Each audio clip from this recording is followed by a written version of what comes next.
Damn, what the fuck are these rates? Huh?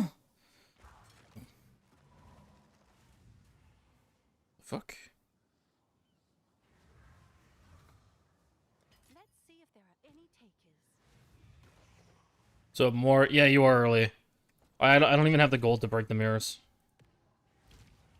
So, let me farm a little bit of gold.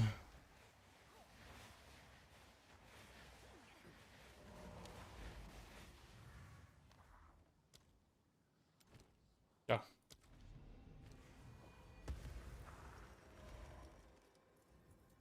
Yo, what's up? We're gonna be gambling. I need gold, though. I need gold.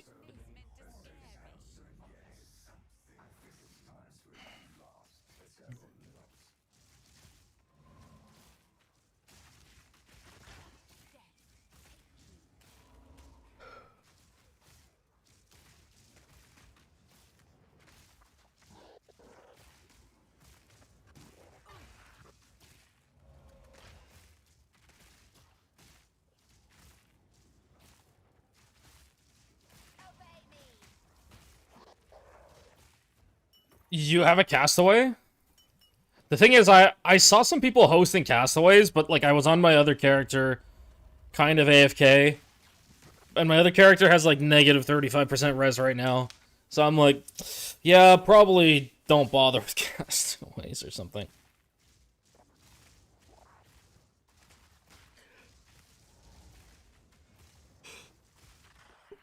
I made this character for the express purpose of just farming gold while like doing crafting.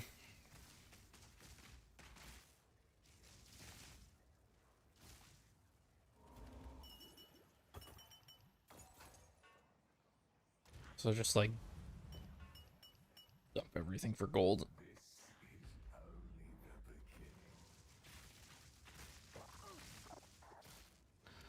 So the gambas for today, we're gonna lock a wand, looking for a Giga Sanctify. We're gonna be IDing 6 tabs of Venters, and we are going to be running a Last Flame as a speed run. But I need to warm up on my speed runs, and I need to play. I need to do some warm up runs. So I'll see how I feel if I'm going to do that one today. That's gonna be a rough one.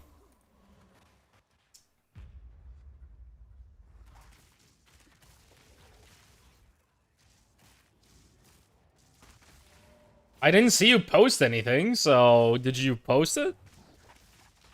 Gotta post it in the PoE channel.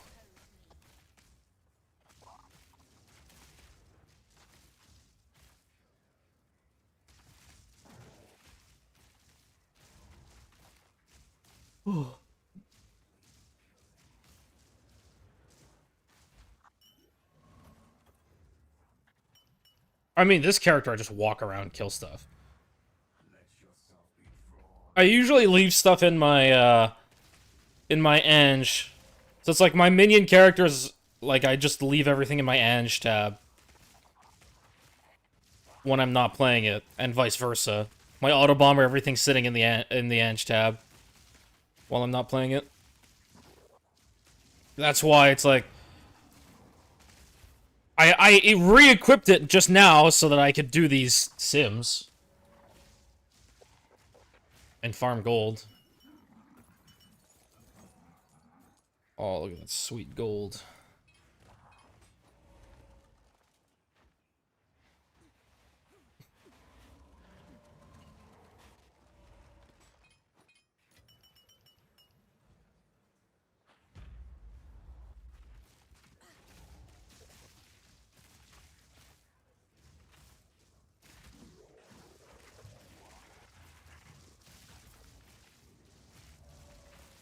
Does anyone know if muster is additive with itself or multiplicative with itself?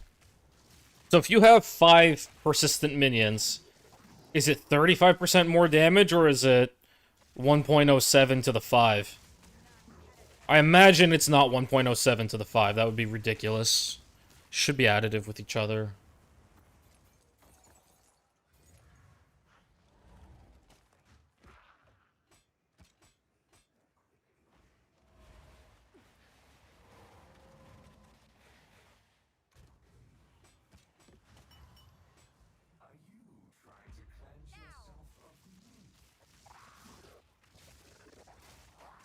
I hate how high gold costs are. It's like, we're talking about millions of gold, and even, like, a castaway, you can't... Even running, like, a good castaway, you can't even break a mirror. That's how crazy it is.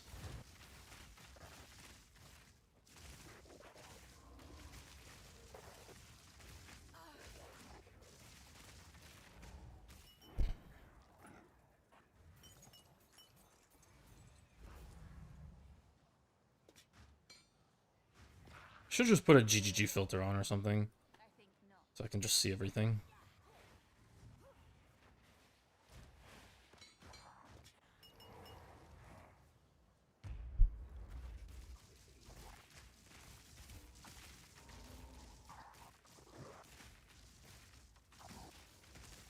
Like 50 to 70k gold per item in the shop, like, oh my god, it's so bad.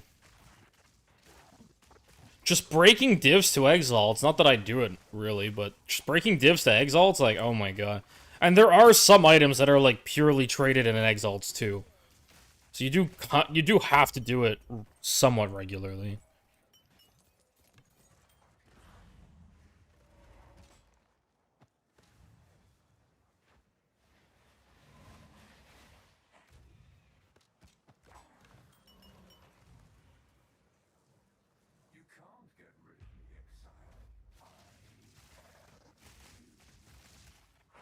Yeah, I just find that the gold costs are just way too high. I also feel like certain items that used to be gambed more just don't have people gambling them as nearly as much because of the gold costs. It's like, yeah, okay, great. You can stick it up. You can stick up your item for sale in Ange, but like it kind of depressed the value on a lot of like smaller items that people may gamble just because of the gold costs. I can never remember which one's which. I think this one's just the grand project. No. The other one has a different pattern. Has like 2 lines at the top or something.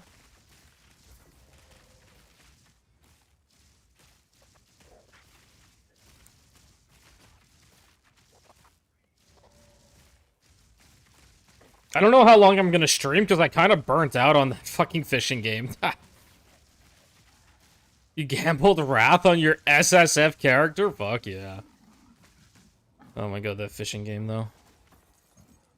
You can never tell the difference either. Agor with the 6 months sub. Welcome back to the Spicy Squad. Let's go.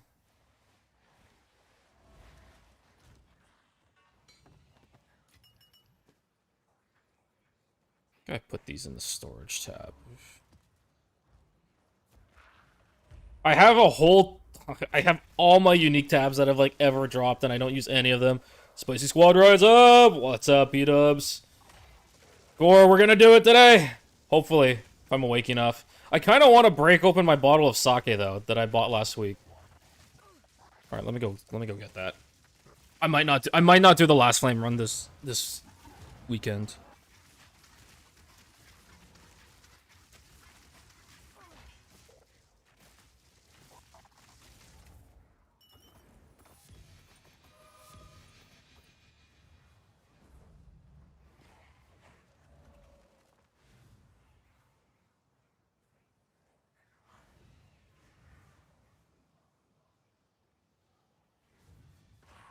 What are we doing today? You got your sweatpants on from Uniqlo? Me too, dude. Me too. No lie. I love my Uniqlo sweatpants. They actually have... I've had them for years. They've held up really well. Like, they've held up so well. So we have 6 tabs of Venters. I love, like, they're just, like, basic t-shirts. The material's a bit thicker, but, like, they're very comfy. I'm not actually a fan of their underwear, though. I have not tried their socks.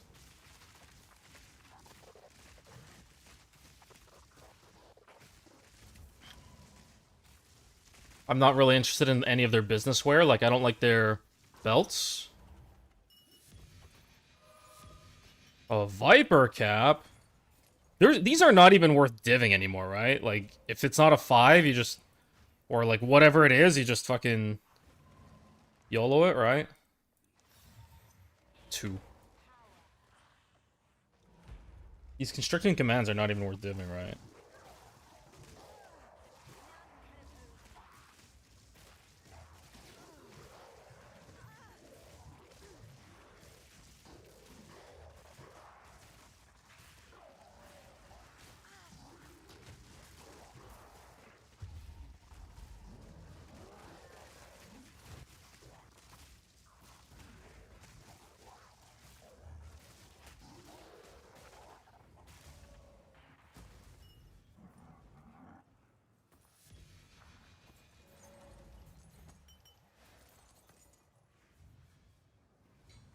I think not.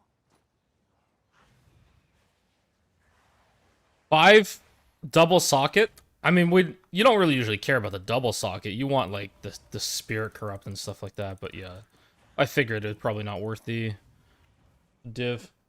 All right, -5 corrupted is 20 chaos. It's not even a div. Uncorrupted goes for 2 divs. Yeah, they're not even worth divining. It's like if they don't drop that way, that's it. So corrupt. Hope that you hit the hope they hit the -5, and you might get like... You might get like a div out of it. Not even. Yeah, that's pretty bad.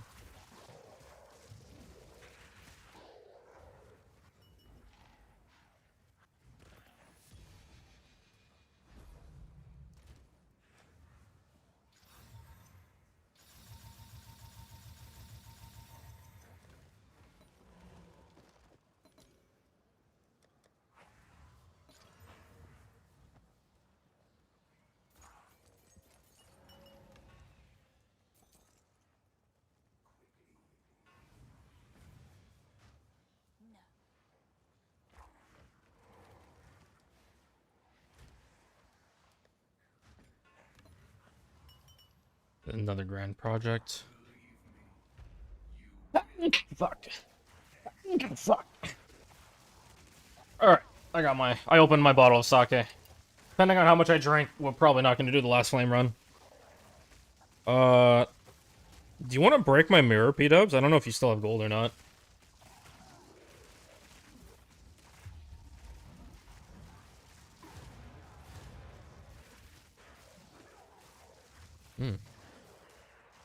You have like 12 mil? What the fuck? Here I am, killing myself. With doing all this work.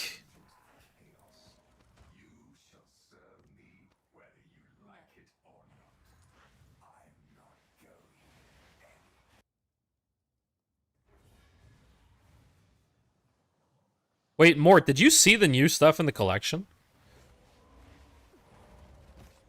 Can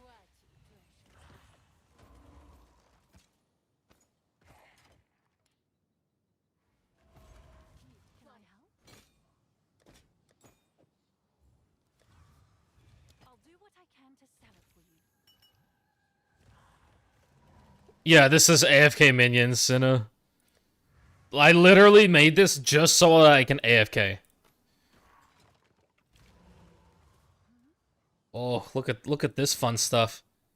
Cooked beef megalomaniac.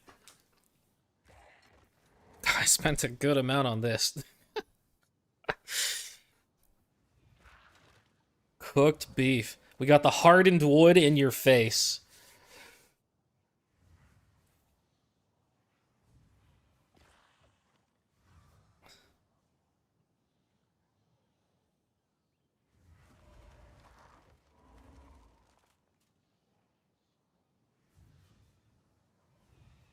Yeah, these two are really nice. I like these a lot. We spent a good chunk on them. Okay. Alright, so I have a mirror to break.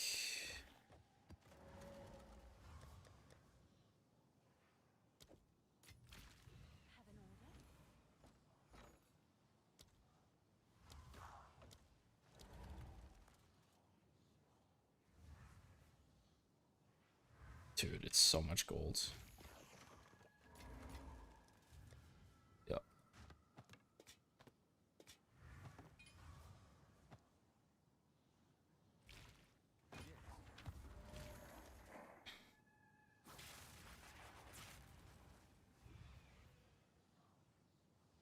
Wait, Gord, do you actually have, like, lots of gold?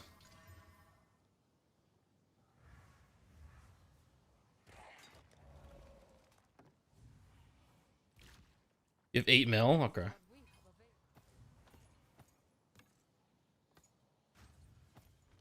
Where are you? I wish I could click you from here.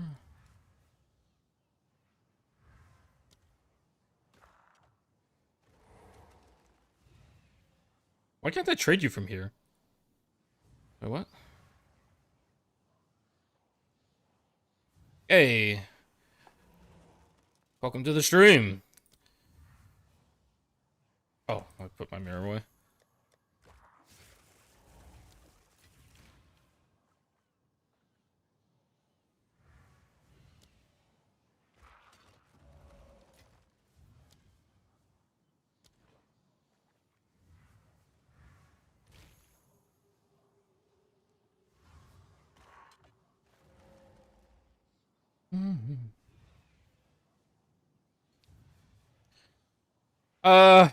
Yeah, fuck it, just insta-sell it. I don't really care.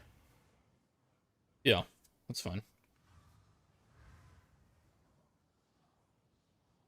Alright, so, on the menu today, a lot of enters. I did not make any pattern on it. I don't have enough space. You're gonna have to take out, like, the last 2 columns every time.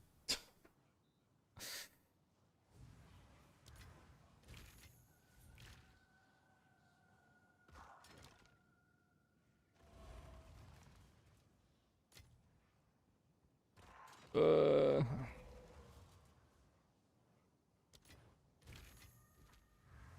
6 more venters? Yeah, we basically have, like, 6 tabs of venters to go through.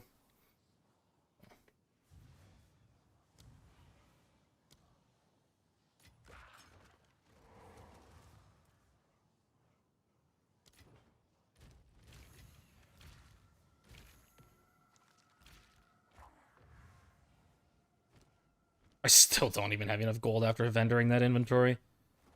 Alrighty, thank you, Gore. Okay. Let's buy 2 more locks.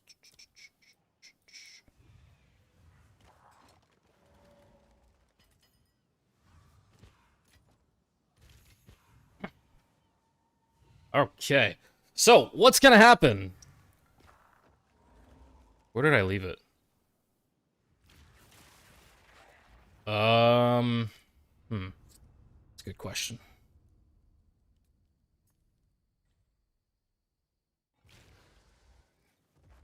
Where did I leave the wand? Oh, there it is. Okay, so basically, here's the story with this wand. Sammy crafted this wand. He got like a loan, kind of a loan. I don't know whose wand base it is, but he got the. He was basically given the wand under the agreement that when they sell, he would get paid back.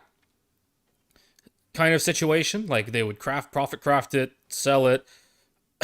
So Sammy gets the wand, crafts it, goes not super lucky, but finishes it, right? Then he locks it, no go. Locks it again, like no socket, no good sanctify, nothing.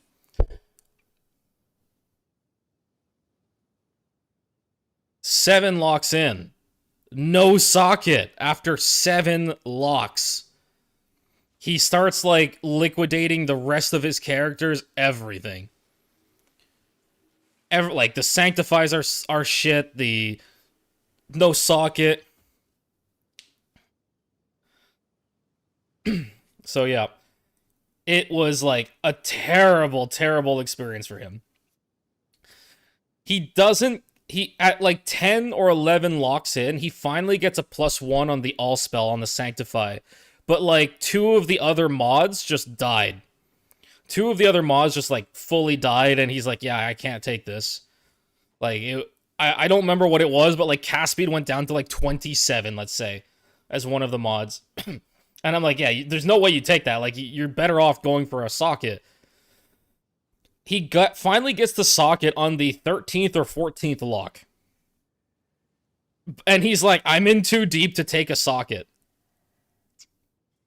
So he decides not to take the socket and just vendors like liquidates everything that he has. He's at this point he's broke. He goes 24 locks in. Apparently he's like borrowing money. He liquidated everything. He just wants to see like this wand just be like Giga. Just get like the Giga Sanctify at this point. And he's like, well, I'm out. 24 locks in. He's seen the socket a few times now, but he hasn't seen like a good Sanctify. So he goes, does anyone want the wand that will lock it? And I say, look, I can buy some locks. And he's like, all right, look. If you get the good Sanctify, you can keep the wand, and you pay me 600 divs. And if not, then somebody else gets to inherit it later. Like, if we end up selling it for just to cover some costs, I'll get a little bit as a kickback if my locks don't hit, basically. That's the story on the wand. It is perfect. All T1, lightning colds, to level 20 spell slinger, 2 socket, like. So, yep. I told him, look, I'll put 4 locks in, and if I hit, then I pay you out some divs.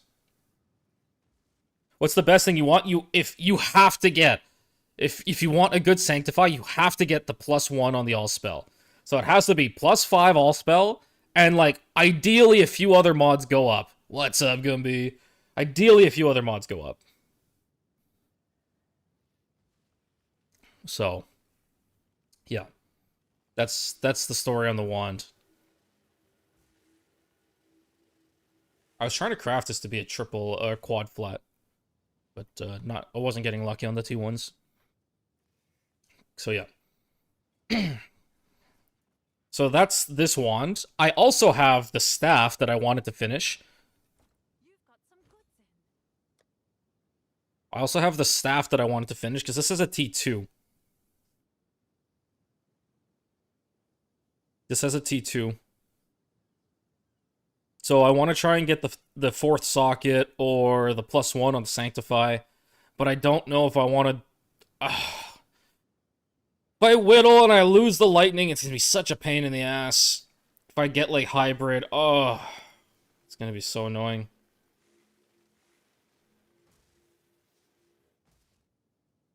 So yeah, I still want to finish the staff.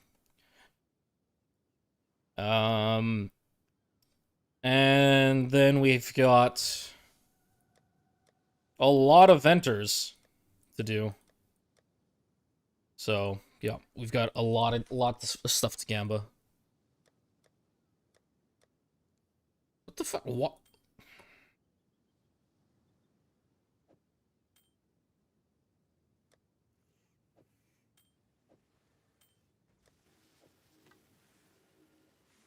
So apparently, yeah, Venters are actually pretty common in with keys. So if you open a bunch of keys, not that we got them, but it's actually extremely profitable to open keys. Because the Venters are really common, and Venters sell for like 5 chaos a piece on ID in that range.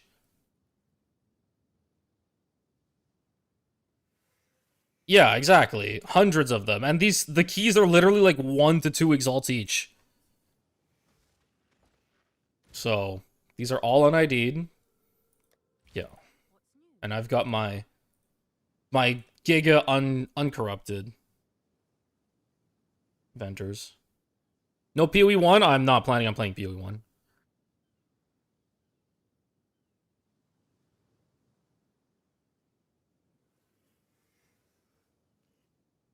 Unfortunately.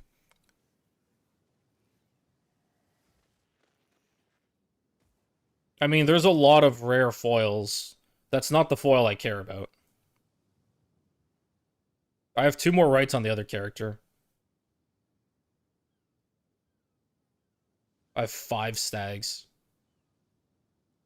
Yeah, 1, 2, 3, 4, 5 stags. I wanted a foil Palm of the Dreamer. That's what I really wanted. A foil Palm of the Dreamer. Then a friend told me that when you I saw that cap for 288 divs. I was tempted to get a second one, but whatever. I don't really need it. I don't even use the cat in the first place. So, I wanted a foil Palm of the Dreamer. Yeah, I figured when you said you got it. That's why I said. So, Palm of the Dreamer is like... The thing is, Nine Lives said in PoE 1, what happens is if an item that's foiled converts to another item, then it loses the foil. So, I had bought the 10,000 keys. I had bought the 10,000 keys specifically for looking for the... I actually bought 11,000. We already went through like 1,000. I did all this to specifically look for guiding palms so I could corrupt them and look for a foil Palm of the Dreamer. And then Nine Lives says, yeah, I don't think that works, dude. I'm like, no. No shot. So, yeah. I mean, look, if anyone wants to help open these, be my guest. I will pay for the help.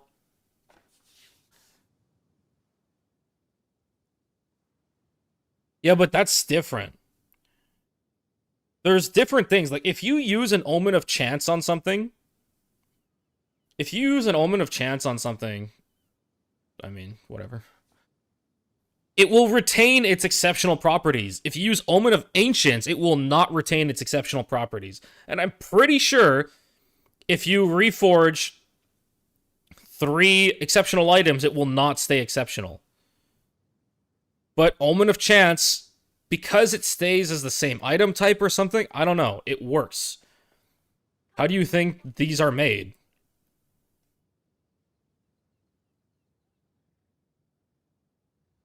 The exceptional fall of the axe, you get a silver charm and you chance it.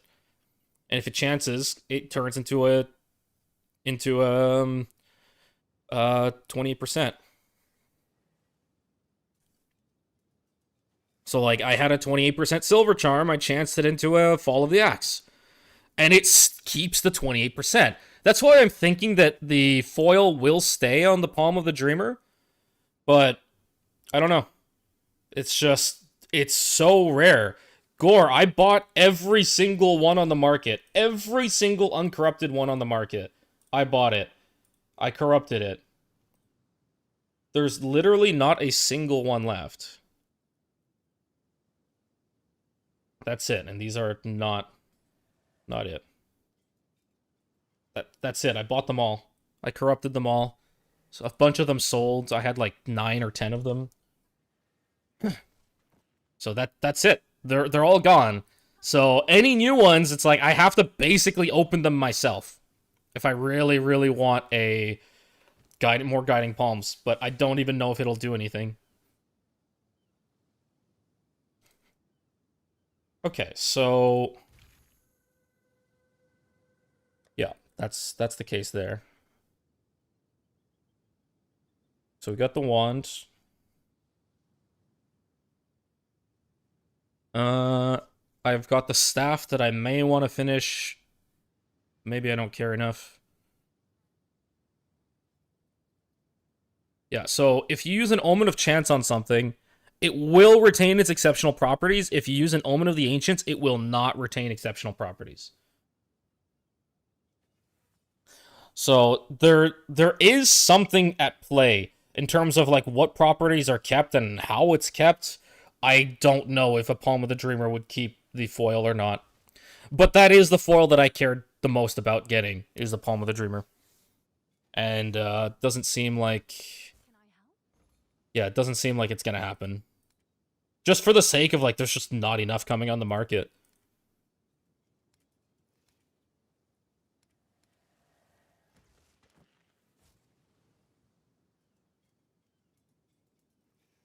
Okay, so yeah. I need to buy...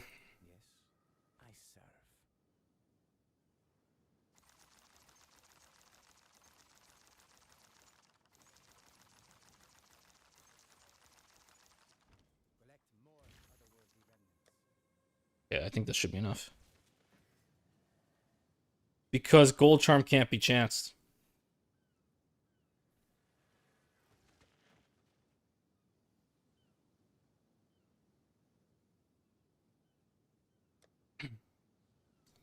I actually have a very nice Gold Charm that I crafted. Yeah, here. Where is it? 30. This was a normal. I did actually try and chance it, but I already knew that you couldn't chance it from last league, but yes, this was a normal. 30% qual with a 40% increased duration on the first line. So, yeah.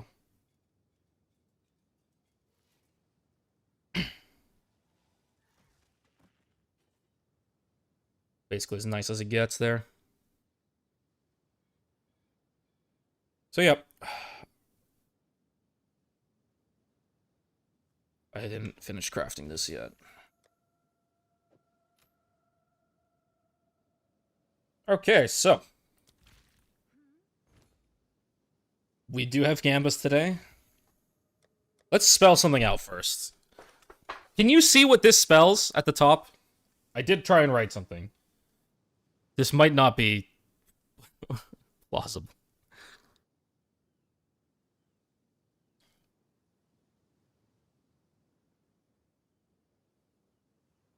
You can, yeah, I think it just has to be like a bigger pattern. Is this a colorblind test? Yes, it is.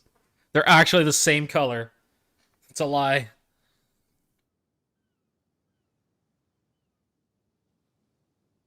Oh, it just says Twitch. There's nothing else written here. I'm just talking about the top part. I was wanting to see if like you could even read this part. You know how annoying it was to try and write this? I can't tell if I'm taking out... I can't tell if I'm taking out, like, foils or non-foils. Like, I basically have to wait for it to pop up. Like, oh, these are non-foils. Add that to your shop? No. Can't add quads anyway.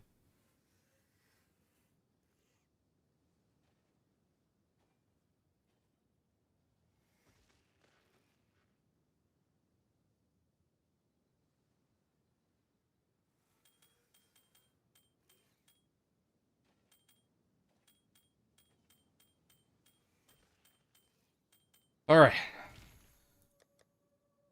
I was gonna write, like, twitch.tv/glitched. But it's such a pain in the ass. It is actually such a pain.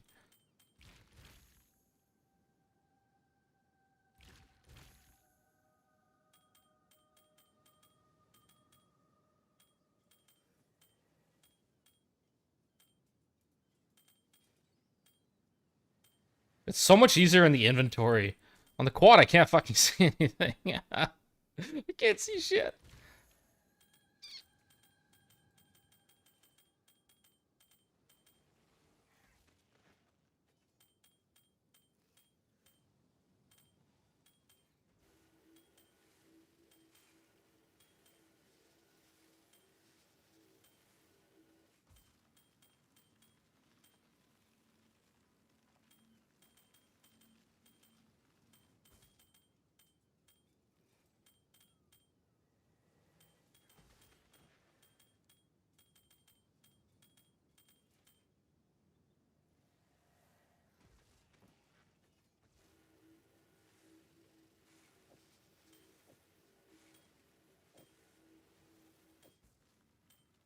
Oh, shoot. This is wrong.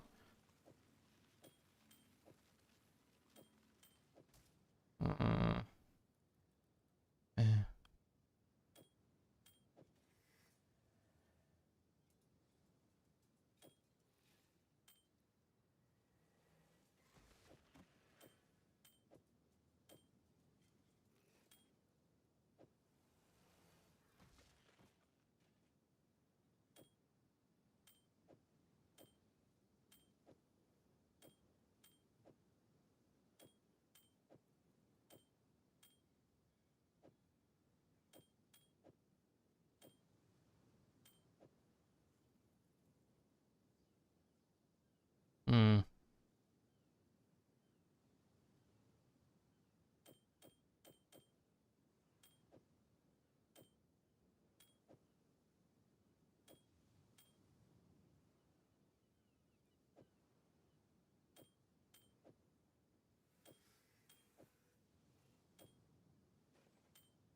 I could move it over.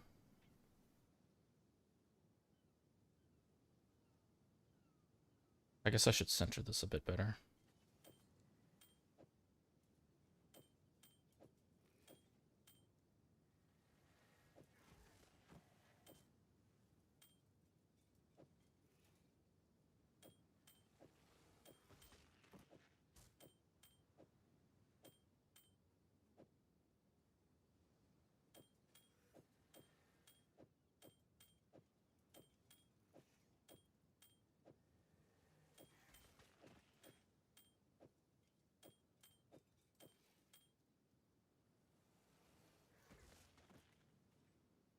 Okay.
Basically, I just want to have, like, the canvas, the foils. Because the foils outnumber the non-foils big time.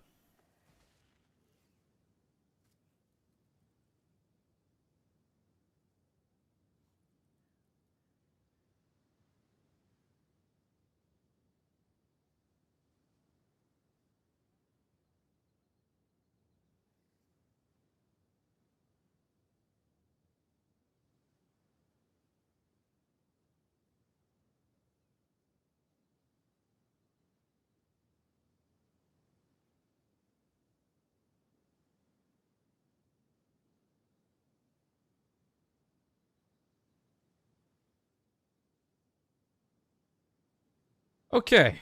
Let's keep cleaning this up.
Okay.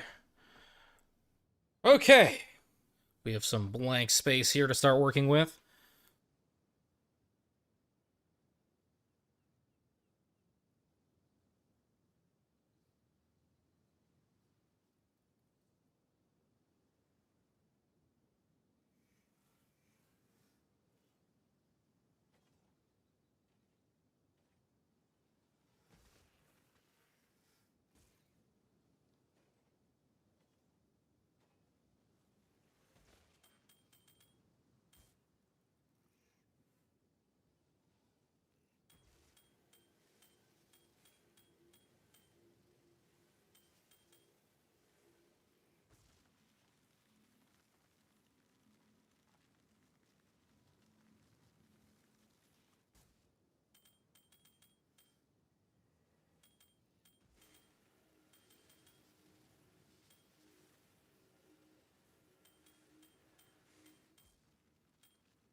How should I draw the 1?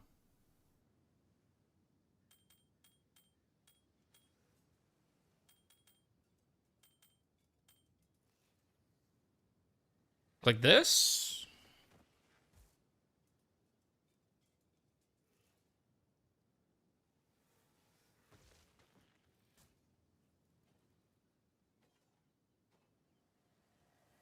I mean, look, I can pay 5 divs a pop.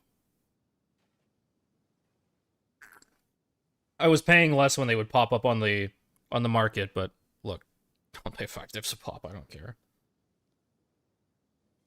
Or should I do like this?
Whoops.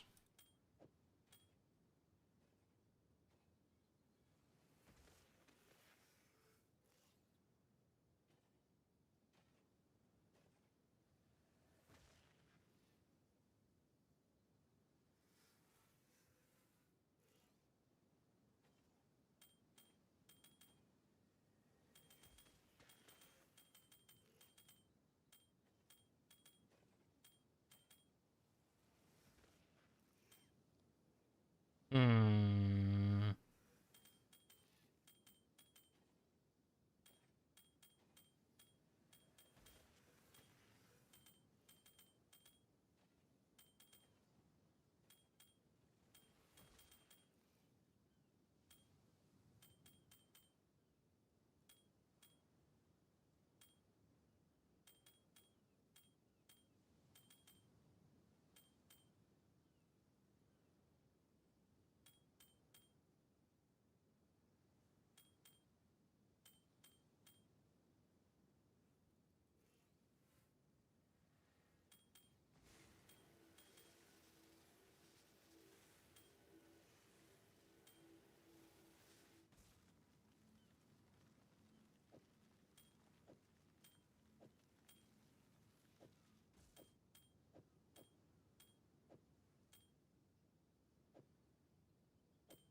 Okay.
Wait, this doesn't math out.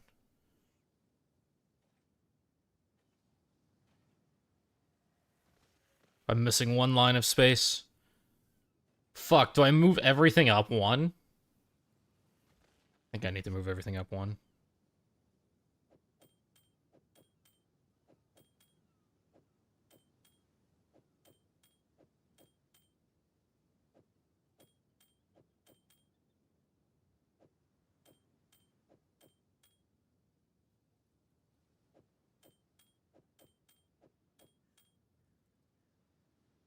What's up, Tyler?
Whoops.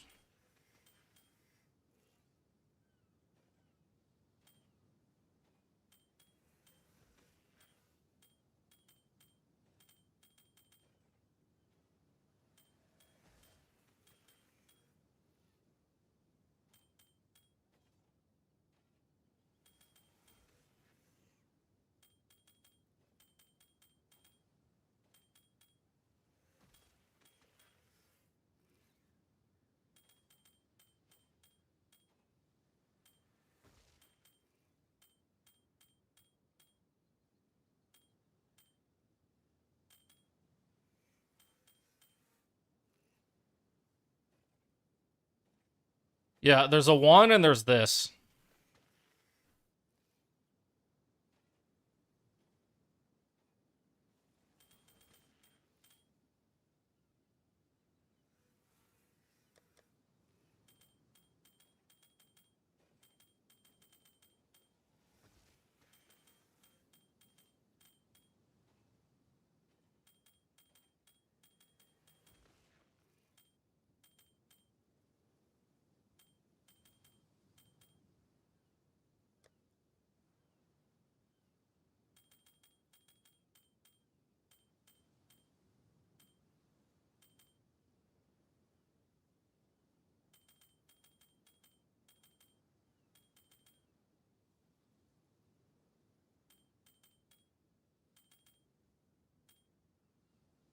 Don't forget the H. Ah, it's true. A lot of us are lurking in the Yeah. another chat. Should I fit the H up top? Hmm. I don't know if you can. I mean,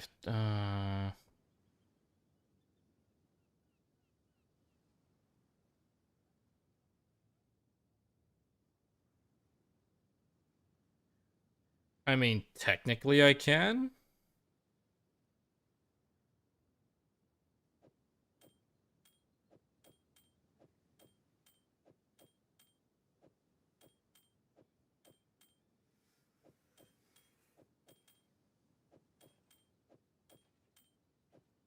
We got to get you a shorter name.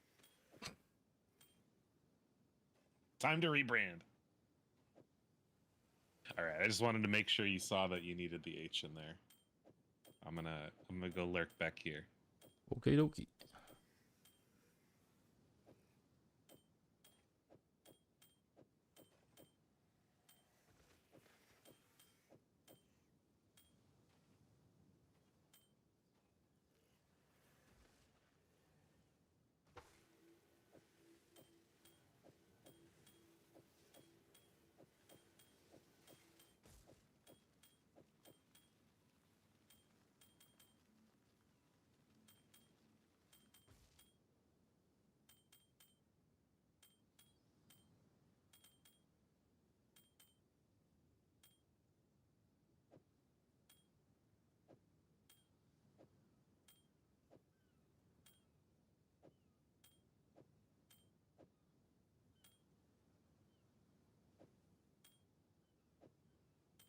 There it is. Do I do the double? I can do the double.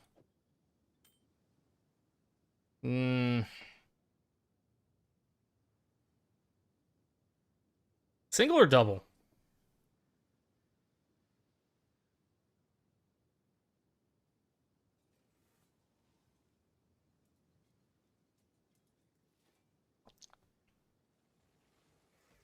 Spectrum diamonds? What the fuck is a spectrum diamond?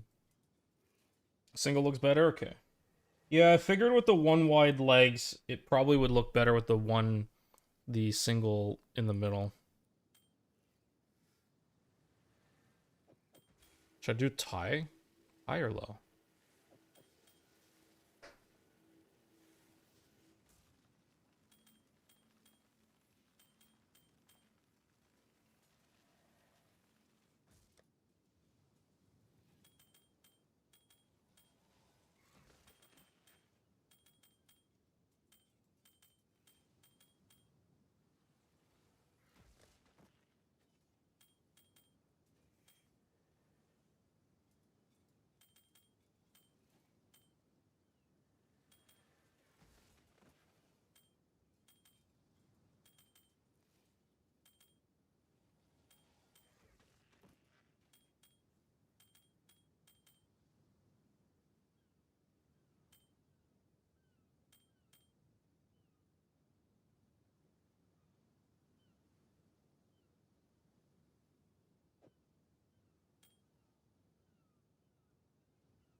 Wait, really high? Man, multiple people are saying high. Okay.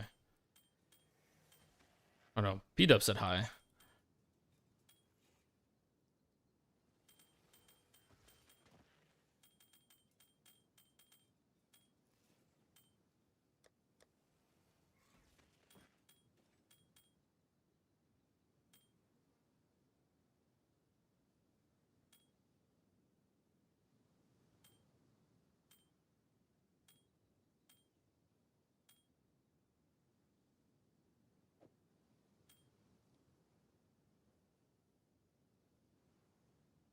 Should I have started the curve earlier? Like here?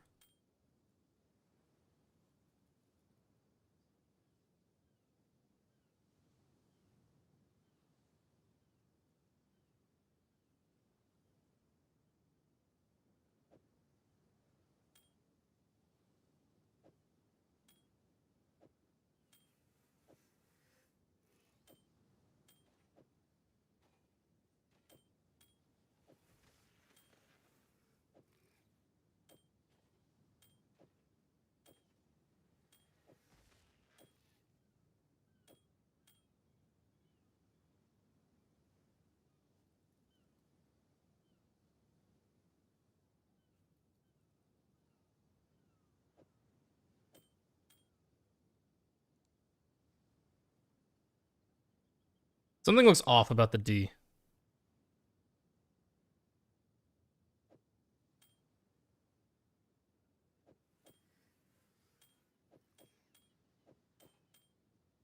I think that looks better.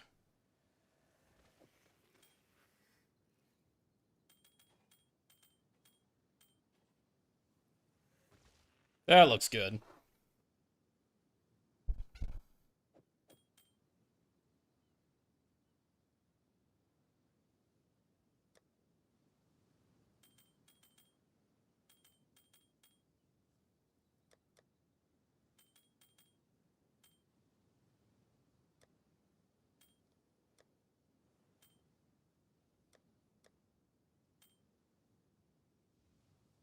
There we go. Okay. Whew. I should have done that before I started drinking. Okay. Ah.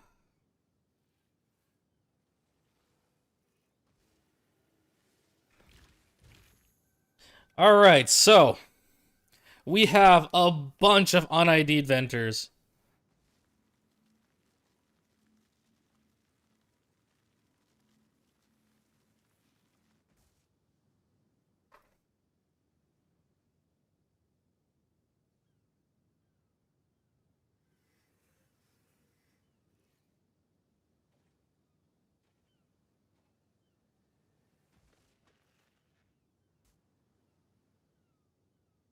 I know.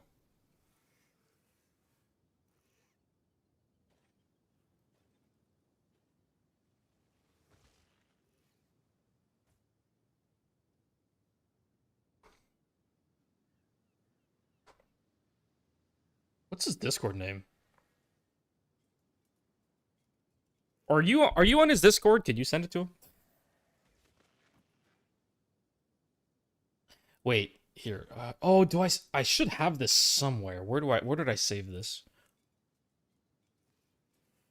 There's this really awesome program called Screen GIF.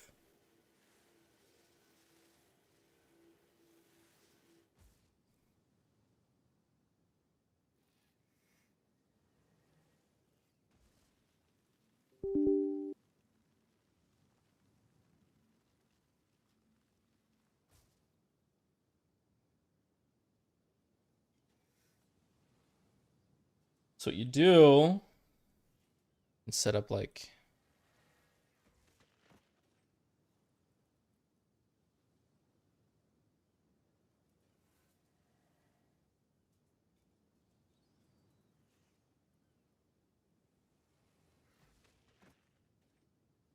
it the colors the contrast is not very good. Even when it's shifted to like this is when you can see it the best, when it's like the bluish.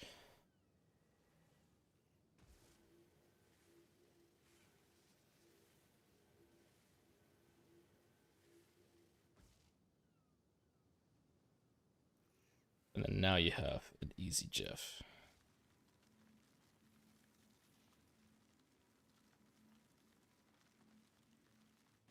It looks so much better here. I'll save that as GIF later.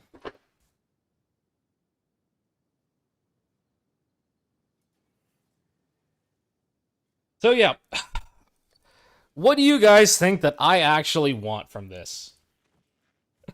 What do you think that I actually? Ah, fuck. I dropped my sake. 1 second.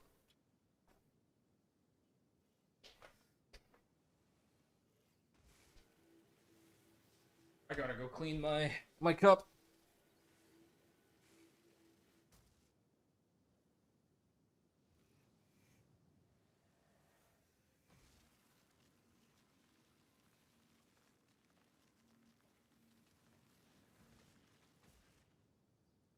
I didn't even leave it on the best tab. Okay, enjoy.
Oh, what's up, Sis?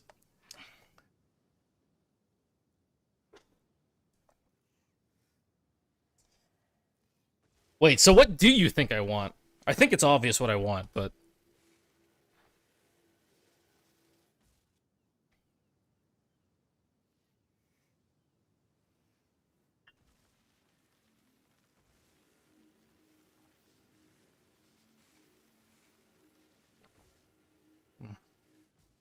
sake's not bad.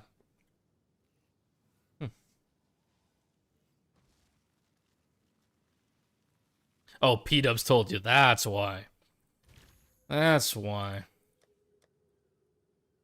So yeah, we have all of these. We've got more in here, un-ID'd. Then we have some ID'd ones that we're going to reforge.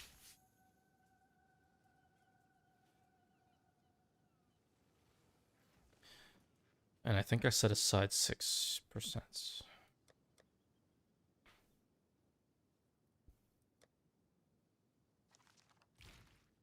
Alright, let's do the small tab.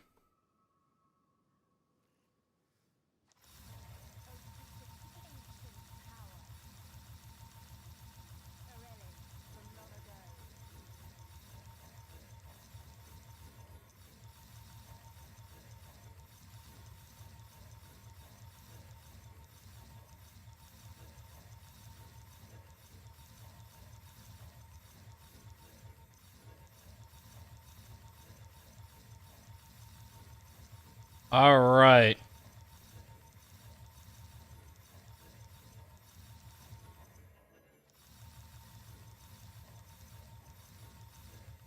Alright, any predictions? Let's open up a prediction.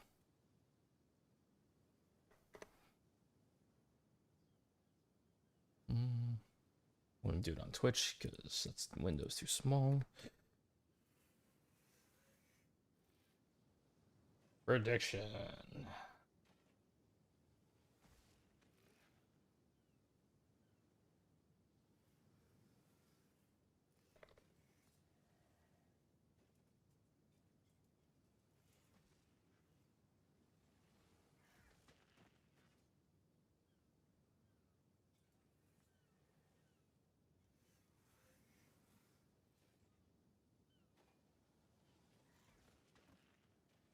Okay, prediction is up. This will cover all the Venters, except on the IDs, not on the Reforges.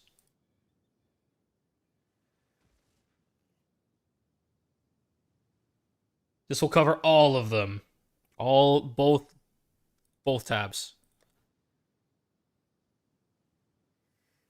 So what I really, really want, I don't care about getting... Look, if I get like a perfect rolled one, either top or bottom, I'll be very happy still. And I will stick it in the display case.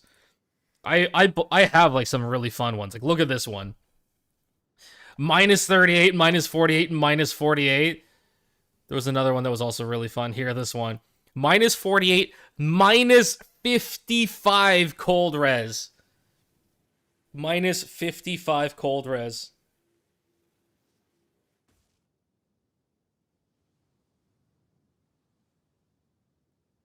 Yeah, that's what I want.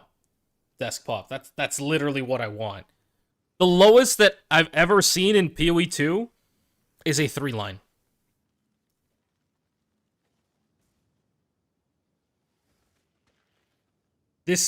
What I really want is a 2 or lower. That's what I really, really want. As far as I know, we don't have a 2-line yet in PoE 2. That's what I really want. And then getting below 2 lines would be insane. I had ChatGPT calculated out for me.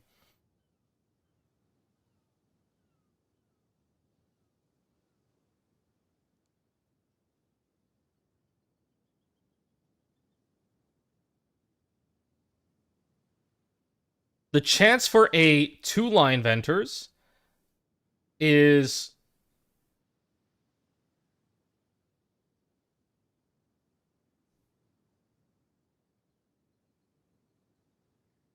1 in 746,000.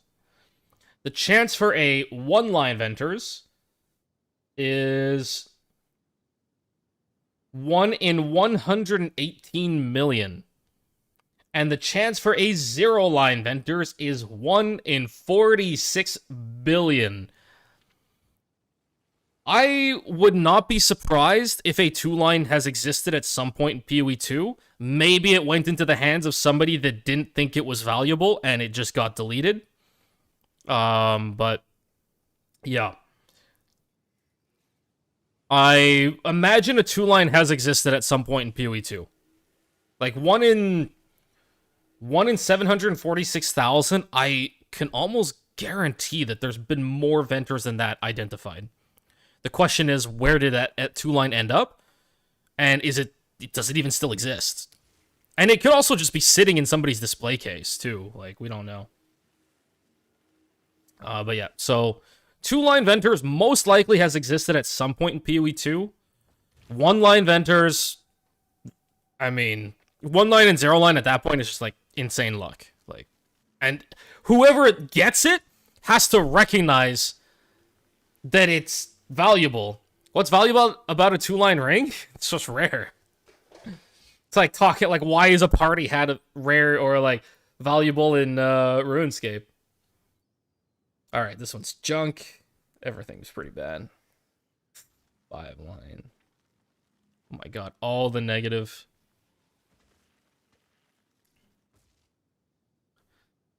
Minus 24 rarity and plus 7 on the implicit. Too bad the res is not positive.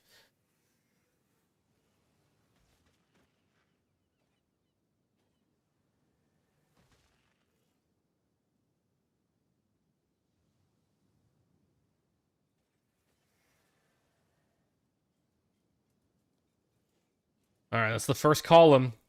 Nothing interesting. Oh, it's you. Yeah, I did get this one that's really fun. Everything is like single digit. Low single digit rolls. This one's pretty fun. I wish they didn't corrupt it, but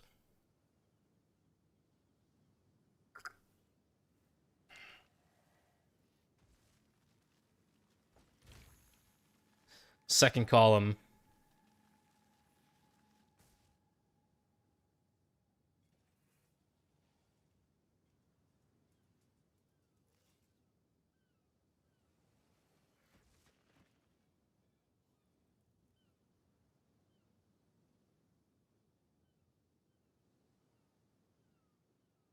The first one with all positive res.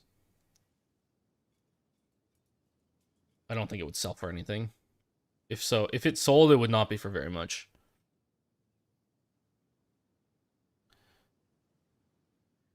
Third column.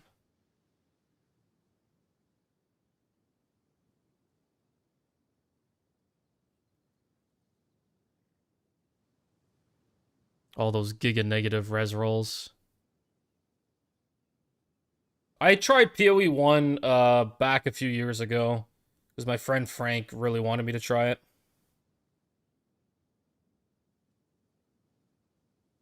No, why did it have to be negative lightning res? This could actually be good for a Doriani's prototype build. I'm actually going to set this aside.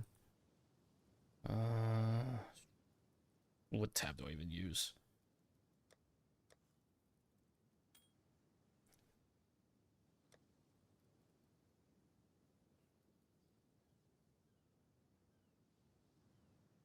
If that was negative cold res, this would be so nice. Why did it have to be positive cold res? Same here again.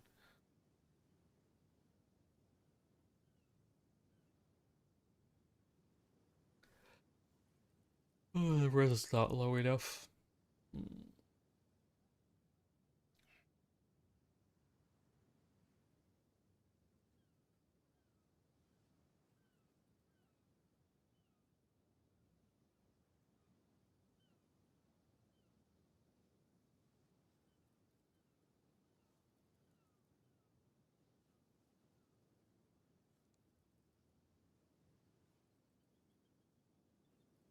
Yeah, easy. The one thing that's interesting is like, I really feel like PoE 1 is mostly appealing to just people who have been playing for like 10 years.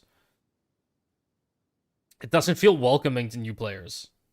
And I think that's the goal of PoE 2 is to have a place where new players can go flock to instead. Minus 26, minus 38, and minus 36. This one's kind of fun. It's not that good though, but whatever. A 5 line.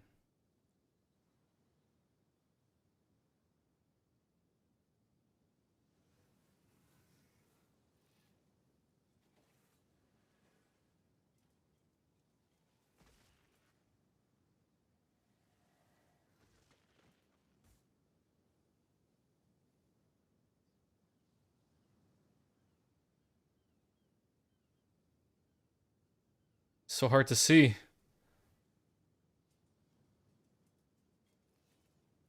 This one's pretty... whatever.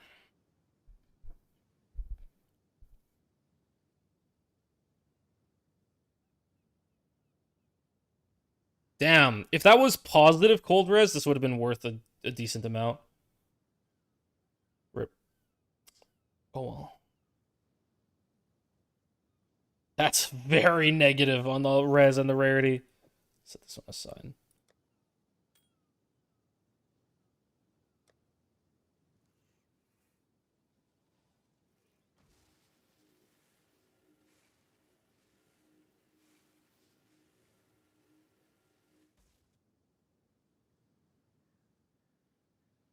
Whoa, holy shit! Minus 36, minus 38, minus 40 on the res rolls. Wow. Okay. That is Avengers. That is 6 res off of a perfect minus 120 res. That is a hell of Avengers. Alright, keeping that one for sure. For sure, for sure. Woof. Alright. Well, that was a little spicy.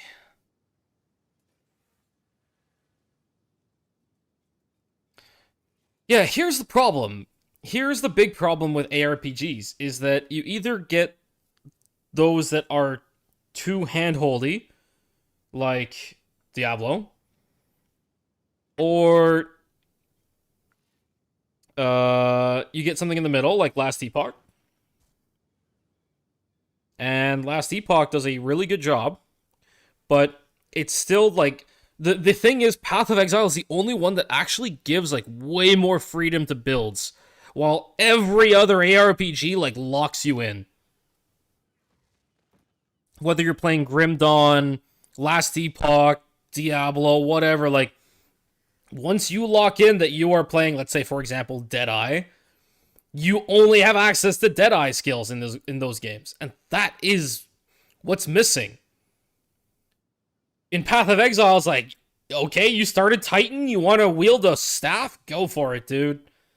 I think that's the big difference that I'm really feeling between the games. Like, when I'm playing Last Epoch, it's like...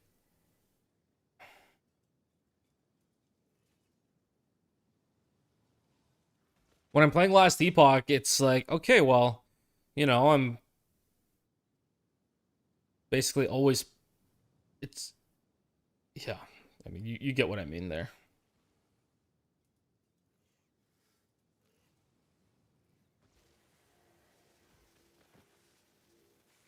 I played Grim Dawn on my Steam Deck. It actually felt pretty good.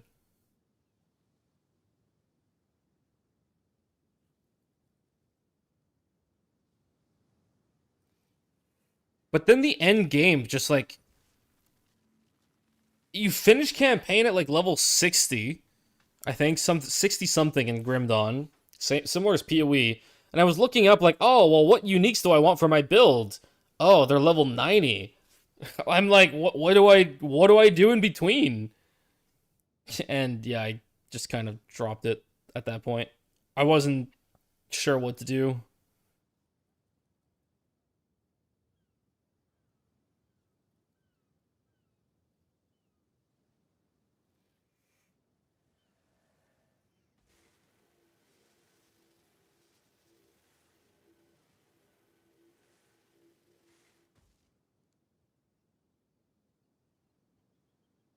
Damn, if those res rolls were higher, it would be worth a nice amount.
Damn, the life and spirit roll looks so good here.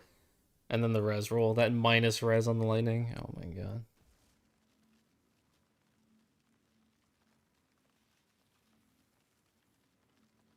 Oh, this one. That top side, that life and spirit. Oh my god. All right, well that's the first batch, first tab basically of events.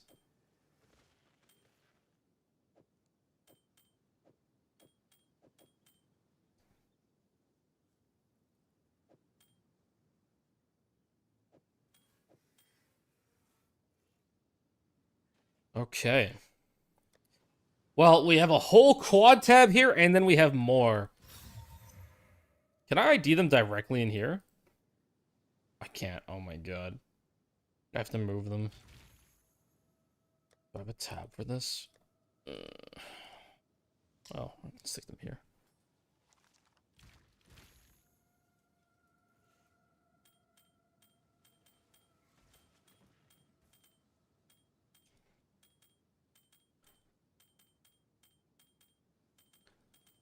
I feel like it's decently likely that we hit a 3%.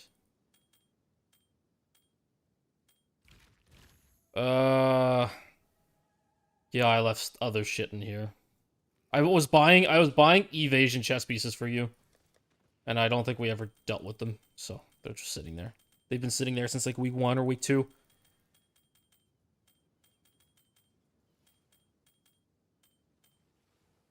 I forgot to separate out the 6%. How did this... Oh, it's eye level. That's why.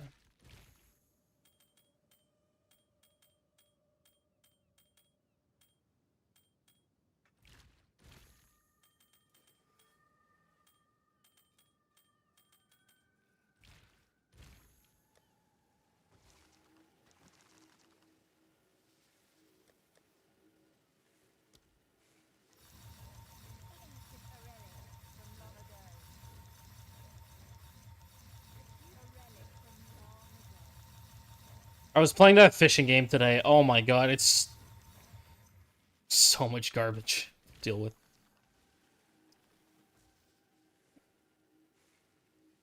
I think Mort showed up.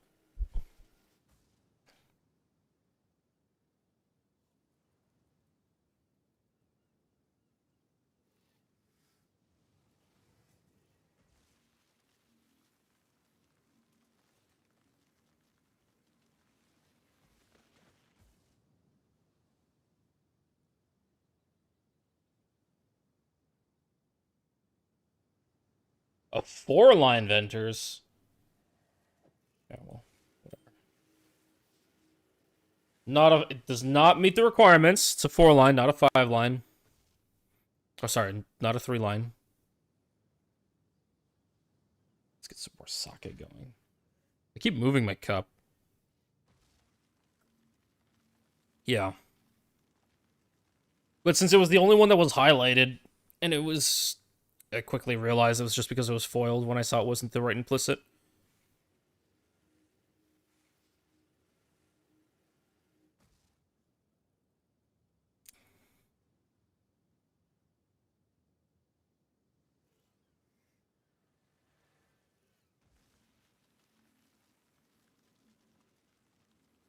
Oh yeah, I saw that they're starting to push Stranger Things season 5.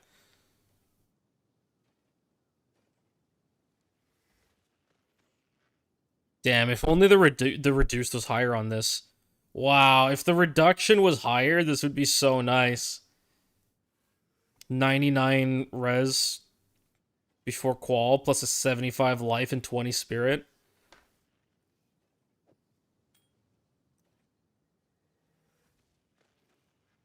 I think I already did this line, right? Yeah.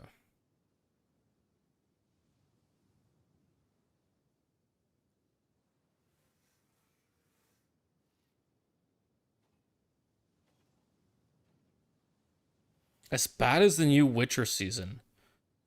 Wait, did Siri Witcher release yet? No, right? I think my friends would have told me if it did. Okay, nothing terribly interesting here.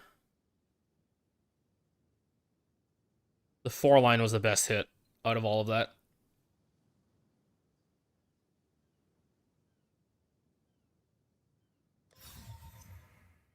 All right, we got the big quad tab.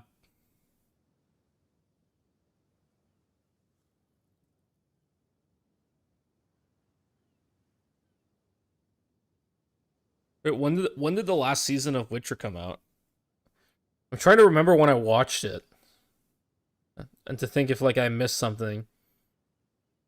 I'm pretty sure I'm up to date up until they showed the up until they showed the Siri thing.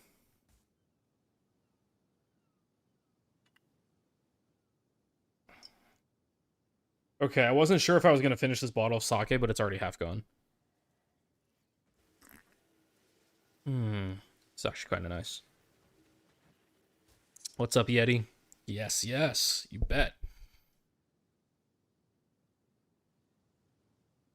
I don't think I'm gonna do speedruns today, just saying. Oh, it is such an easy drink. Okay, no, you know what is an easy drink, though? In Japan, there's these cans of lemon sours. I think that's what they call them, lemon sours. It's just whiskey and lemon, basically. Whiskey, soda water, lemon. Dude, the 7% cans. Oh my god. I can. The tall boy cans are like 120 yen or like $1. Dude, like, you can go through those so fast and get shit faced so fast on like $5 to $10. Tall boys 7% cans. And you don't even feel it. Like you don't taste the alcohol at all. Just pound them back and you're out. You're out. 9% were not as good. I didn't like the 9% when I got them. But the 7%, oh, you don't even taste it. You're just out. Sake 2 is like a decently easy drink. But that was like you you don't even notice the alcohol in those.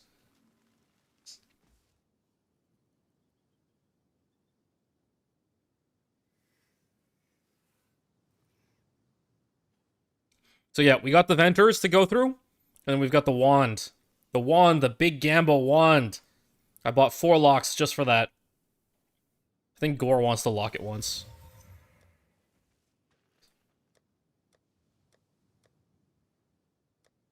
Alright, so I think we need to start IDing these other ones, because, A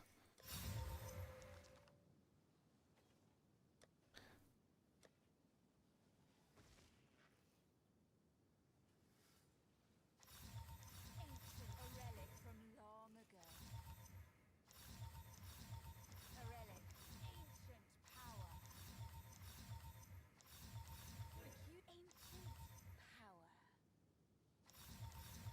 Peculiar but powerful.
think I got them all. Still hard to see. Oh my god.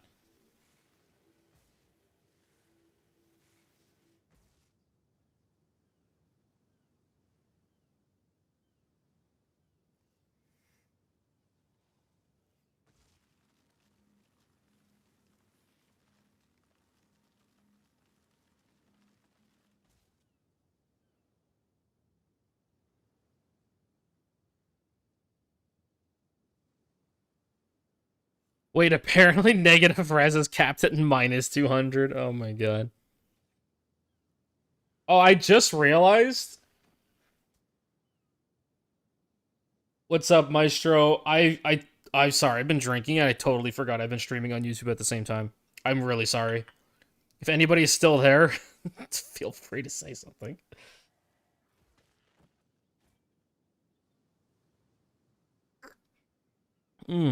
Okay. Um, Rain. I don't know. Oh, here, look, minus 25. These aren't being valid, by the way. I'm not going for negative rarity stuff unless it just happens.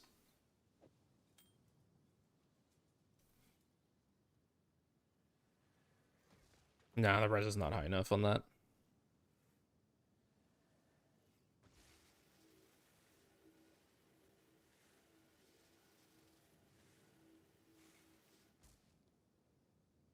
Zero spirit.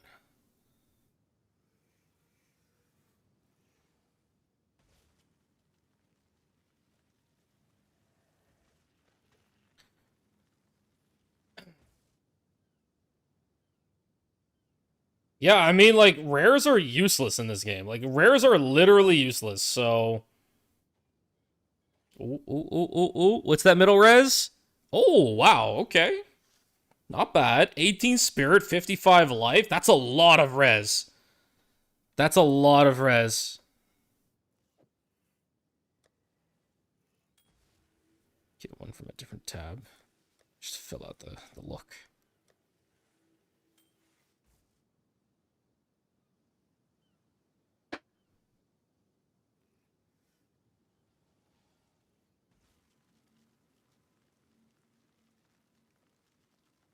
Nine Lives was saying that exceptionals are not that common anymore. I don't know. It feels like they did a quant nerf or something.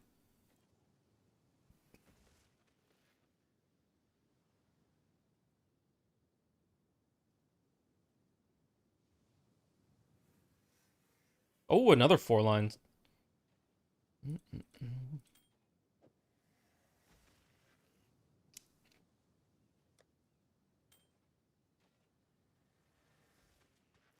I'd rather get a 3 line or a 2 line or a 1 line or a 0 line, but we'll take it.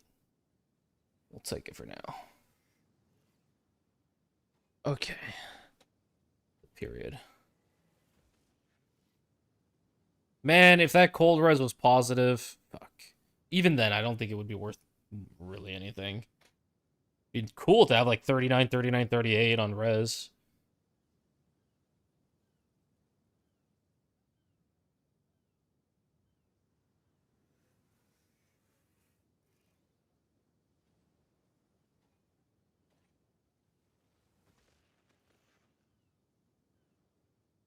Hmm.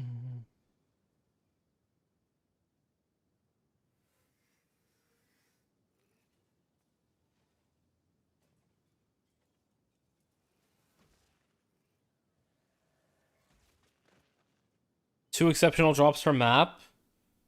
Yeah. I've heard like 1 to 3, depending on how good your negative rarity is.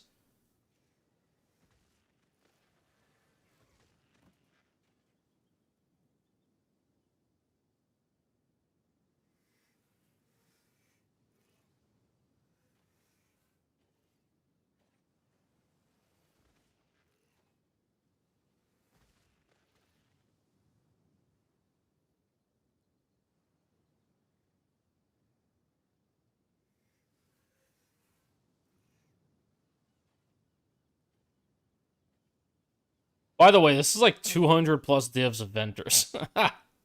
This is like 200 plus divs.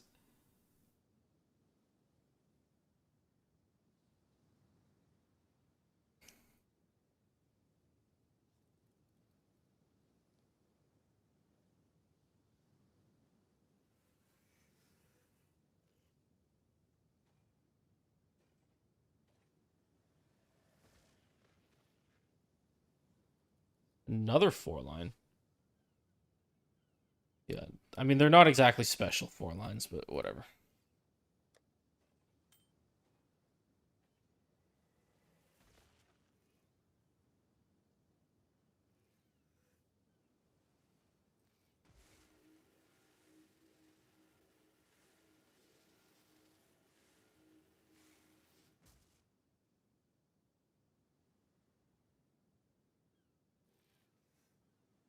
Did you miss the Gamba? We're right in the middle of the quad. And then we still have the wand to do after. I don't think I'm going to be doing the last flame. I've been maybe having a bit too much.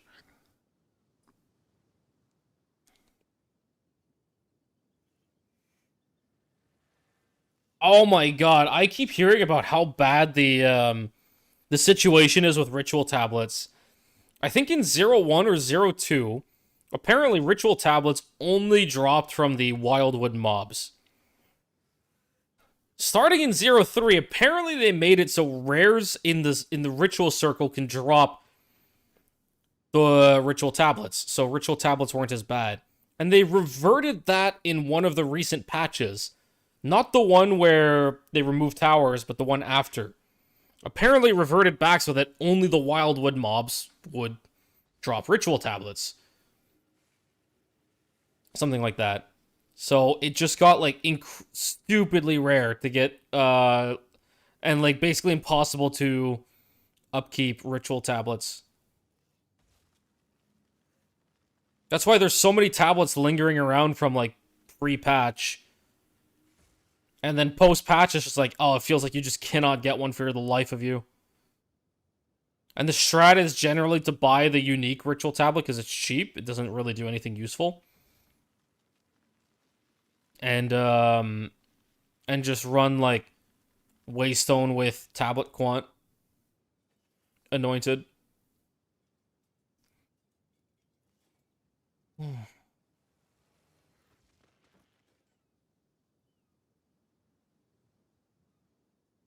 Another 4-line.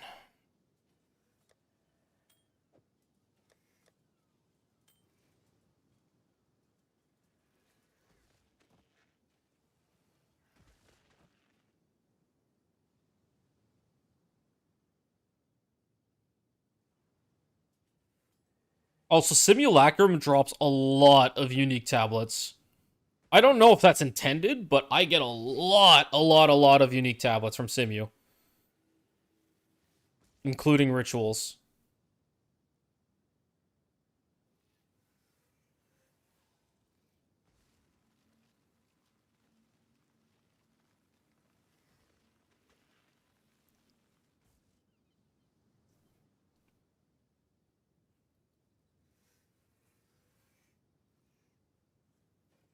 So, if you want more ritual tablets, you also should be pumping for your... Yeah, you should also pump for, oh my god.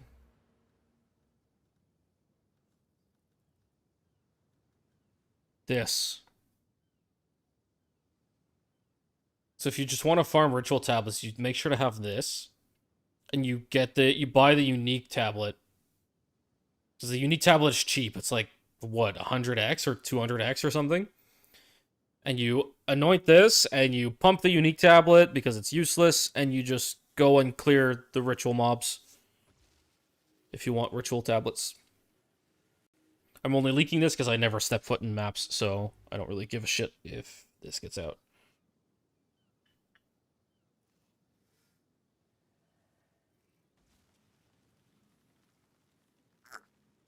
Oh. All right. Did we look through the D yet? I don't think we did.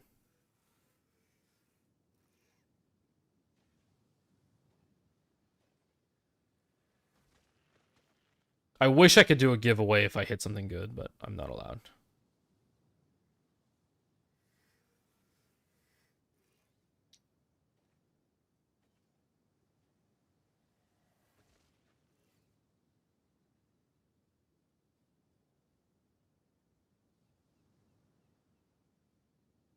Minus 37, minus 40, minus 28 with minus 28 lightning res. I'll keep it. Fuck it.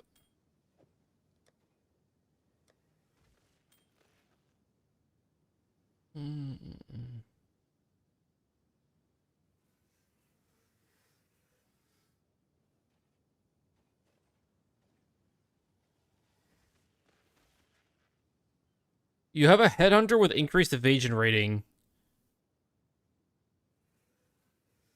I hate headhunters, so I'm not the best person to ask, but there should be tons of them on the site. It's a pretty common result. You're probably not searching correctly.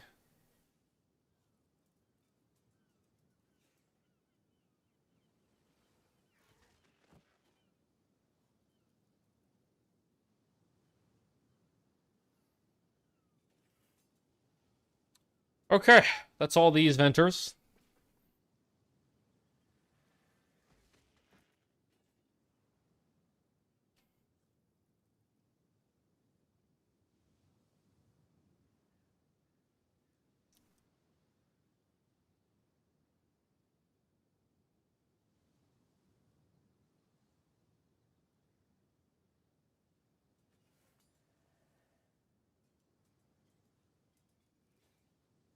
I'm gonna guess that there's at least 200 on the market with evasion percent.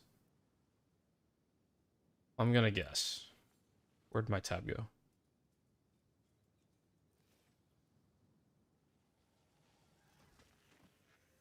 Can this come over? Headhunter?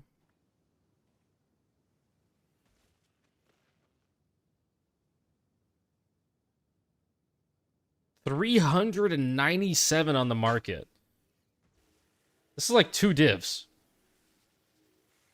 This is literally like 2 divs. Fuck it. Or 3 divs? How much even is this? It's like 2 divs. I'll fill that in as soon as I can.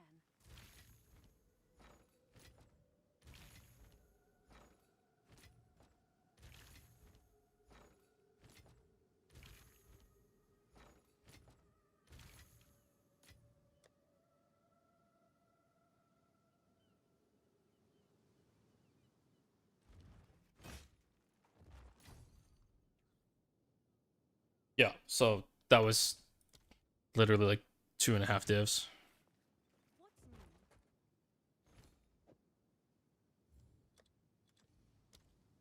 Seems like a good deal.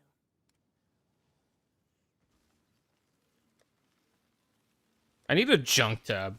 Ah, fuck it. Junk.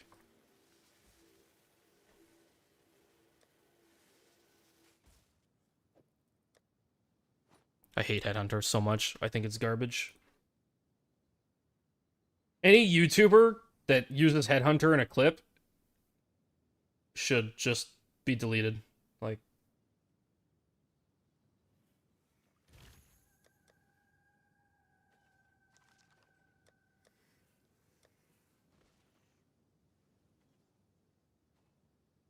where am I again? Blah, blah, blah, blah. Okay. First row. Ancient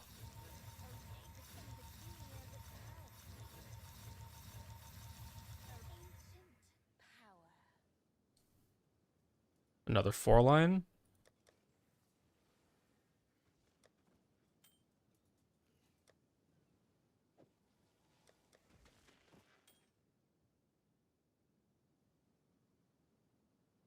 No, why did it have to be negative fire res? I mean, the rarity wasn't good anyway.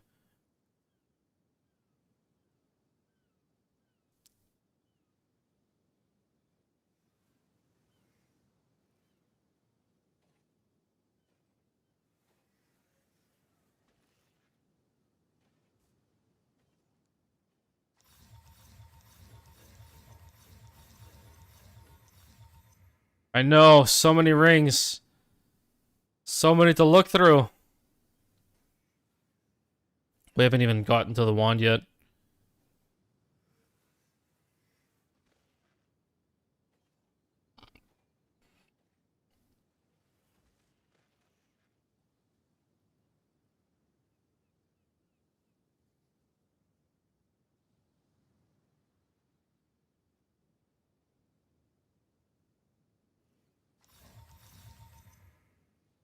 I could check them as I do them.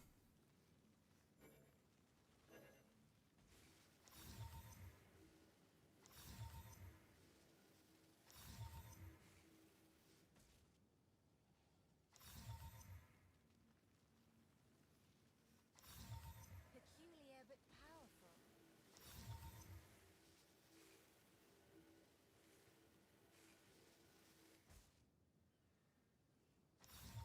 Peculiar but powerful. Ancient power. Ancient power. How do you move all the items at once? Control, shift, right click or something like that? A relic from Well, I don't know, it's just built into my muscle memory at this point. a relic from long ago.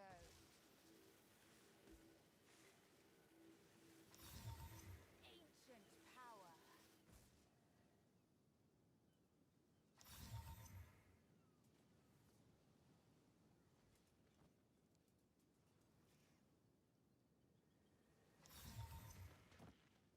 Minus 27. Oh, it's plus 16. Never mind.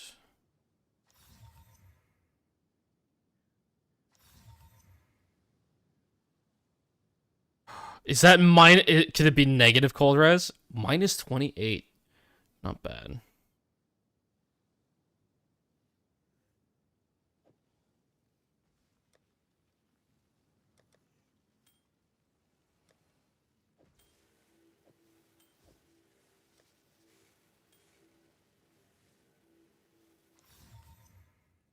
Yeah. Meh. So what we really want is like a 2-line Venters. Peculiar but powerful. That would be like the ideal. Is hitting a 2-line or lower Venters. Or hitting a perfect negative, or hitting like perfect positive, anything like that. Peculiar but powerful. Like, see, if this was negative 25 reduced, if it was like negative 20 reduced, and then like all the res was negative 37, I would love this. That'd be really fun, Venters. But it's not. Power. Ancient power. A relic from long ago.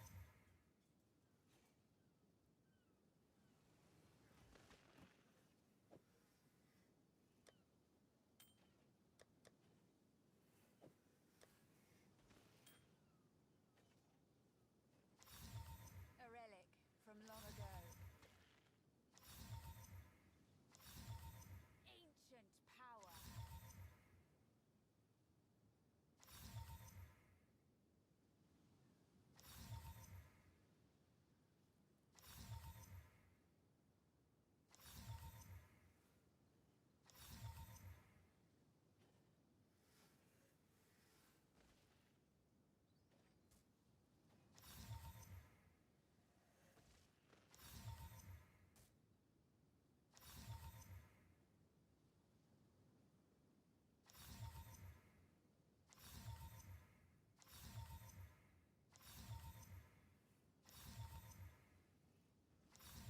Peculiar but powerful.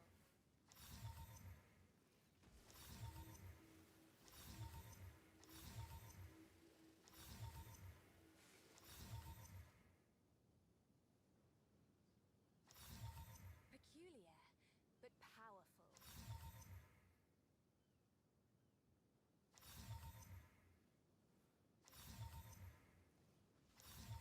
Ancient power. There's so many rings!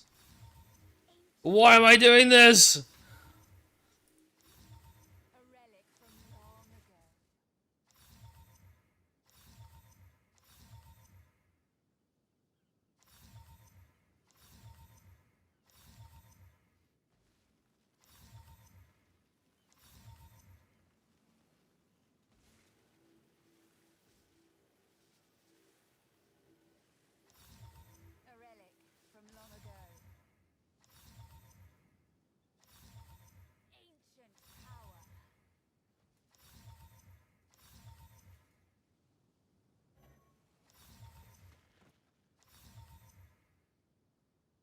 There's too many rings. Damn, that res roll. 38, 20, 39.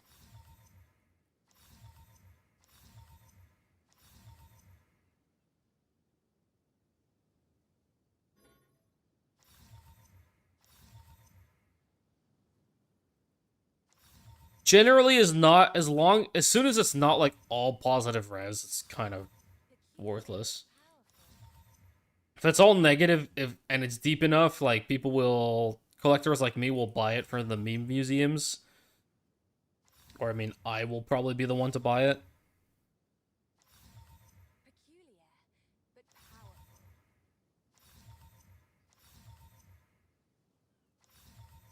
But yeah. All positive res, like very good all positive res with good spirit and good life could sell. Ancient power. In terms of actual uses. Especially if it has good rarity on it.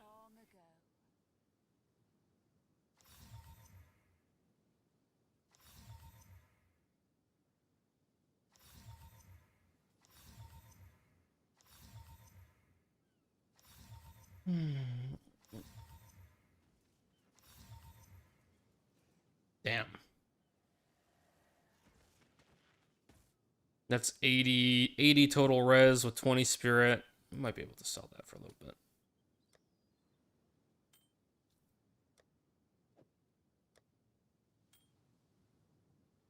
Ancient power. A relic from long ago. Damn, that res roll. Holy shit. 39, 30, 38.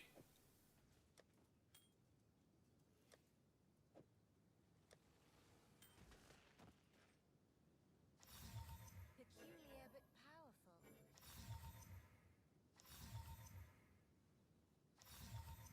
The dream is always to hit like a 0 line. That's the dream.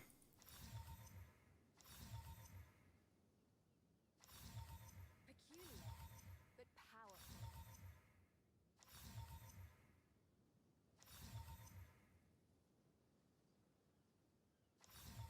Ancient power. Ancient power. A relic from long ago.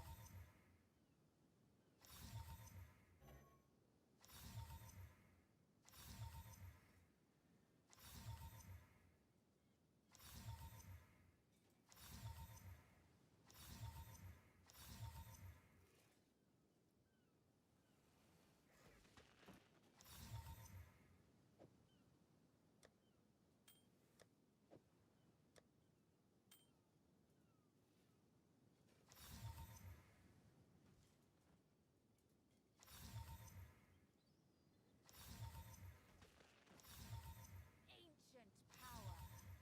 Damn, where's the 2 line? Where's the 1 line? A relic. Come on, GGG. Think the desire sensor is too high. If you've ever played a gacha game, you know about the desire sensor. You know, it's a real thing. Trust. Peculiar but powerful.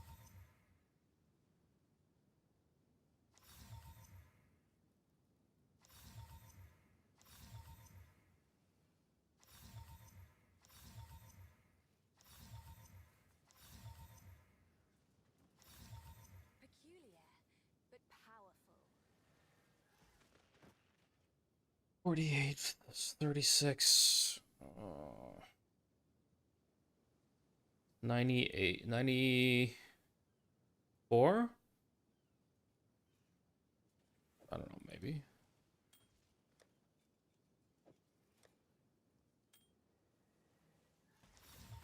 Ancient power. Ancient power. A relic from long ago. No! Why couldn't that be positive fire res? Oh my god, that would have been so nice.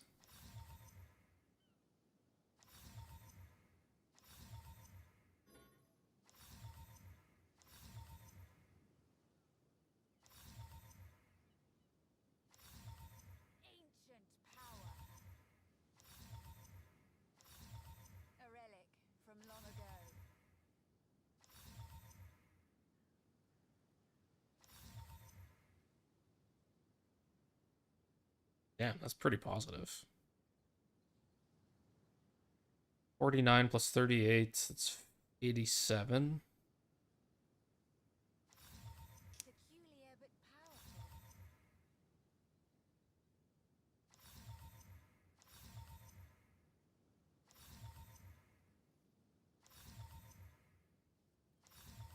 Peculiar but powerful.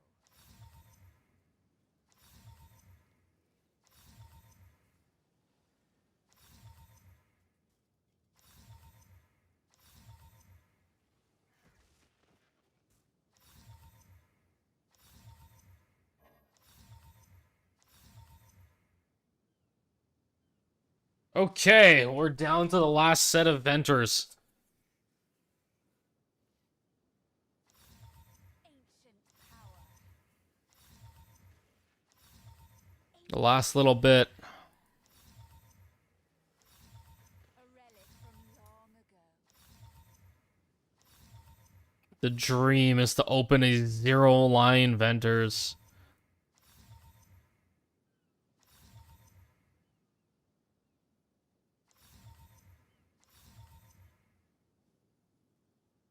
If the lightning res was lower here, it'd be a fun one, but Ancient power. we still have to reforge them after A relic all the from garbage long ones. ago.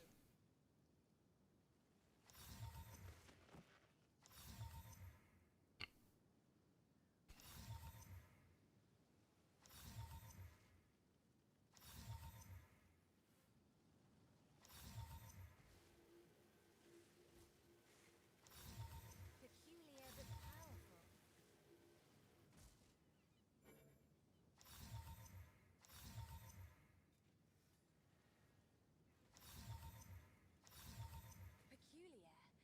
powerful.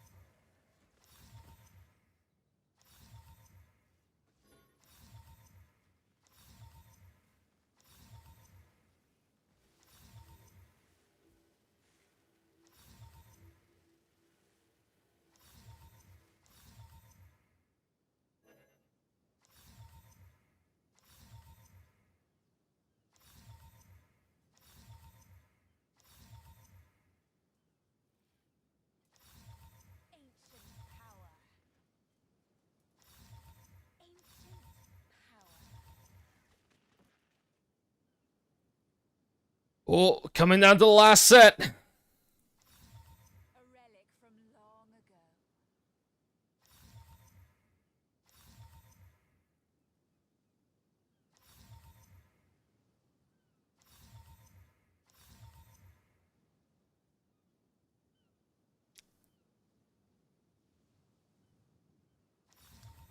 Ancient power. A relic from long ago.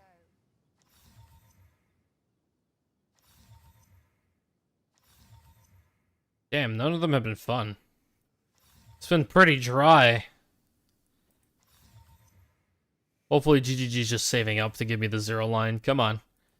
Come on, give us the zero line right here at the end.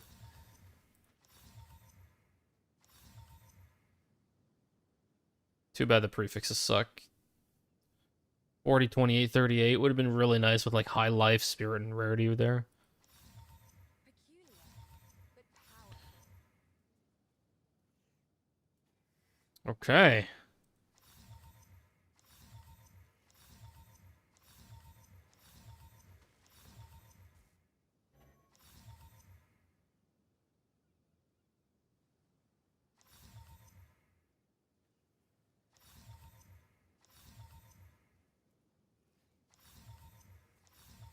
Ancient power. Ancient power.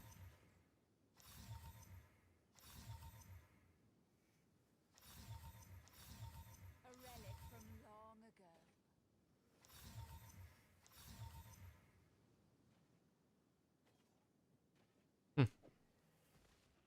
Mm.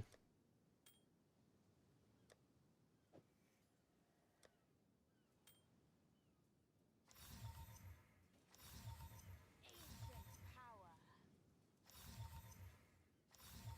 A relic from long ago.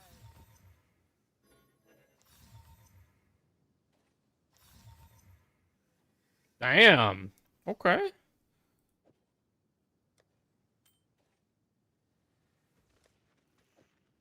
Kind of nice.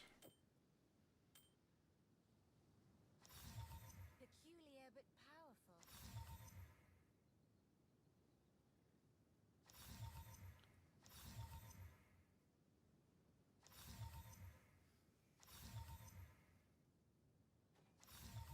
Peculiar but powerful.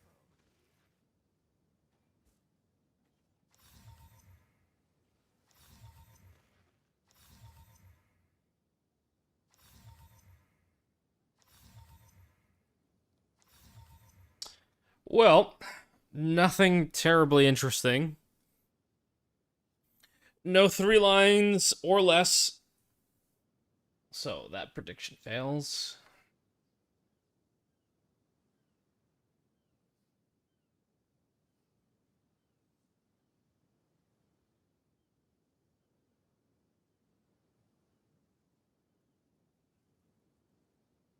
Yeah. No 3 line or less.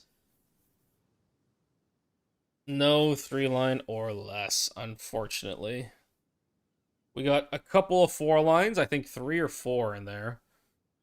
But no 3 lines or less. Let me go to the washroom. This alcohol's passing right through me.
Okay.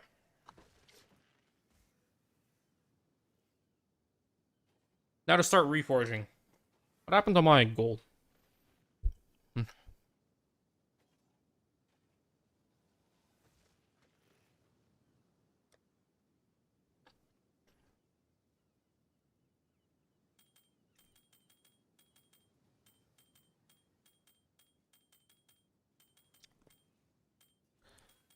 Remember, the goal is to hit that legendary zero line Venters.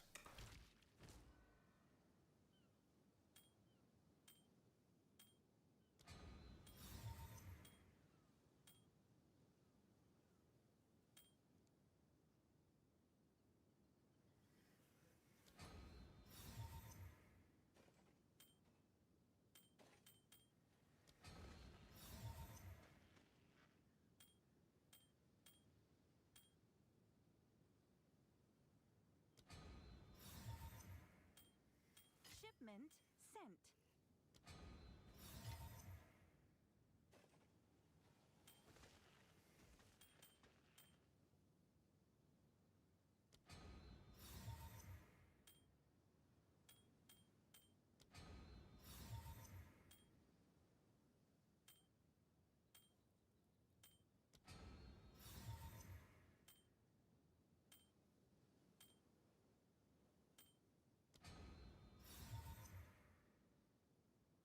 Damn.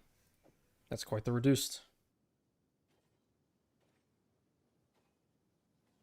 Oh yeah, we always go for the most scuffed Venters.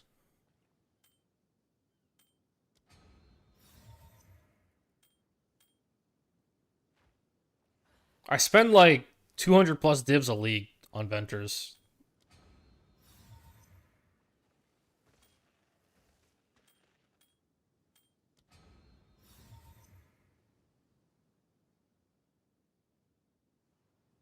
You did your first big Gamba? Wait, you did 3 tabs of Venters? Holy, that must have taken a long time. Yeah, the gold costs are just ridiculous. Like, actually. You did belts. Gold costs are actually kind of nuts.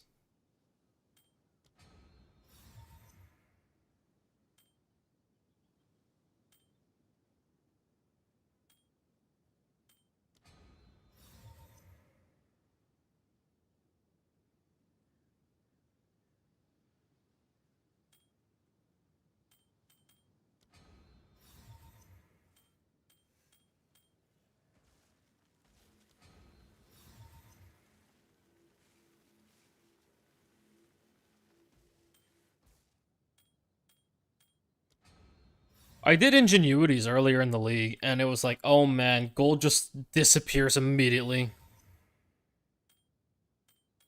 It's really annoying. The gold costs on these items are just, oh, it's so high.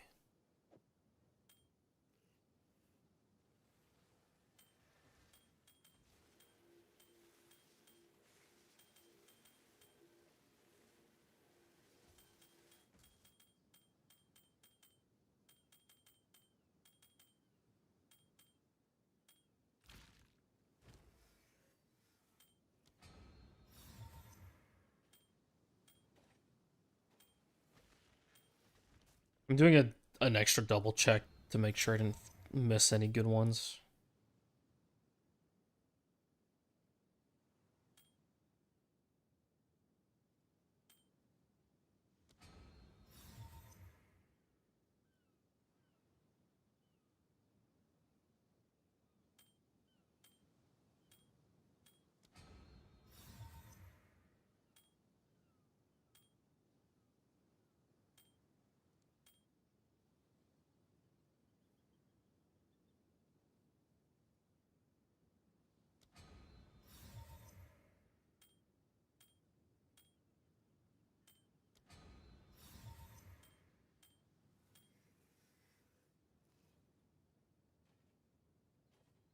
Sold it.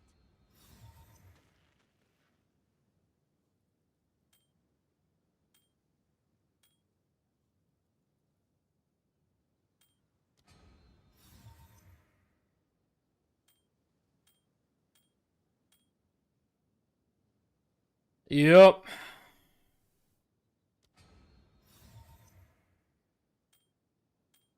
I mean, look, if GGG just gives me the zero line right away, then I don't even have to look through the rest, right? That's how it works. Easy. Zero line right here. Not very zero.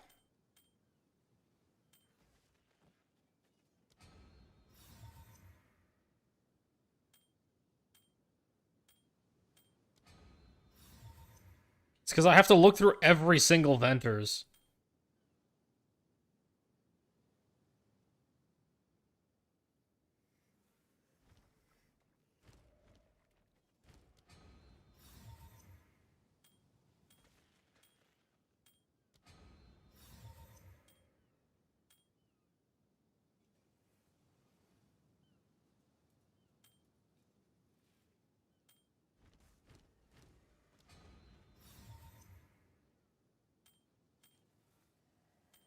I'm looking for positive ones, I'm looking for negative ones, I'm looking for meme ones.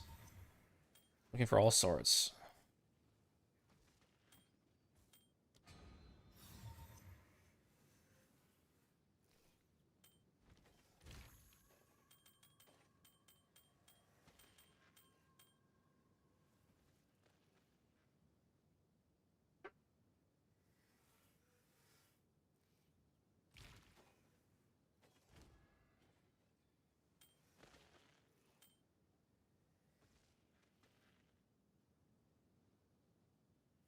Do you think somebody would buy this?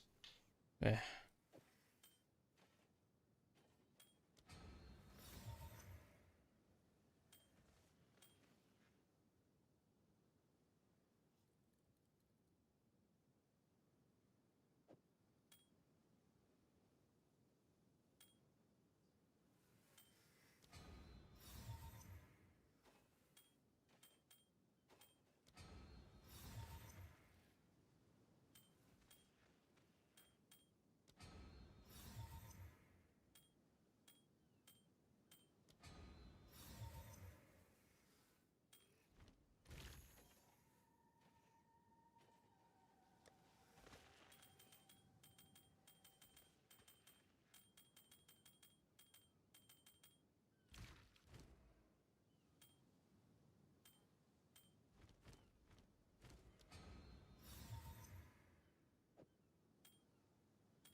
What single item sells for the most gold in the game? I know staves sell for a good amount.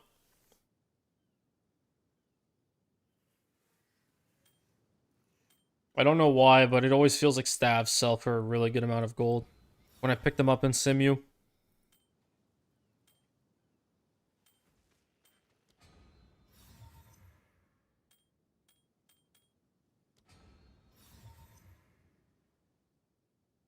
I don't really pay attention to gold value from unique chests and stuff.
I know Sten gave me some,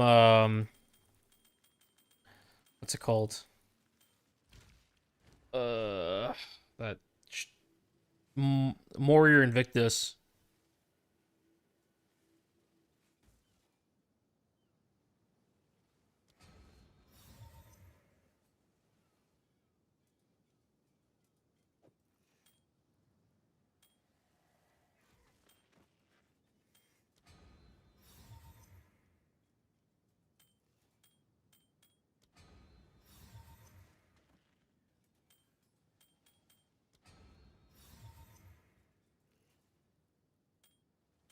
Yeah, I always noticed that stabs sell for a very good amount of gold.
I don't think I'm gonna be able to get through them.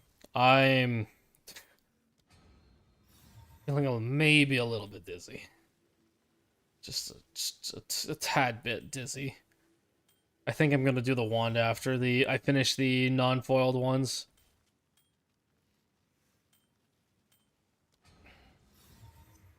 If you suddenly see in the display a new display case with a zero line venters, yeah, I probably at some point did it off stream, but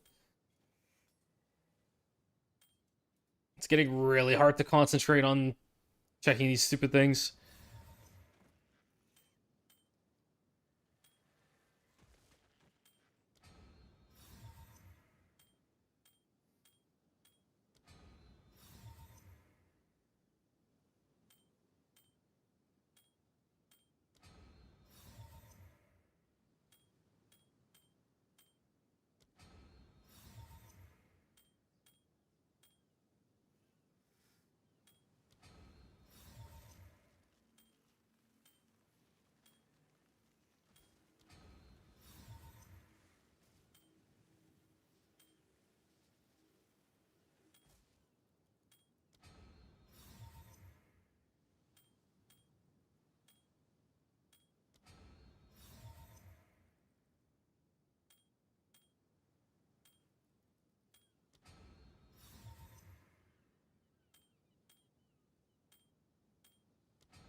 Damn. Minus 24, minus 39, minus 28, minus 35. Okay. Okay.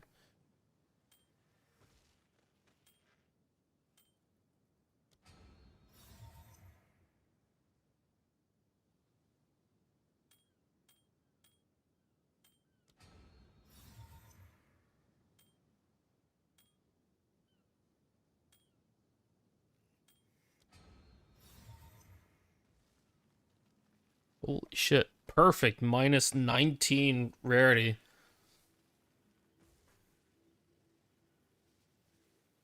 Hmm. Can I help?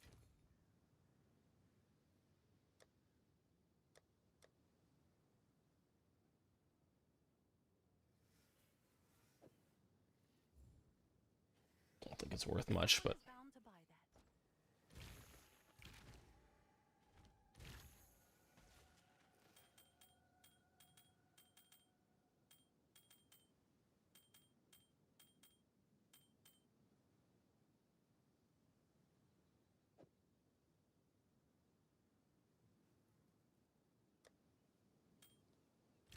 that. Mm.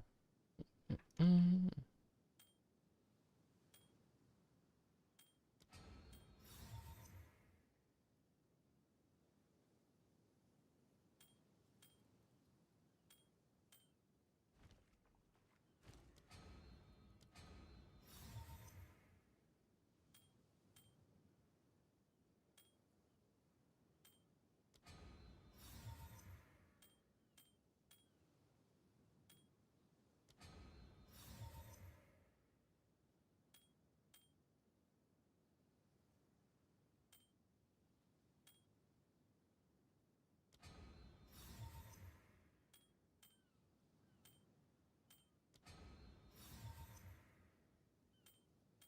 Yeah, after I'm done this batch, I think I'm just gonna do the wand.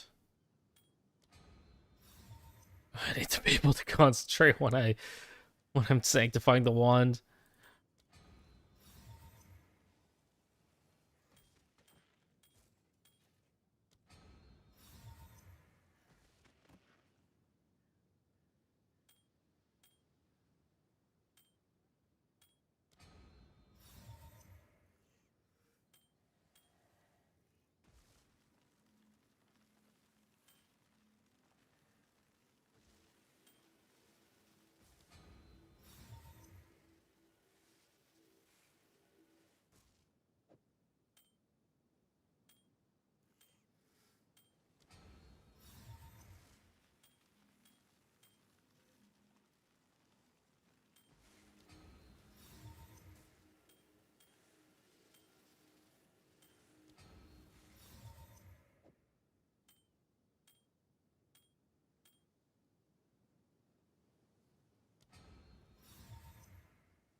Alright, I think I'm done Venters for now. They're very annoying to look through. Oh my god, I still have all of these to reforge. Oh, fuck. Yep, I think I'm gonna do the wand.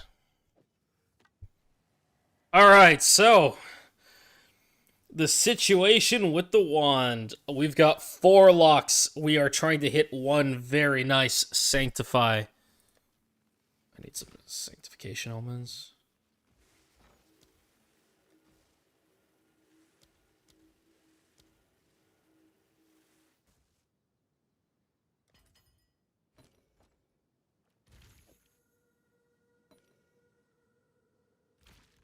Can I help?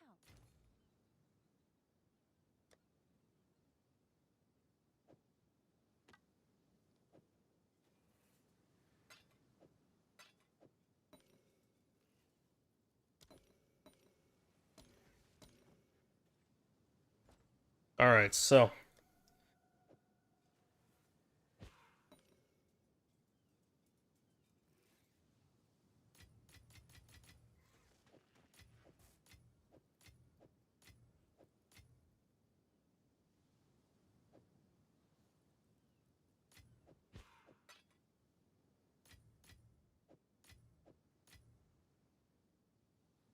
So. The Beast Goad. We've got 4 locks queued up, ready to go.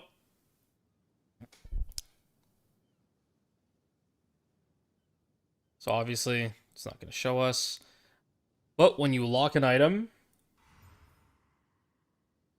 the lock allows you to foresee the result of the next currency item used.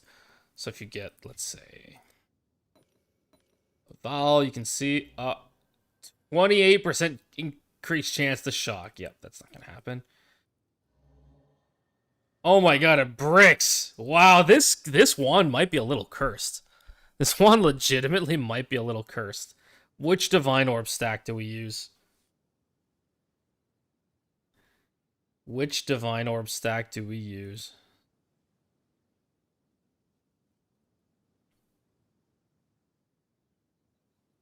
Bottom?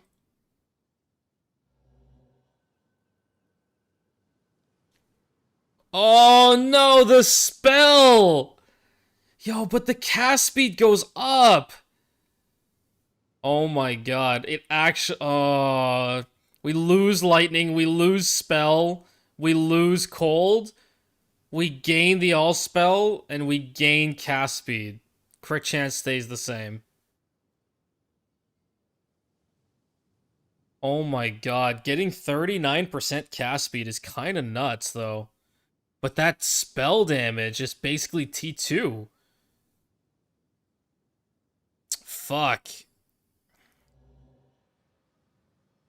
It basically rolls 3 mods to T2, but we get overcapped cast and all spell. I don't think you would take this, right, Mort? But that cast speed is so nice. Oh, that cast speed is so nice. If everything stayed within T1, I would have taken this. I would have taken this. What are the chances that we hit another +5, though? But, oh well.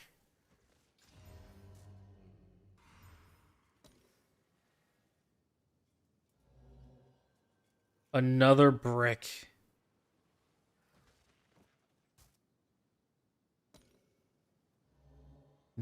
+1 to cold. Oh my god. This wand is a little cursed. Brick. That's a mega brick. Holy shit. Dude, the cold goes to 23. The crit chance to 56.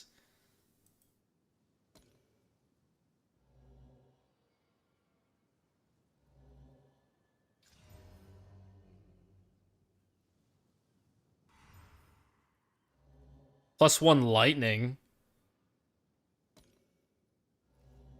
Brick. Oh my god.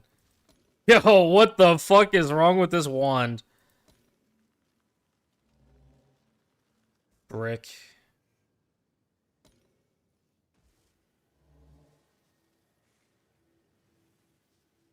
This wand is cursed. This wand is actually cursed.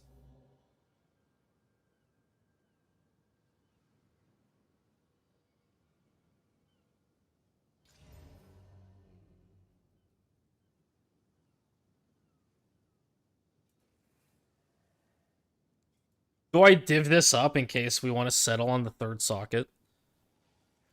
I don't know. I don't know if there's anybody else to donate locks for this.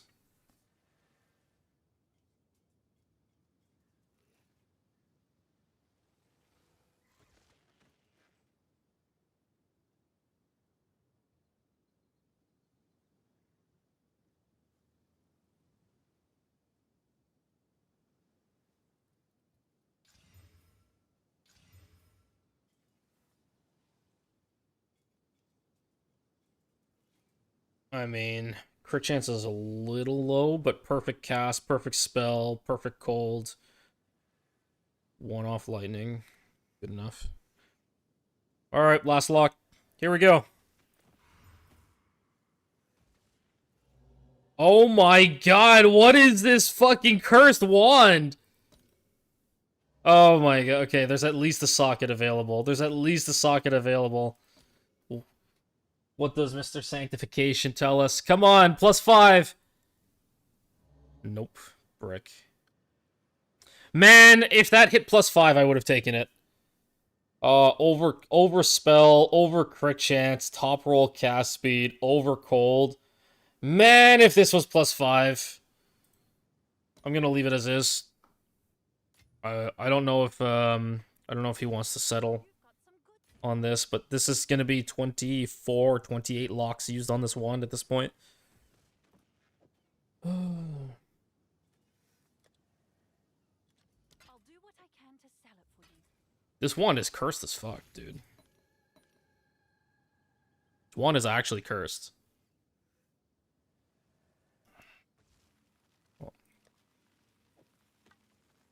Well, that's it. That's basically 1.5 mirrors gone on this wand.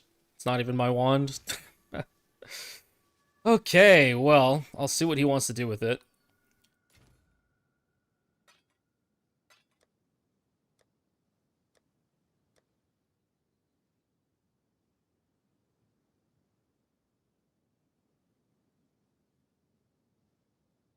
Wait, what would you want to whittle? What to what? It's all T1s already.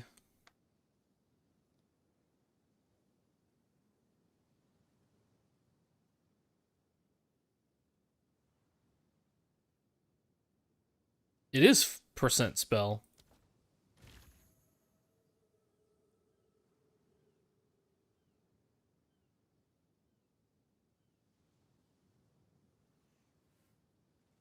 Yeah, but it's an auto bomber wand.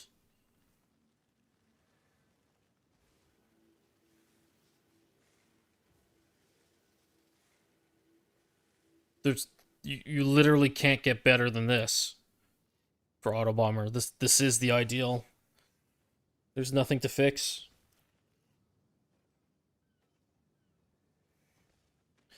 The interesting part would be to check with like chaos. Huh. Interesting. You lose the lightning percent for cold percent. T2 though.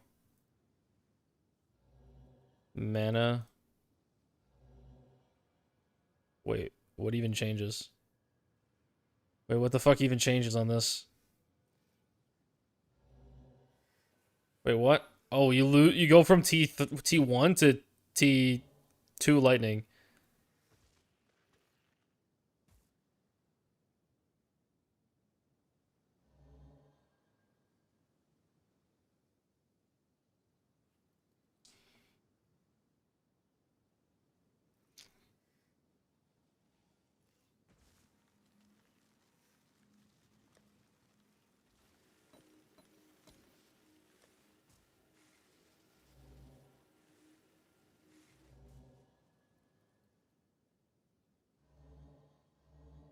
Interesting.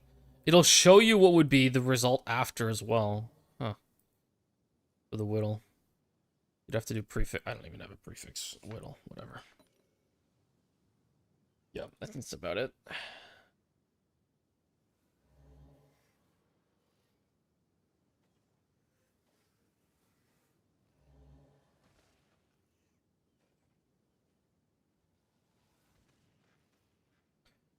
Well, I think that's about it on this wand. I don't really want to go that deep on this wand, to be fair. It's not my wand in the first place, and it's too bad that first result looked really good with the 39% cast speed and the +5. But I mean, we went down to T2s on 3 of the mods. T2 and the spell was like the really rough one. If the spell stayed at like 119 and then like okay, you lose a little bit of gains, but you get 39% cast speed and +5, I think that would be fair.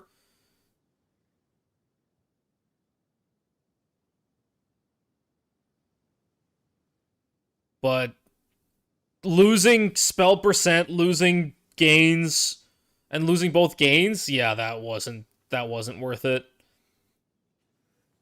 For sure. It was not worth it. Yeah, this one's a little cursed.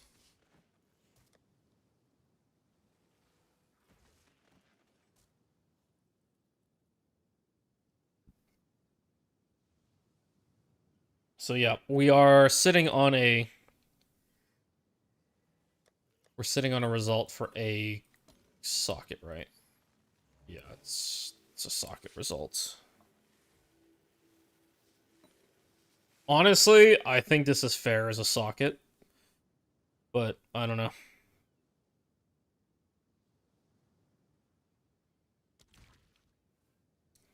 Yes?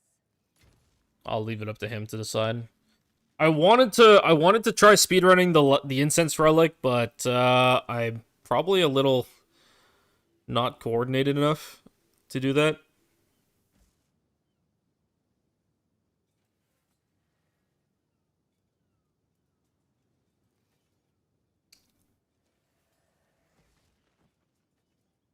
Oh, fuck.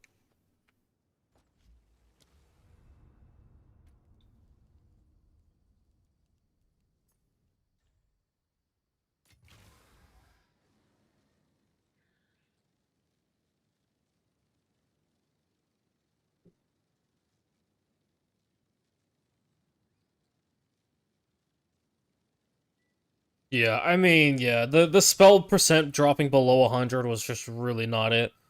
Was just not it.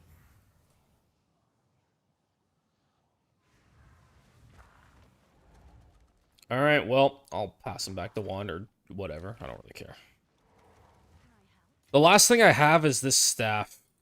This is the thing that I was like, do I whittle this or what? It's got a T2 lightning percent. Gain lightning.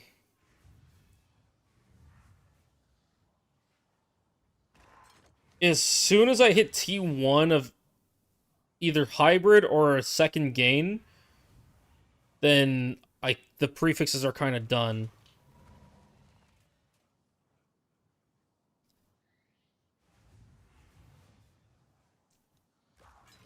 Oh, fuck it, whatever.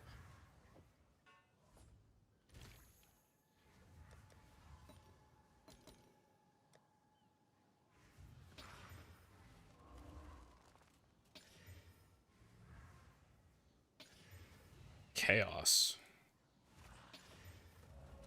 Lightning again, T3 now. Mana.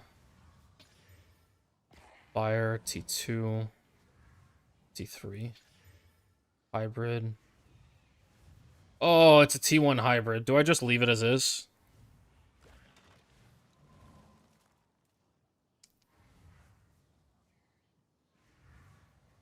Yeah, fuck it. I'll leave it as is. I don't really care. Cast speed is 52 max.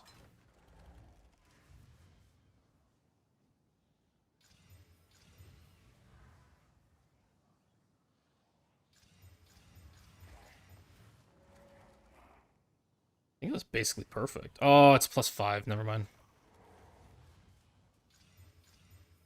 Such a low crit chance.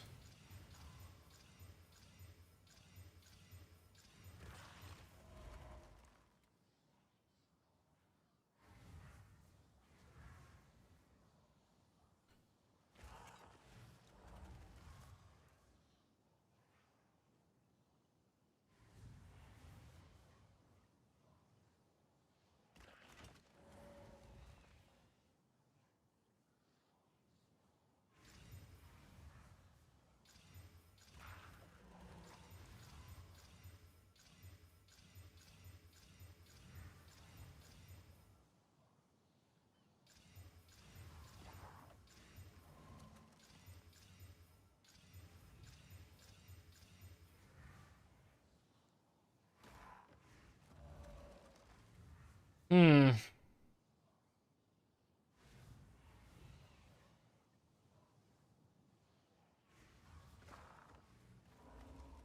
Not a great roll.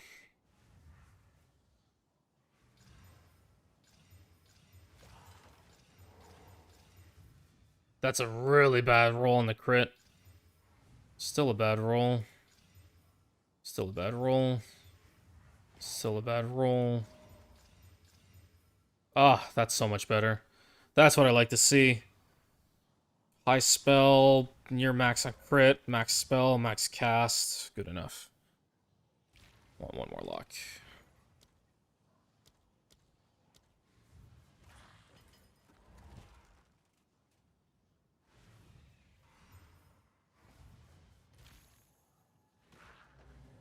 Nice. Okay, socket is a win.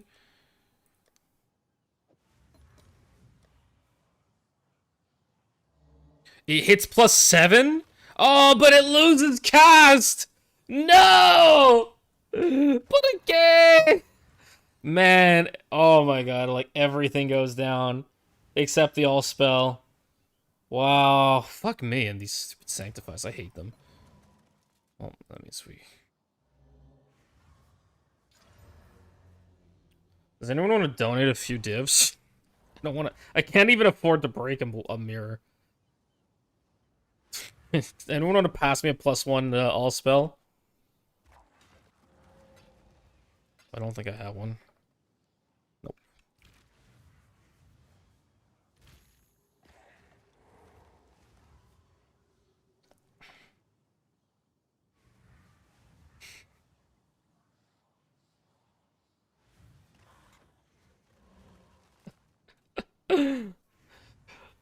Level 30...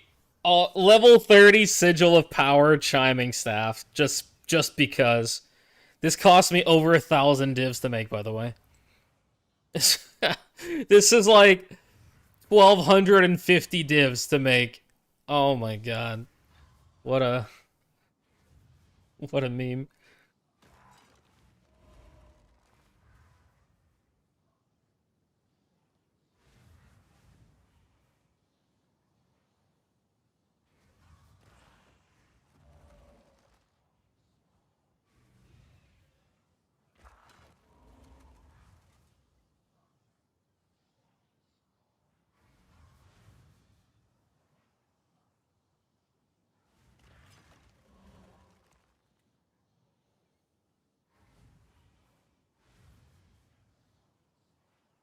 $700 divs just to buy the base, by the way.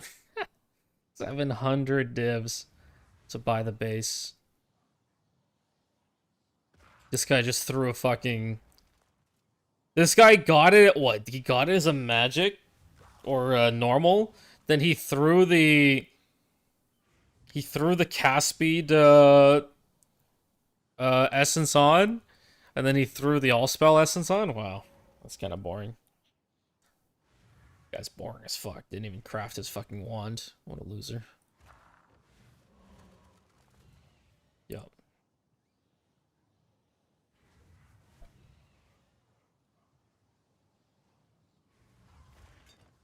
$126% spell damage, by the way. Oh, I love it. What a meme. What a meme.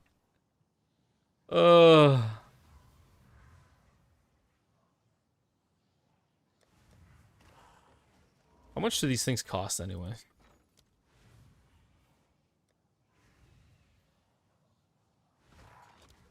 $20 divs.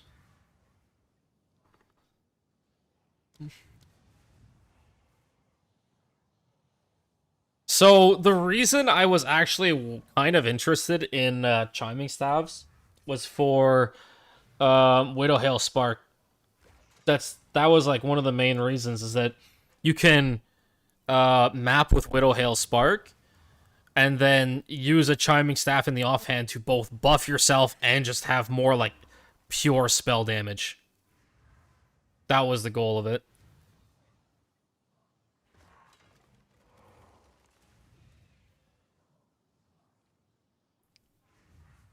So when I was theory crafting be like pre 0.3 or like a Widow Hail Spark, that's what I was thinking of doing. That's kind of why I was more obsessed on chiming staffs. Apparently, too, there's the staff that has Unleash. I don't know if I have one on me.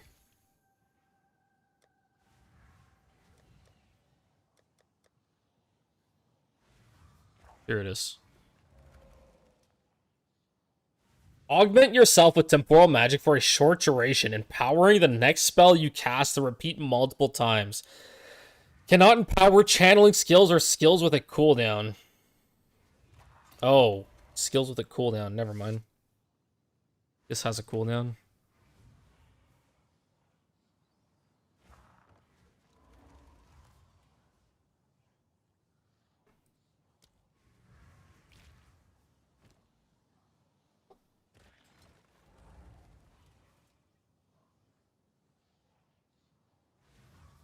With that staff on warrior? Maybe. I don't know. They posted... I don't really follow much of anything with GGG. I don't find any of the builds that are featured, like, super good. Oh, thank you, Platypus. Plus. Is this not the best staff you've seen?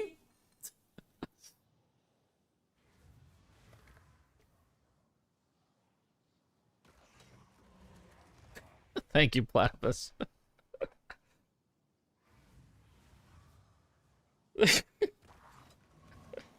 Level 30 chiming. Level 30 sigil of power. So what I was actually gonna do was buy a Prism of Belief with +3 sigil of power. And then, you know, you have your +4 all spell on your amulet. And then you would use Uhtred's, and then you would get it to level 40. So you could get a level 40 chiming staff. But apparently, Prism of Belief does not exist for Sigil of Power. So we're sitting at level 37 as where we are right now with the Sigil of Power on the other character. Or let me just go transfer it over.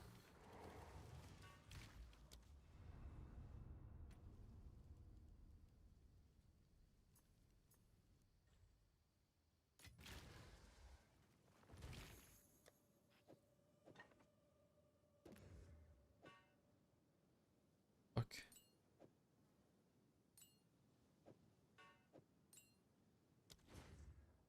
Oh, it's true. I have two focuses.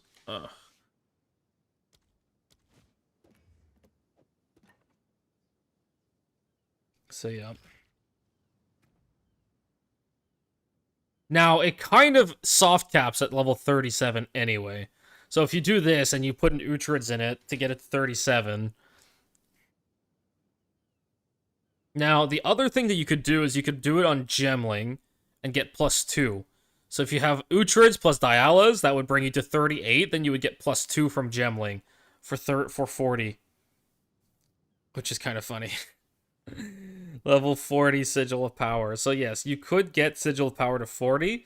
The other thing is if you were on Ritualist, you could run the... if you had a +4 amulet, it would turn into +5 because of the Ritualist effect, which would mean that you would have... I would have 35 right now.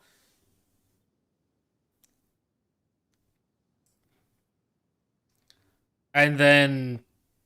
yeah, then you could have +4 from the supports. And then you could use the helmet for +1.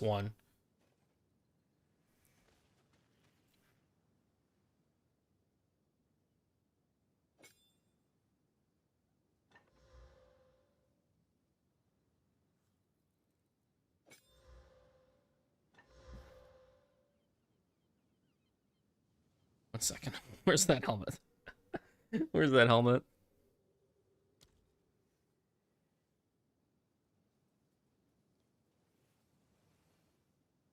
Wait, do I not have one? Fuck.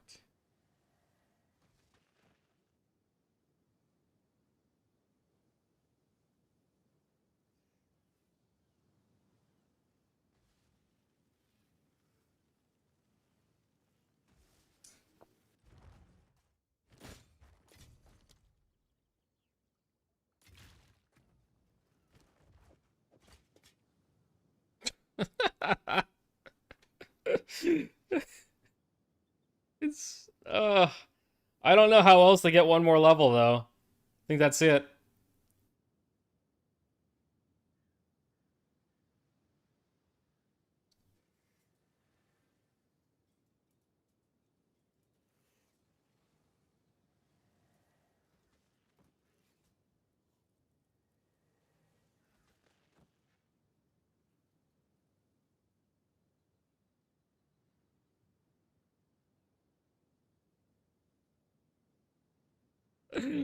Oh, level 39 Sigil of Power.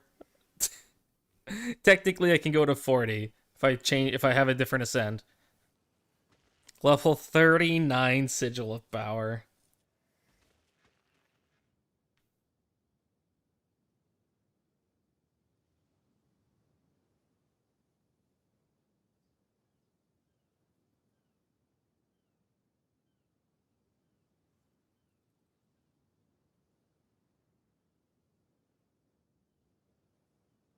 Yeah, this is pretty funny.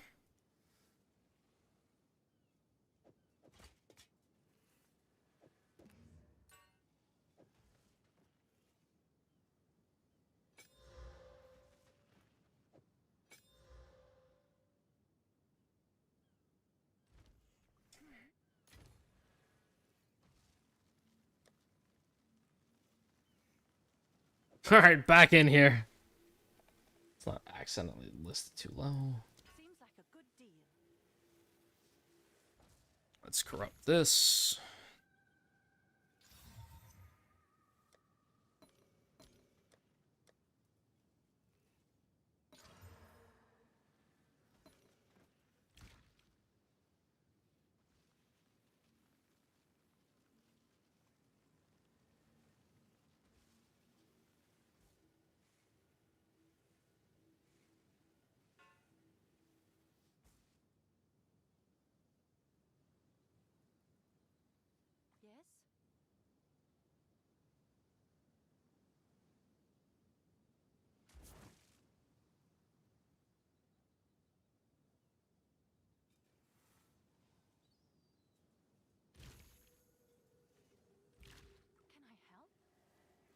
Where's my Oh, I had a screenshot of my cast speed. Fuck, where is it?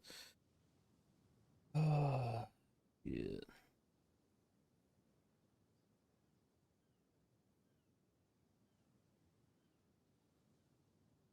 I probably posted in my Discord, if anything.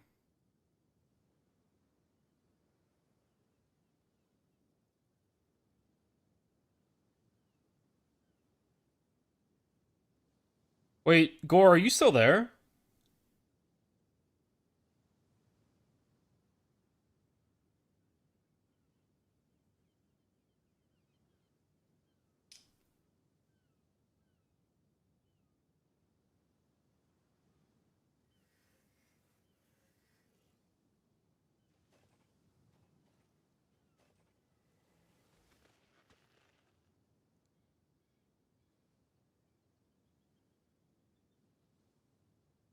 Ah, found it.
Fuck, I left my ring on the other character.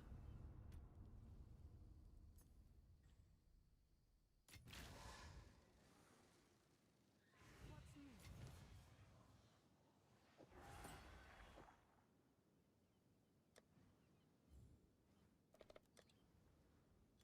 Is that a good price for that? I have no idea.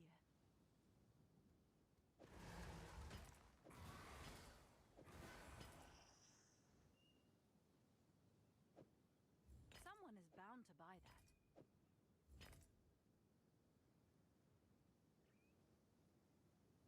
What was in this slot? What did I leave there? The Calantras went here.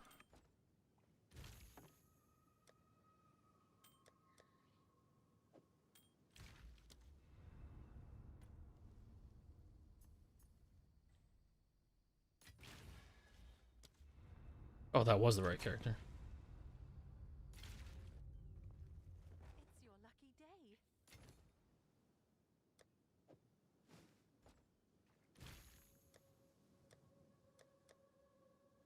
Oh, it was the two wands. That's what went there.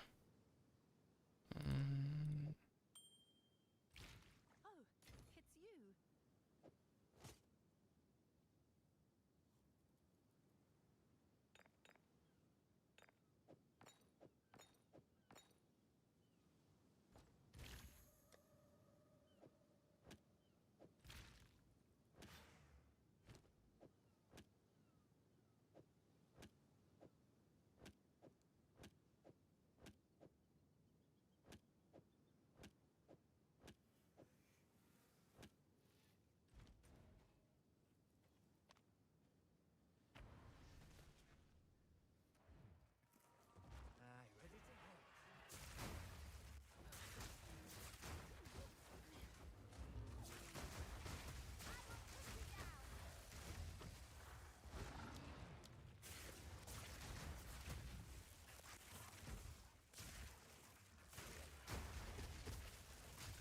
None can oppose me.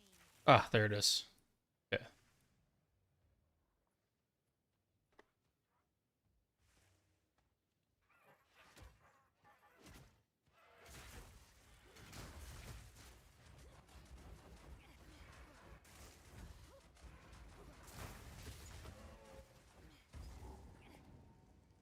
Yeah, somebody was asking me.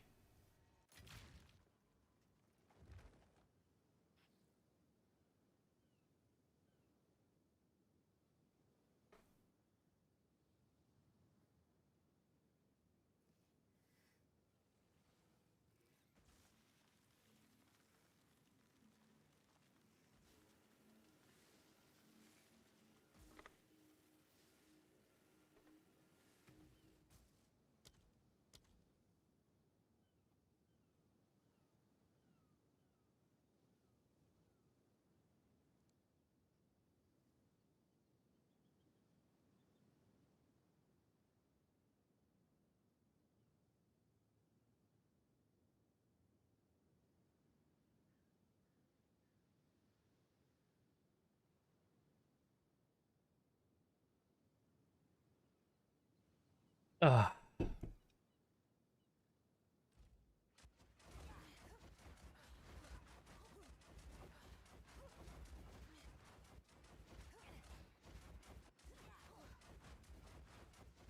So, Mort, did you see that? Did you see the update where like people don't TP straight to Ange, or did they fix that?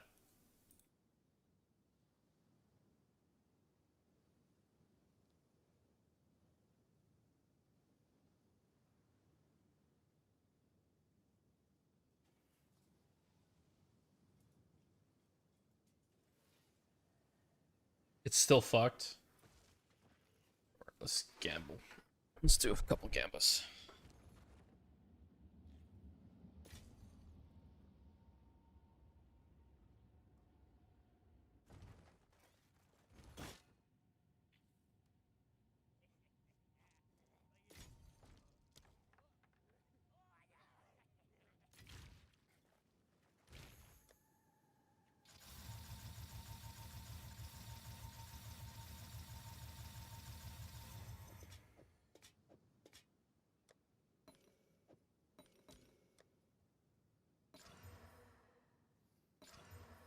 Can I get some sockets or implicits or something?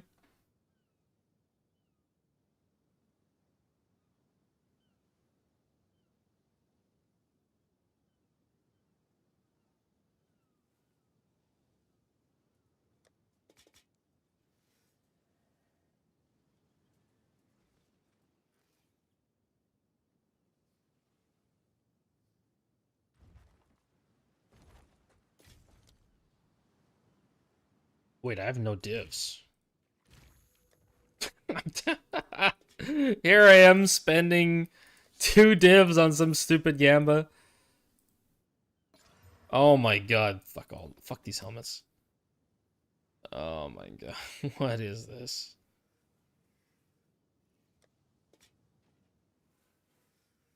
That's it. There's no more helmets. Alright, well.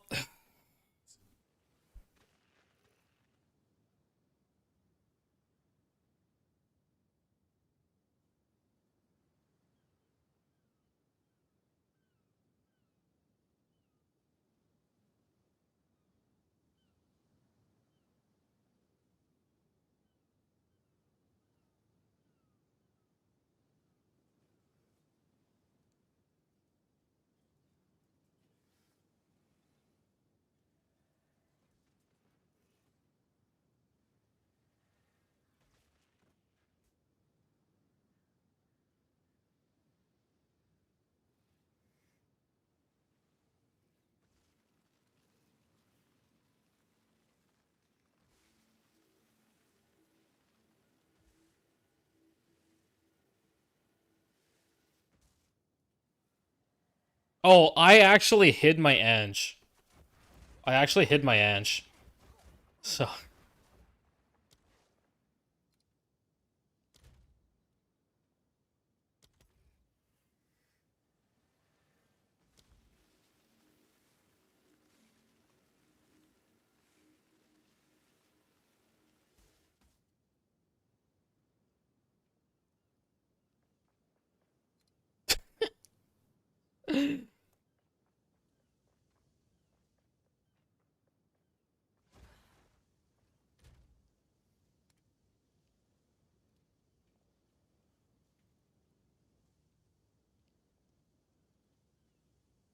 Yeah, so sometimes they TP directly to her, sometimes they don't.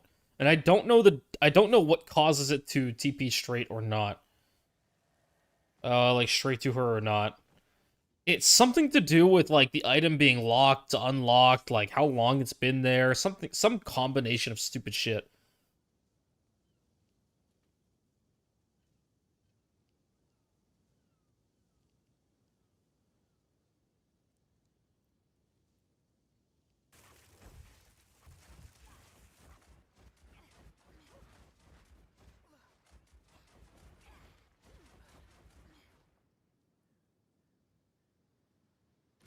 Yeah, we were actually testing it. Like if the item has been there for a while, seems like they TP to waypoint.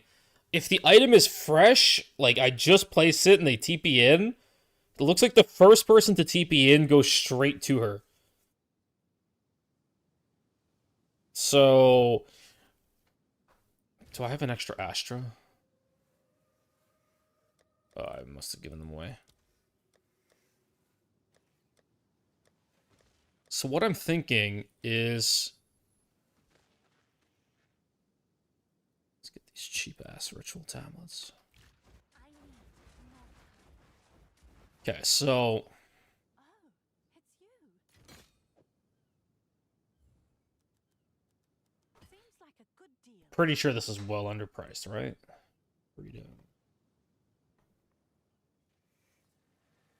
Cheapest one is 200 exalts, so let's do like 125. Greedy, are we? So we're probably going to see that the first person TP's in directly on Ange. Probably just going to be some bot that TP's directly to her.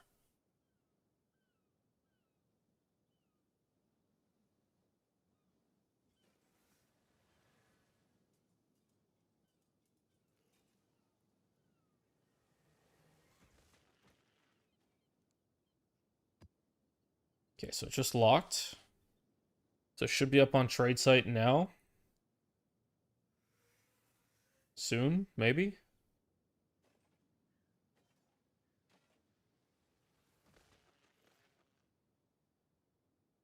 And there was also something funky that if the game doesn't think that there's a path directly to her, I think what happens is they just TP her. They just TP the player onto her. What I wanted to do was maybe put Ange on a different island. I I was like, maybe I can have Ange on a different island. But I put an Astra in, and they got TP'd directly onto her. But if I can set it up in a way so that they don't TP straight to her, then that would be best.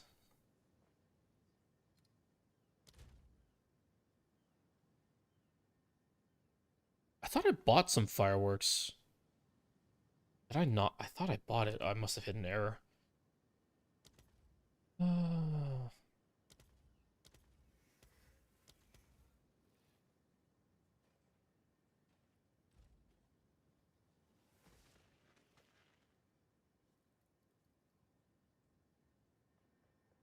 So, yeah, that's what we were actually trying to do.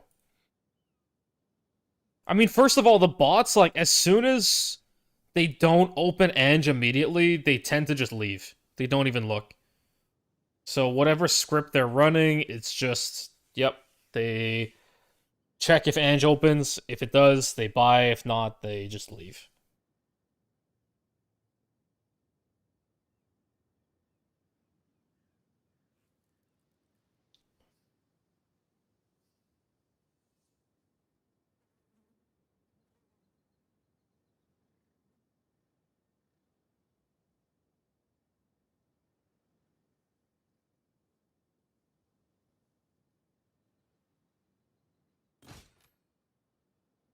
Somebody's coming.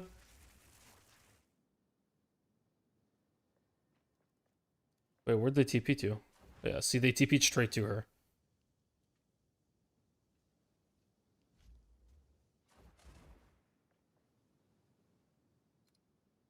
Yes? Good news for you. Wait, they weren't even there for... Somebody's TPing in for this. Yeah, see, they TP'd straight to this. Gone. Okay. So, at some point, I had moved Ange a little bit out.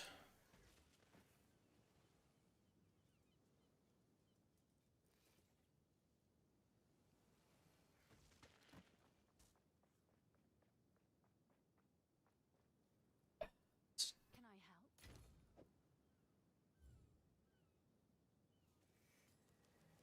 I'll do what I can to sell it for you. And then I moved the chair.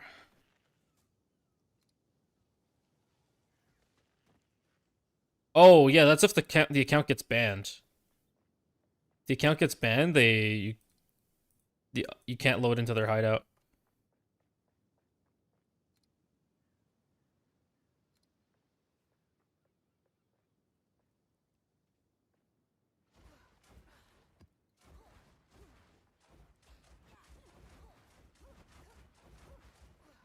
Have an order? So yeah, see the game, she was too far into the wall and the game thought that she was just inaccessible. It happened once where I blocked off this path here, so the staircase up, and the game was like, yeah, it's not accessible.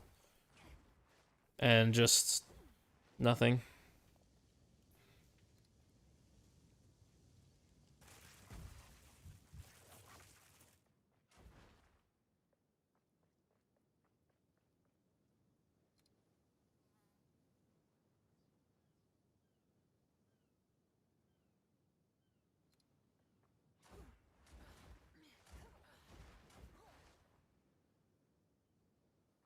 Yes, it happened a lot at the beginning.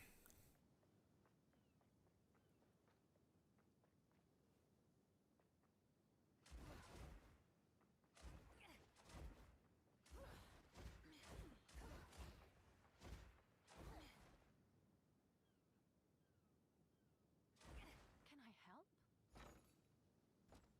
Have an order? Can I help?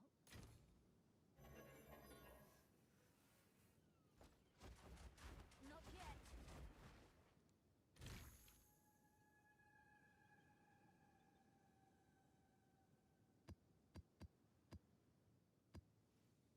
I'm just gonna put all of them in at that price just so I can change them as I want.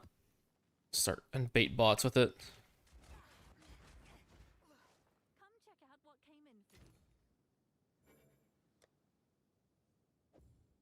Someone is bound to buy that.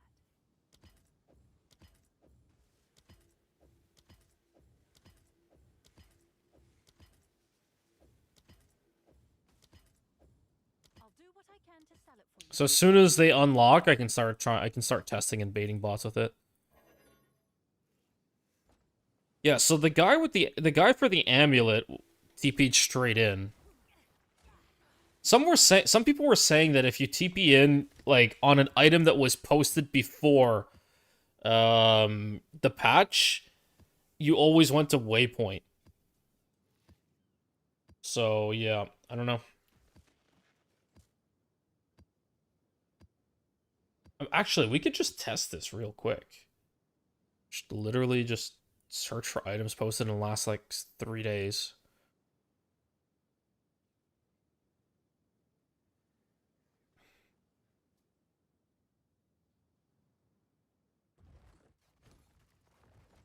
Oh yeah, see, this is posted 3 days ago. We TP'd straight to her.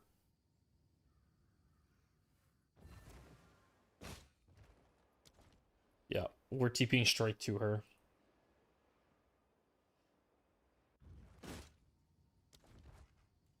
Interesting. So it looks like that's not really a thing anymore. Got it.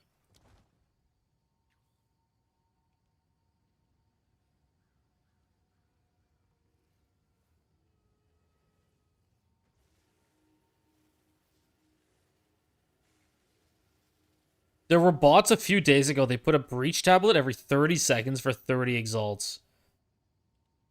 Apparently, somebody's DMing me on Discord or pinging me that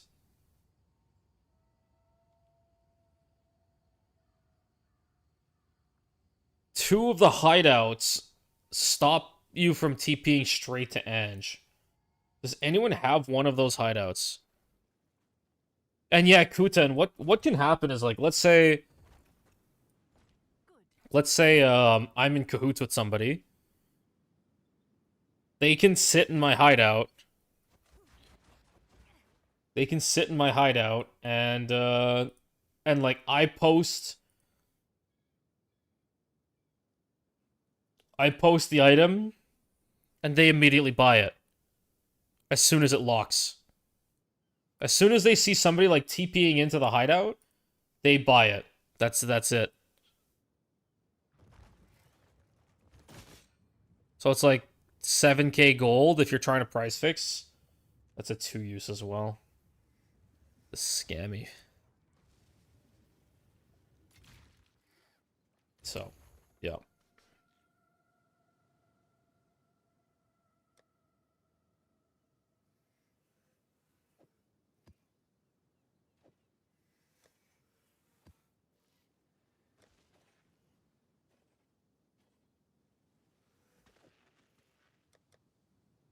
By the way, I have... Oh, I moved her.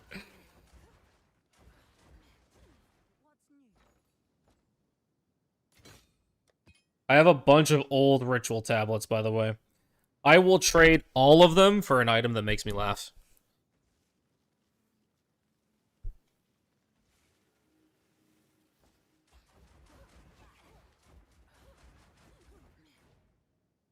Yeah, okay, so apparently there's one hideout.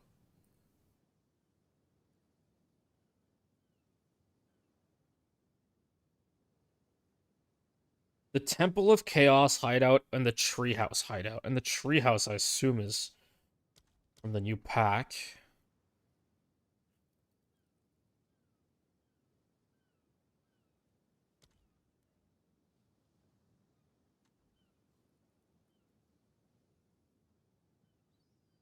I assume this is what they mean by Treehouse.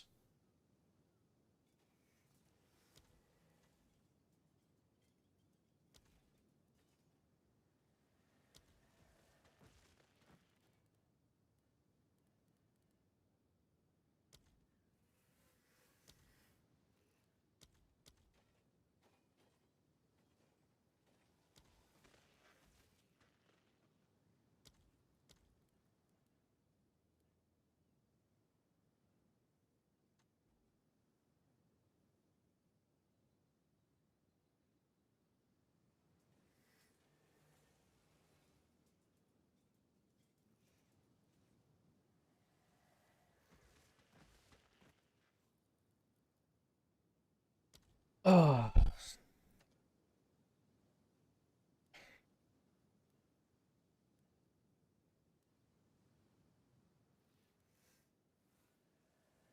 Oh, there's the tail. I didn't even really notice it.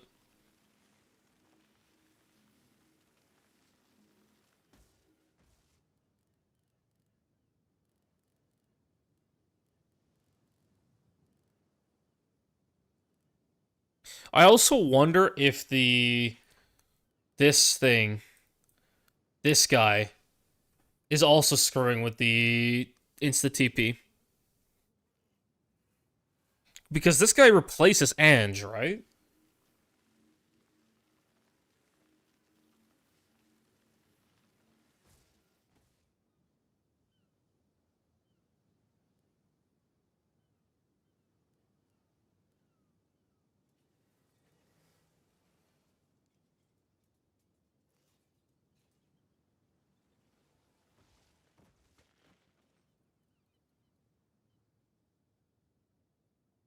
Yeah.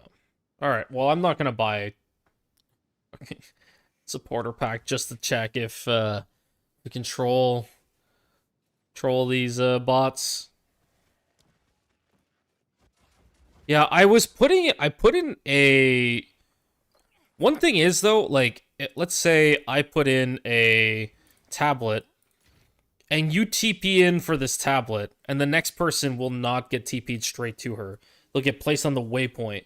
So if you have a friend that can insta-TP on you, on the item, they can block others from TPing straight to Ange, and they get placed on the waypoint.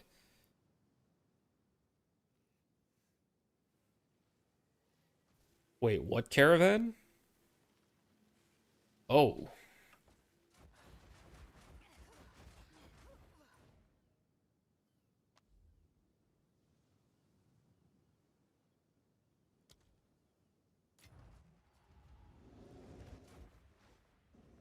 Like this one?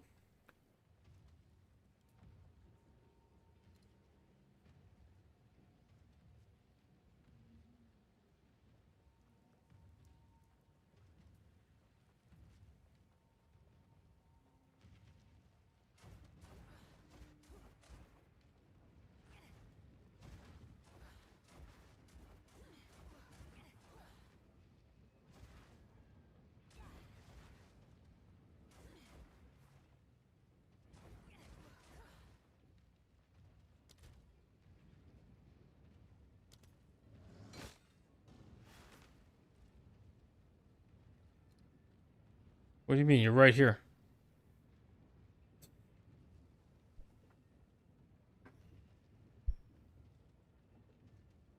I...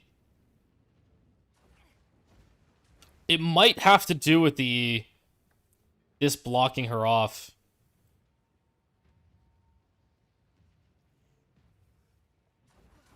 It was probably an item that was posted for over, like, 2 weeks or something. Or they fixed something, because there was a patch yesterday, right? They may have fixed something.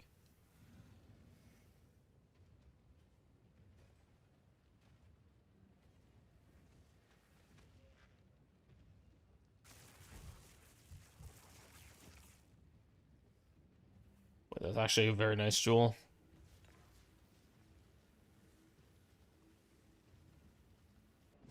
Yeah, they may have fixed something with the patch yesterday.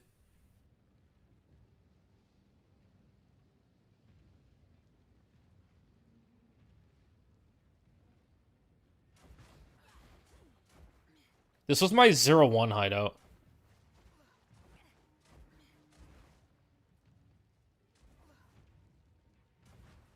You could access the stash. So if you needed to access your currency to trade me. And for me, it's like, okay, well, I would just, if I leave my map, I'm on the waypoint, I do all my shit, TP out, put in the next map. That was the goal of this hideout.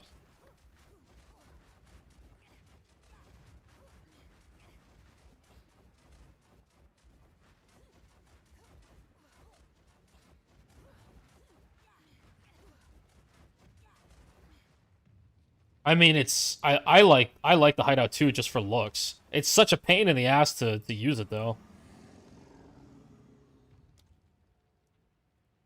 If you aren't playing a character with Blink, getting up here is a real pain in the ass.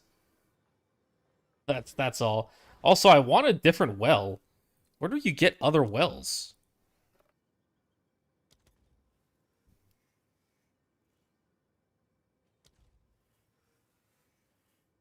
I didn't see them in the microtransactions.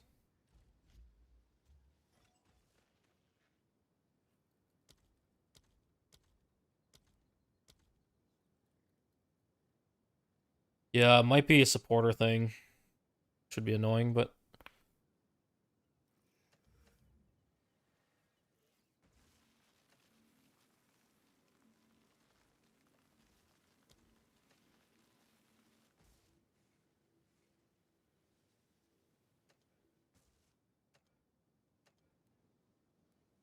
I need these to go back on sale.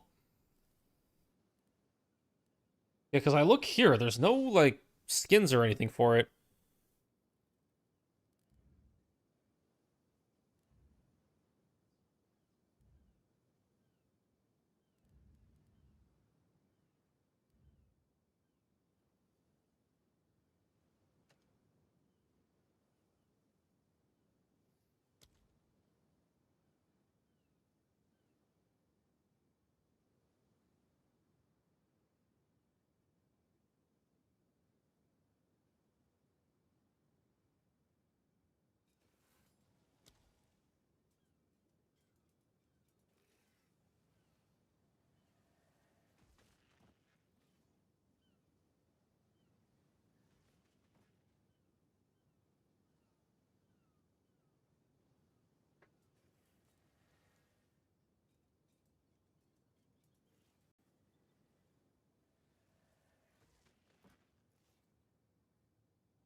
Yep, so if there's a what's up, Eller? El Hermano. Hermano.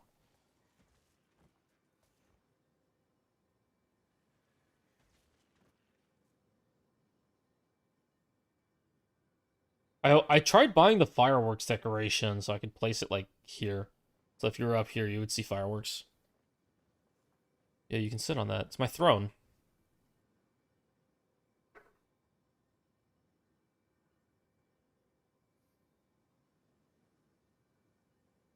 Can you get a giveaway? No.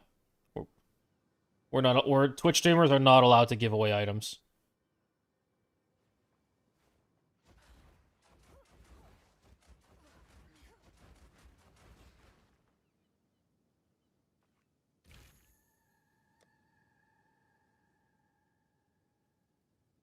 I wish I were joking. I genuinely wish I were joking. But we are not allowed to give away items.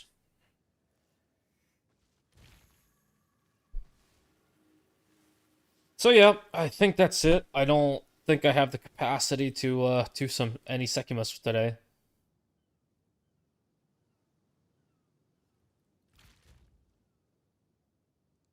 Is Endag even on?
I mean, I have a smoke. No, I have a smoking blunt quiver of victory. I think I have two of them. I also have smoking blunt quiver of enveloping, of absorption, of infusion. I knew about of success. I just never hit it. I didn't feel like spamming for it. I already have a whole tab. I mean, the real one is the mirrored one. That's the real one. I mean, burning blunt is not the same.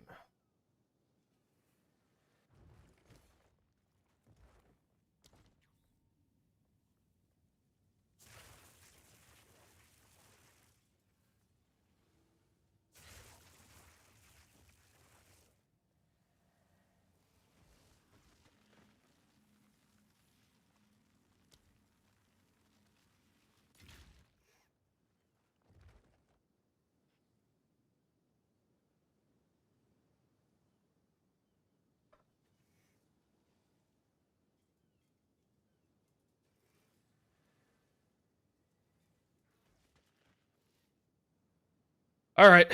Well, I'm gonna go to sleep because, yeah, a little dizzy. Let's find somebody to raid. Let's find somebody to raid. Who shall it be?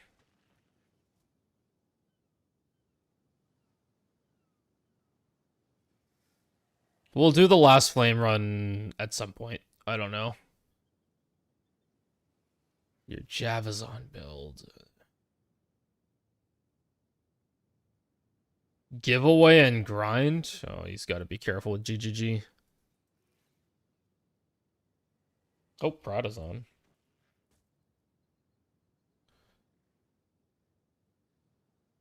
Let's see, Java's on. What's happening here? Oh, he's like level 8.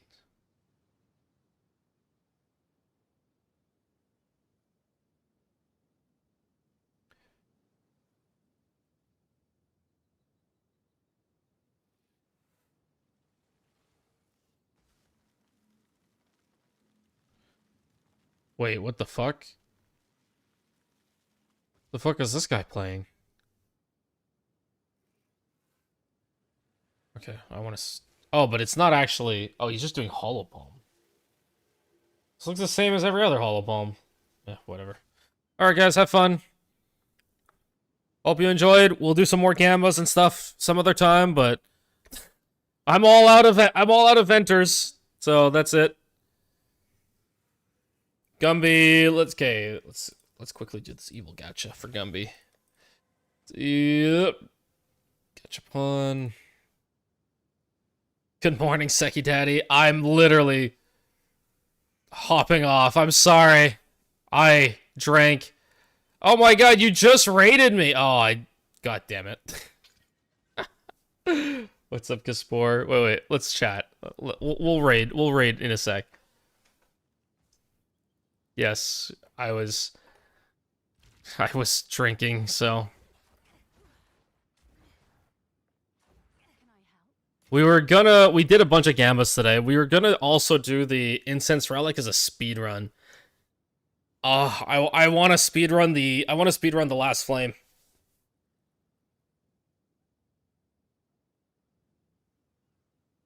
I want to speed run the Last Flame. Just not a speedrunner. I've been trying to get people to speedrun.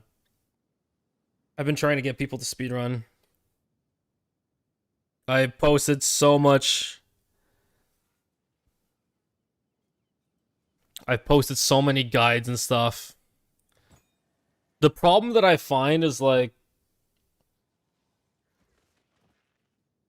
a lot of people just give up. I've only dropped one.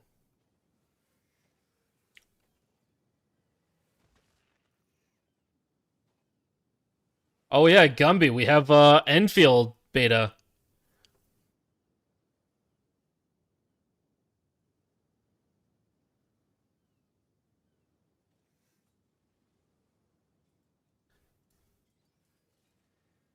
Enfield beta is going to come out on the 28th of November, but like if you want entry, you have to enter now. You have to post now and do some shenanigans for entry. You don't like speedrunning, but you love watching the YouTube videos? Man, I try. So I hit the 544. I hit the 544. You have a question? How come there are so many rites of passage? Because I can. That's all. Because I can.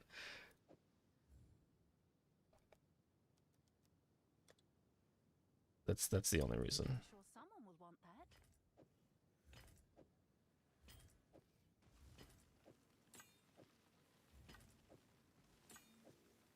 I'll do what I can to sell it for you.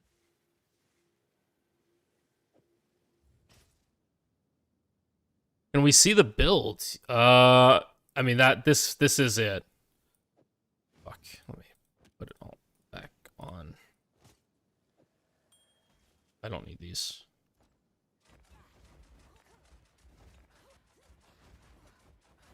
This is the build.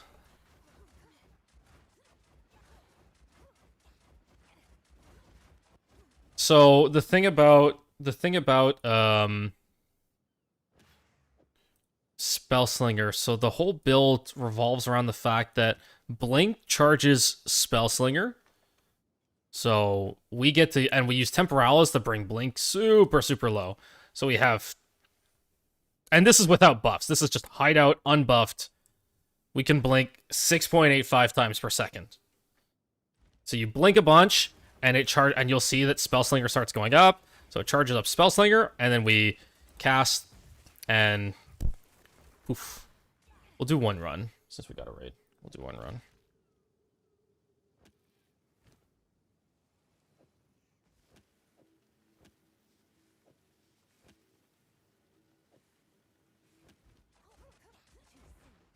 Can I help? The good thing is I have extra stags. Guess I ever lock myself out by accident.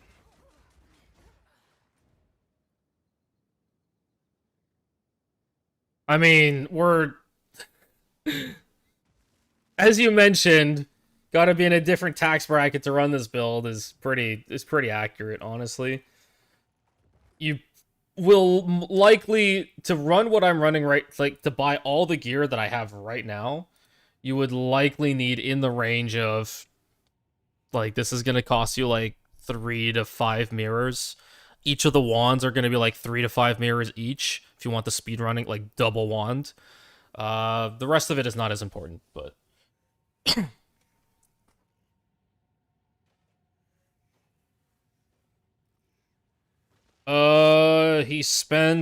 he had like what, 2 mirrors, and he spent the whole thing. And again, he didn't get like a 2.34 tempo. Like this.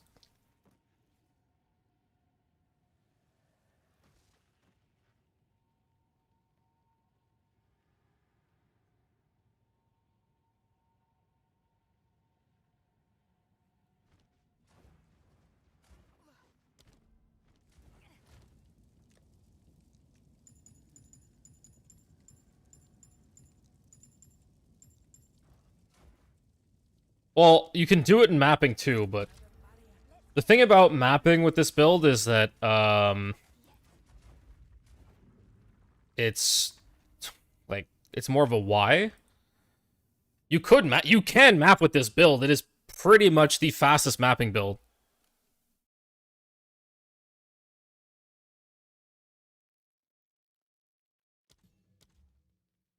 It's if you use Alpha Howl, it doesn't feel that squishy. We use for actual mapping. We use Arctic Armor and we use Alpha Howl for Blasphemy with Temp Chains. And with all the plus spell levels, you get like 30 something, like 32 or 33 on the Temp Chains, and it feels pretty good.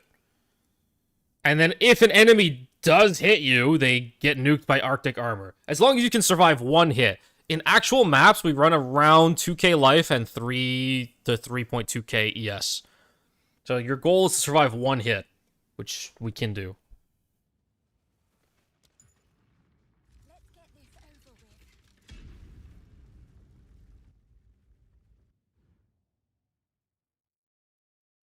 All right, 3, 2, 1. Not yet.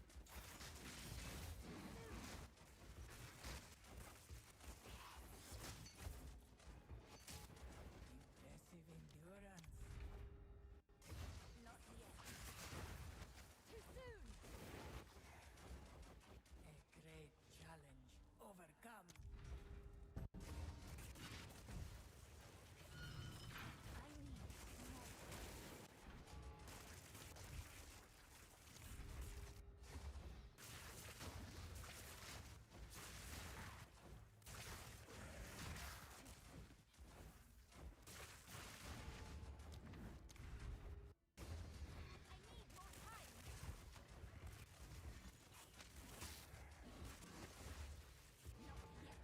Impressive endurance. Good riddance.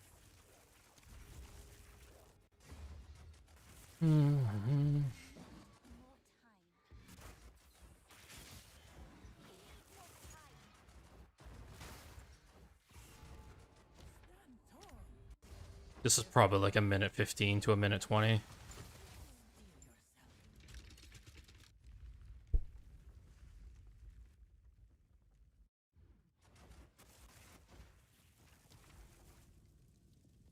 I need more time.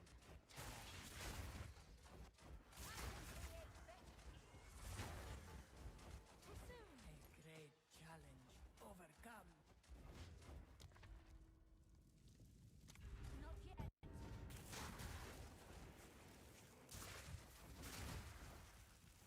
Yeah, I knew it. I fucking knew it.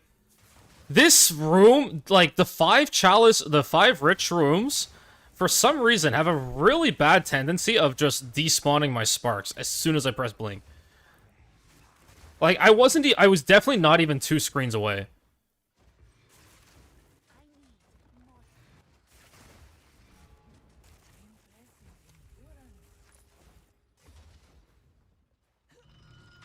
Hey, Kaspor, thank you for the raid. Not the raid and the sub. Well, holy shit. Thank you.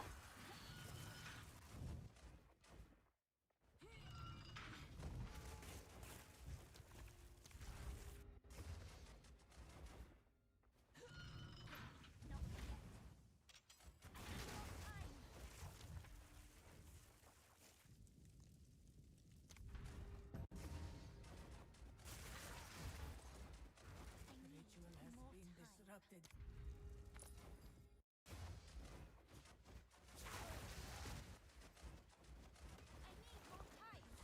2 proximals in a row. Oh my god. A great challenge. Two ancient guardians await you. When will GGG make a tracking? I was literally talking about this. I was like, oh my god, if GGG ever released like, you know, a best times scroll, oh my god, that would be insane. I'd be all over that shit. I'd buy one every league just to show off my best time of the league. Yup, I would for sure do it.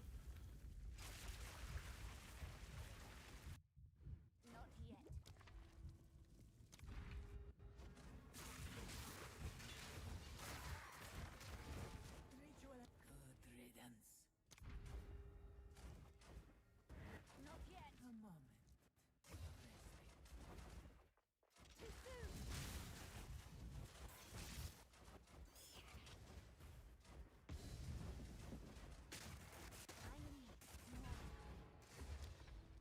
Ah, fucking hourglasses.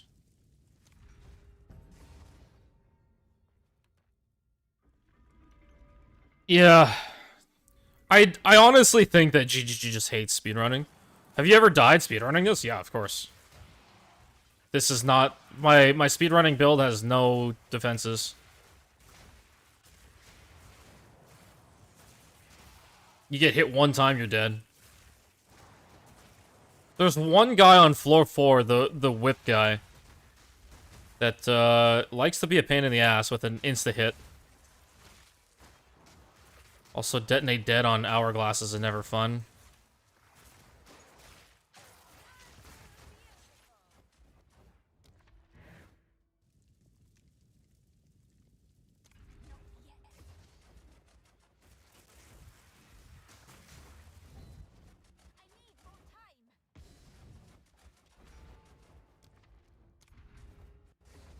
I need more time. I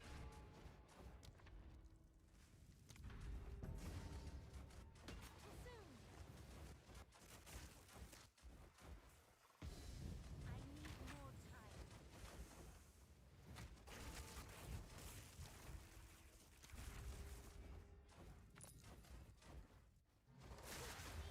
I need more time. Not yet. Where the scorpions sting. Have I always been a Sekhemas main? Yes. Because in 0-1, I hated mapping because mapping never dropped me anything. So Sekhemas was always, like, more interesting. The other thing is, in 0-1, what I really wanted was I wanted to actually get, like, one good piece of gear myself.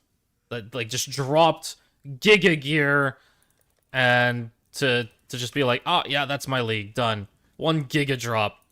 So I figured that between Trial of Chaos and Sekhemas, Sekhemas would be easier to drop a Last Flame as my Giga drop.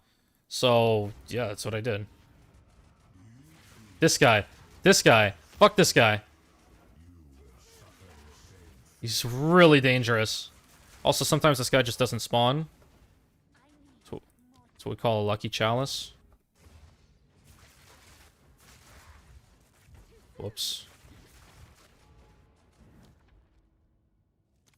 If you want a Gamba, you take the gauntlets.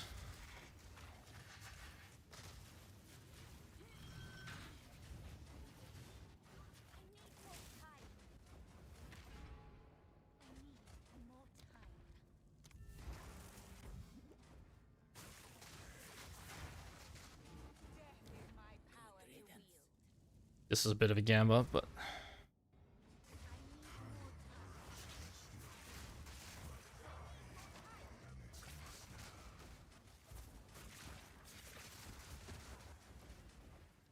great challenge overcome. Not yet.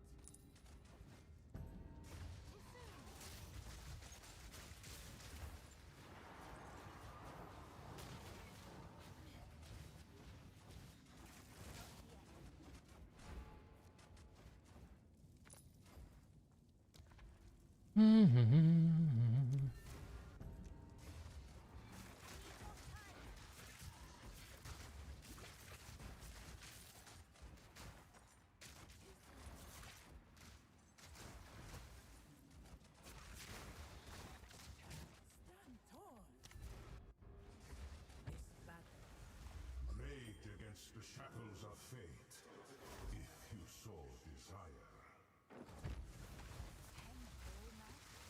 This cannot be. It is minutes my time.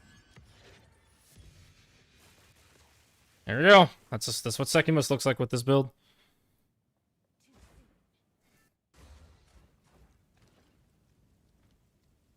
Damn, that's a perfect 40 honor res.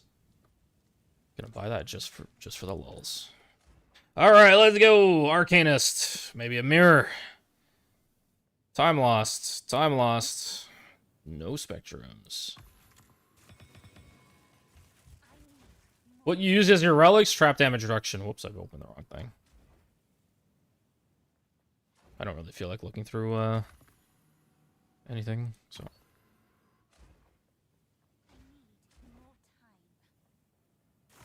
Where would the mirror drop? It would drop from the Arcanist.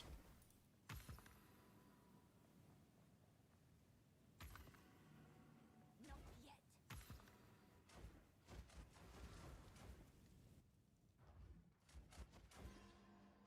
yet. I've only gotten like 1 or 2 divs from these Arcanists this entire thing. Yeah, Arcanists are just currency. Just currency. Not yet. Yes?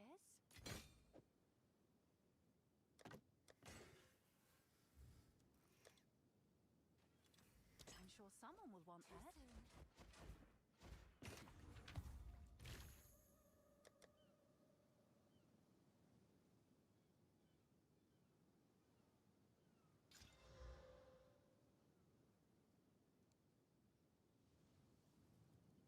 Why did this have to be a ruby?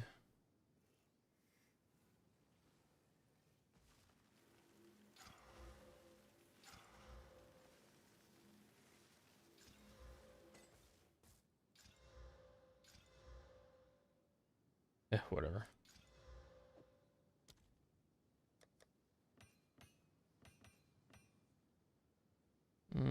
T1 fizz, but you wouldn't start with the fizz.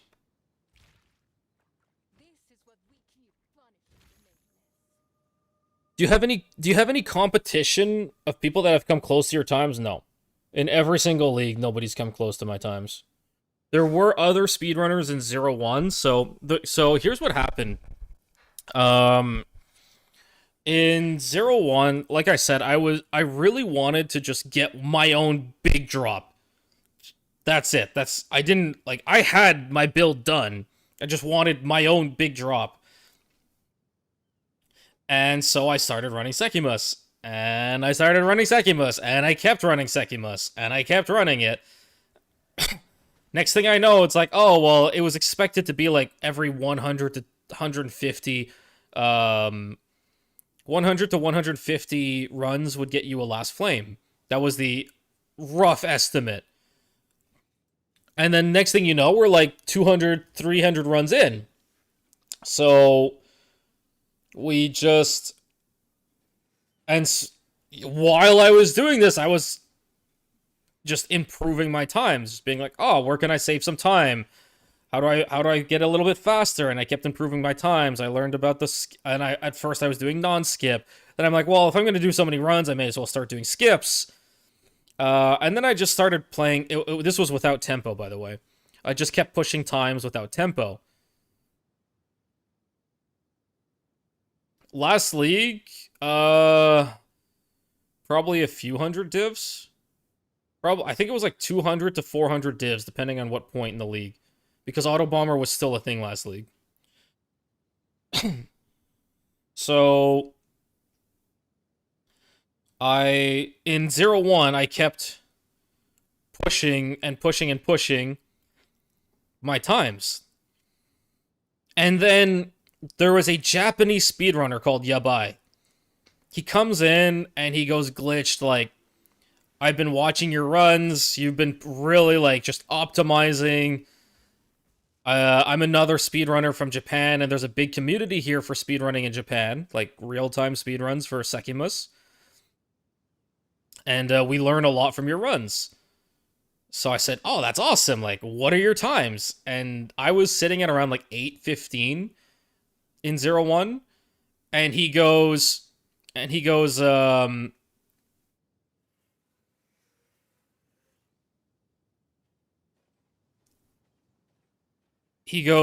like 7:45. I'm like, well, shit. And then he tells me he's using tempo. I'm like, all right, I got to step up my game. So in 0-1, I started pushing with tempo, and that's when we hit the 5. Like, I kept pushing all league, kept improving in my times, my optimization, my pathing, my decision making. And then like I start pushing like sub 7, and Yabai kind of caps out, I think, at around like 7:30 to 7:15. So he kind of like caps out at around that point. He's like, all right, like I can't compete anymore. You win.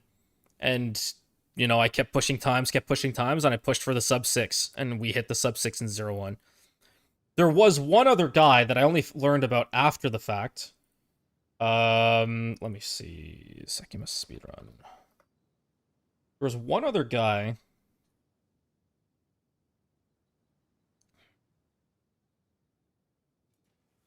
In 0-1. I don't know if he's still if the run is still up.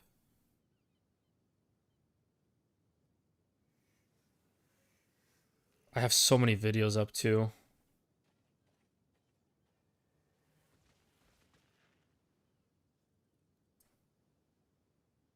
Anyway, he posted a run in 0-1 of like a 6-minute 50 seconds in 0-1. I didn't know about him, but he went like giga. He went like a pure speed auto bomber. Basically what I'm doing here. And he hit a 6-minute 50 second in 0-1. I didn't know about him. If he had told me, like, I may have pushed even harder. If I was able to borrow his build, I could have pushed harder. But anyway, whatever. It is what it is. In 0-2, Blink was terrible. First of because we didn't have all the plus levels that we have in 0-3. Because now we have we have the we have Utrids, we have Dialas. Like, these two are big. That these did not exist in 0-2. So this is already 4 levels missing.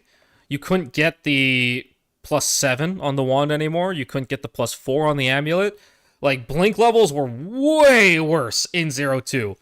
And the best I could get, I didn't have a Giga tempo, but the best I could get with a 2-second tempo, because I won Farmer's challenge. So Farmer held a speedrun challenge for Sekhemas called the Lucker Dog challenge. Him and Dead Rabbit. And they didn't invite me to cast with them. I was like, I felt a little hurt, I'm like, I am probably one of the most knowledgeable on Sekhemas and the most knowledgeable on speedrunning Sekhemas. Kind of hurt to not get invited to cast with them as a streamer, So I enter the run, and I play my Whirling Slash, and I win myself a 3-socket. I won myself a 3-socket, like 1.99 tempo or something. It's sitting there in standard. I kept it the whole time. So I won myself a tempo, and I started pushing times, and and yeah, I asked Rabbit, and because what ended up happening is that when I was not in the run itself, I was casting with them. But when it was my turn to play, I was just playing, and they would just be the ones casting. So, and then I asked them after I won, and they said, "Oh yeah, well we wanted you don't invite Michael Jordan in his prime to sit on the sidelines." That's what they said. Something like that. They wanted to watch me actually compete. So that was part of it, is like they wanted to watch me compete. And like in the finals I won by like 2 minutes. The other stupid thing on my part was I didn't want to leak strats. I didn't want to leak strats, so I actually didn't do any practice. I didn't do any practice ahead of the competition because I was streaming every day, and I didn't want to leak strats and skips and stuff like that. So I just like, yeah, I'll just show up on the fucking, I'll just show up on the day of, and I'll do my runs. Oh, it was rough. It was rough. I did like a couple warm-ups before the competition started. I'm like, wait, I'm kind of rusty. I'm a little rusty because I hadn't played Sekhemas in like 4 weeks.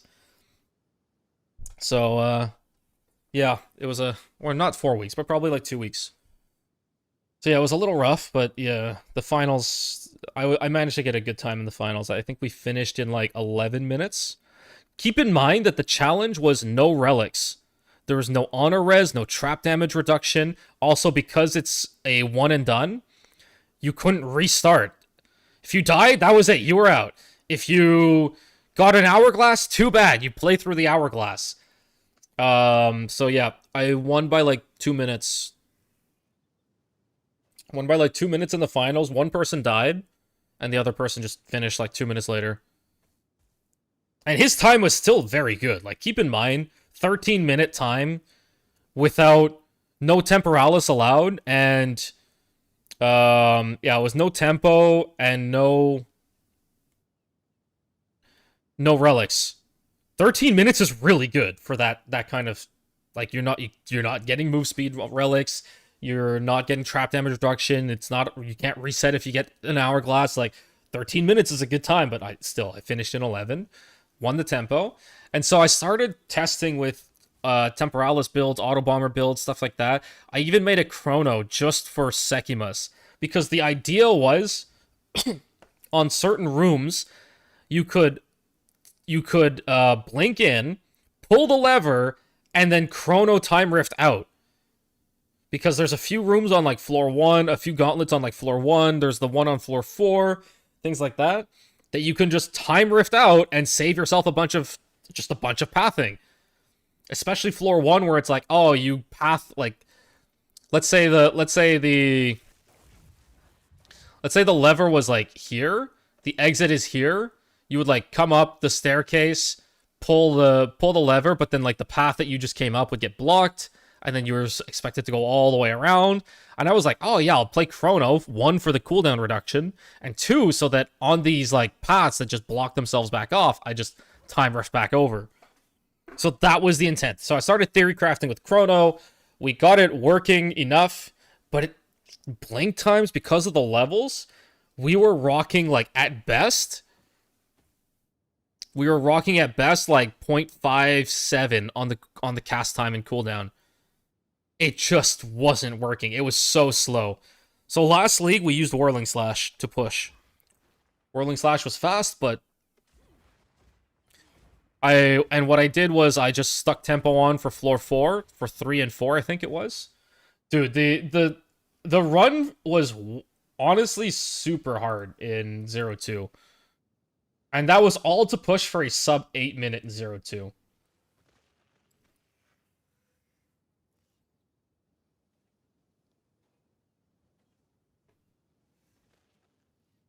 All to push for a sub 8 minute on 0-2. Just look at the shenanigans. Keep in mind, if you've ever played a skill that that paths with an attack, like Whirling, Tempest Flurry, or Bone Shatter, you get stuck on everything.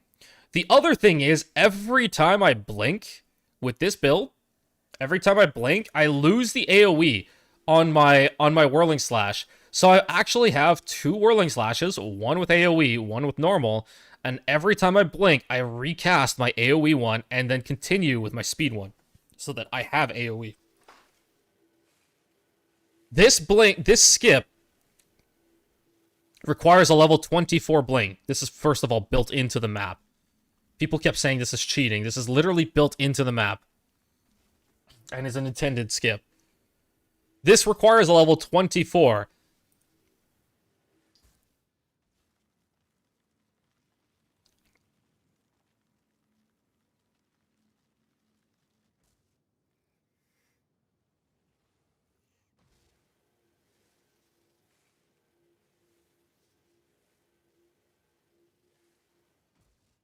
So yeah, this is what Whirling Slash was. The other thing is, we have Rite of Passage,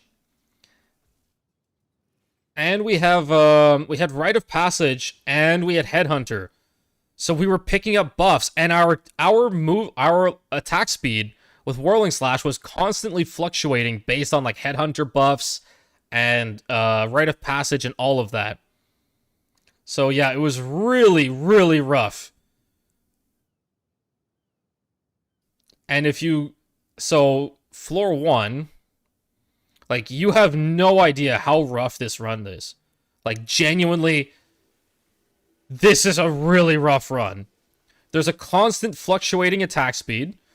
This skill gets stuck on everything, by the way. So as you can see, this is way faster than what I was moving on just before, right? Or whatever buff I just picked up. Look how many skills are on the skill bar. Look at how many skills are on the skill bar. That's not all of them, by the way. There's 2 more skills on the swap that you don't see. We literally are running 10 skills for this build. All to push for a sub 8 minute, by the way.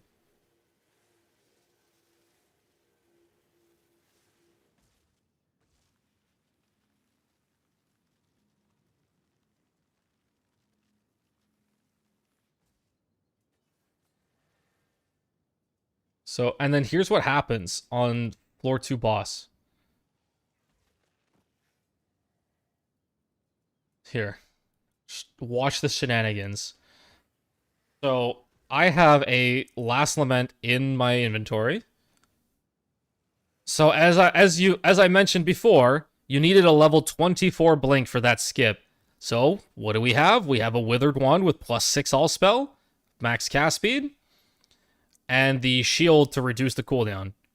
In case you missed the first try, then you have, you get it back faster. So we swap, and then we have to we have to put the Last Lament in, and then start swapping all the supports in. So yeah, I have to do this all while the 2 bosses are spawning on floor 2 because you don't have time later.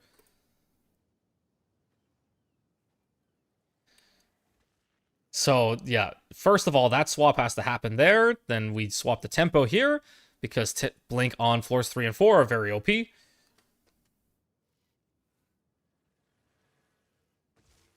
This was a bit long of a decision. This is really why you want the tempo. And the other thing is, I have to theory craft these builds every league. Every league I have to theory craft what changed, what is the fastest, is there something new that's faster, all of that stuff.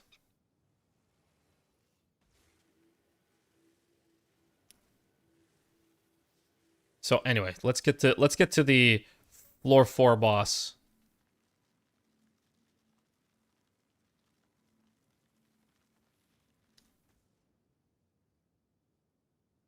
All right. We come in. We drop the war banner. We swap. We swap back to the tabula. We swap the Astra. We swapped the deepest tower. I actually forgot to swap my rings. And then we turn off Blink for Blasphemy to get more damage from Blasphemy. And then, remember I said we have extra skills. My Last Lament with Requiem and the crossbow shot, which is what you need to shoot the Requiem, is on set 2. And done. So yes, we actually use all 10 skills on both bars total. All 10 skills are used in the run. This is how wild these runs are. This one was very hard to pull off. This was very, very hard to pull off compared to what we're doing this league. This league, though, the real annoying part about this league, this is segmented, by the way. The real annoying part about this league is, why is this YouTube, please. The fuck?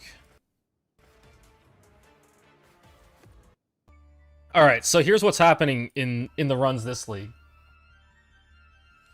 So, we are running these gloves. Chance to gain Arcane Surge when you deal a critical hit. As I mentioned before, Blink charges up Spellslinger. Spellslinger is an instant invocation. Meaning that you can cast it whenever you want, including mid-blink. Or while casting a different spell. Blink is a spell, but just to reiterate. So you can cast the Spellslinger whenever you want, as long as you have the resources to cast it. What this means is that we need to get more skill speed, to get more cast speed, we need to proc Arcane Surge. Which means that we have to blink, get spark charges as we blink, like that. And as we pass over monsters, we cast blink. So my experience in Sekhemas is enough such that I know where all the monsters spawn along the path for every room. So I am literally timing my sparks with where I am in the room, so I can hit the monsters and proc Arcane Surge. That's part 1. Part 2, as you probably noticed, I have 2 different wands. I'm not locking the same wand to both sets. I have 2 different wands with 2 different Spellslinger setups. That means that depending on the room, I actually do swap the wand. They're both triple socket, all T1, 7 all spell. Both are pretty much the same. Like I said, for the speedrun, the tempo alone is like 3 to 5 mirrors, and each of these wands is like 3 to 5 mirrors.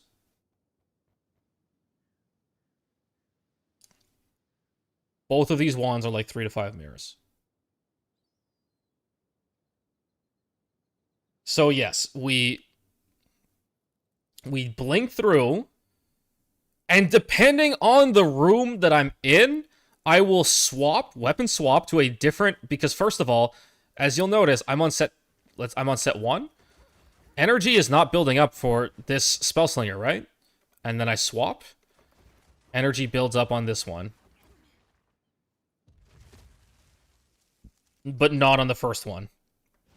So I have to swap wands, swap weapon set, based on what room I'm in, so I can cast the proper Spellslinger.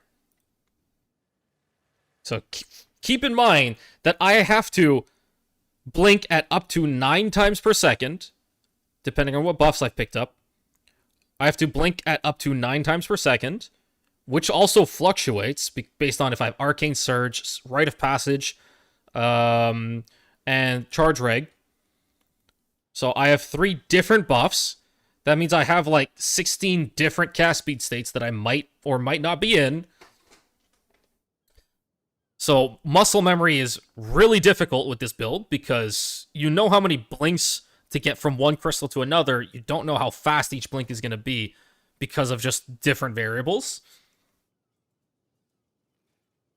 I have to time my Spellslingers so that they actually drop on enemies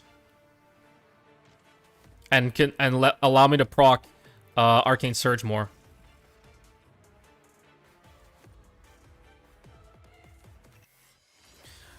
Then obviously, I need to know what rooms to pick. So this was one of my biggest difficulties. Like, okay, even in 0-1, like when I was competing with Yabai, we would chat a lot. We'd talk a lot. And he's like, Glitch, I don't know how you do it with your decision making. Like, if you go compare our runs side by side, he would spend easily twice as long in decision making for room choice. to keep pushing times, like, you just have to keep getting better at decision making. Like, I literally am like, check, check, check. And you have to know where you're going to go. The first thing is, I'm obviously immediately evaluating right before I even mouse over any of them. I'm immediately checking. He had hundreds of runs, Hayden. He had hundreds of runs. So it's not like he didn't have the experience in the runs. It's also like just some people, not everyone is going to be able to like visually process all of this in an instant. It still takes me like half a second to do it. But for most people, like when I watch them speedrunning, it takes longer than half a second. So I'm immediately, my thought process, every time I open this window, immediately evaluating where the paths are branching to. So it's like, okay, this one's branching to 2. This has like 2 outs. This, if like this one's good, there's 2 outs to multiple outs. Like, I'm evaluating the pathing from the rooms. I have to evaluate the room choice itself and the afflictions. I obviously know what rooms are more preferable based on the floor. I don't look at the icons.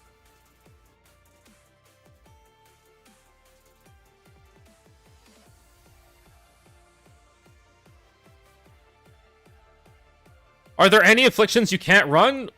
You obviously can't run. Rooms are unknown, and you are not always taken to the right room because both of those fuck your pathing. You cannot run those. If you get one of those and it's like not floor 4, your run is dead. If you get it on floor 4, you gamba the rest of it and pray. And I've actually had world record runs, a single one. I think it was this league, like the 630 or something. I think it was either the first sub 7 or like the 630 or something. I actually got like you can't see, like, room types are unknown, and I just gambled the rest of the run, and I didn't land on an hourglass. But those 2 afflictions are generally immediately dead runs.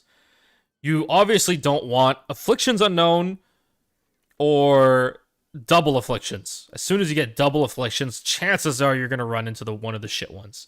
So yeah, those are 2 that you don't want, but you can technically run with them. Traps deal 100% increased damage is gonna kill you. Like 100% of the time you're gonna die. As soon as you enter a gauntlet with that affliction, you're dead. And reduced effect of your non-unique relics, the myriad, the something traditions, forgotten traditions affliction. That one's also pretty dead for the same reason as the trap damage, because we have no res, so we get touched by one trap without full immunity, we die. So the 2 that can't see rooms or can't choose rooms, and the 2 trap related ones, those 4 are dead, and the 2 that can't see afflictions, basically.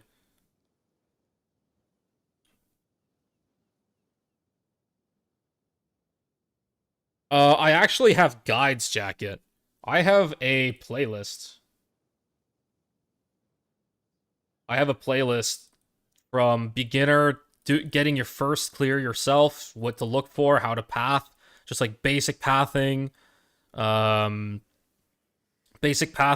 relic stuff, everything you need to just like easily breeze through for your own 4th ascend every league. This covers all the math behind the farming, like what I am personally looking for when I'm farming, like jewels, value of jewels, things like that. ATD versus no ATD runs, the math behind it, things like that. This is all about farming. This is tips on improving your times. And then I have the entire full breakdown of getting from like 0-1 to now, getting the 553. Because for me, the beating my time from 0-1 was a big deal, like for me personally. Because in 0-1, I always felt that we were not going to ever beat our 0-1 time, because they fixed a bunch of skips, especially the door skip. So for me, beating my 0-1 time was a big deal. So as soon as I beat my 0-1 time, I made this video. I made this video. This is a full dive, like just talking about 01, 02, and then the progression of the build in 03, as well as just like the mechanical improvement, and then finally a deep dive into the 553, the one that beat the 01 time. So we beat our 01 time by half a second. In 01, we were like 553.8 or something, and then we hit 553.2 or 3 here. And then we actually have an interview with another Sekhemas speedrunner. So I saw him posting on Reddit. He actually name dropped me on Reddit.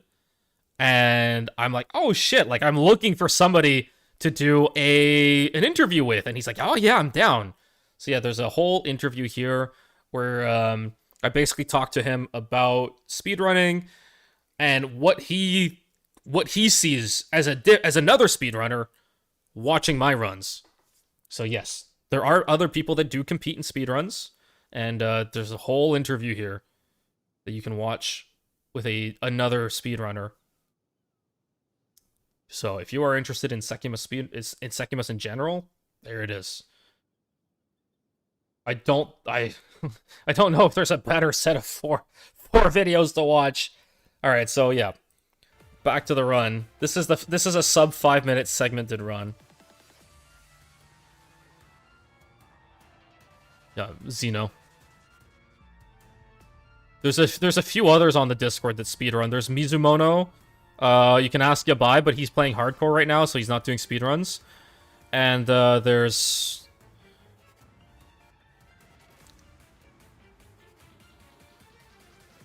Imst. I can never remember his full name.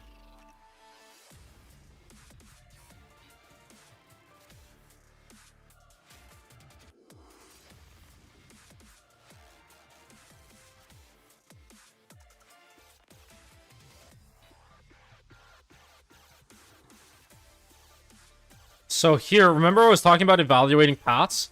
I'm pretty sure the gauntlet would have been slightly faster, but this has a triple path out. But at the same time, I'm guaranteed to kill rares here, which means I get to proc my rite of passage. So that's what I mean by evaluating.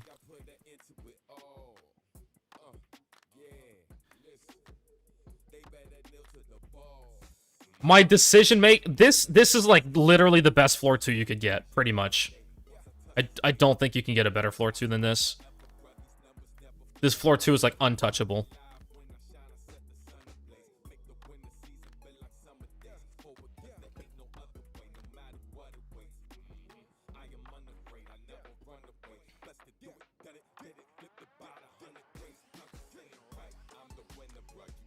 Yeah, this floor 2, a minute 15 floor 2 is untouchable. I don't think you're ever gonna see that again.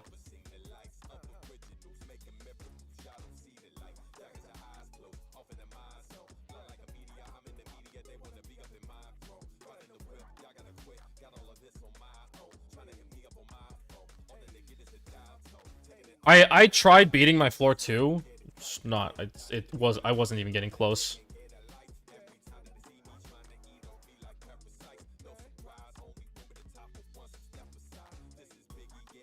Remember, if I get hit, I die most of the time. That's why I'm relatively confident that I can probably run my last flame, just for fun.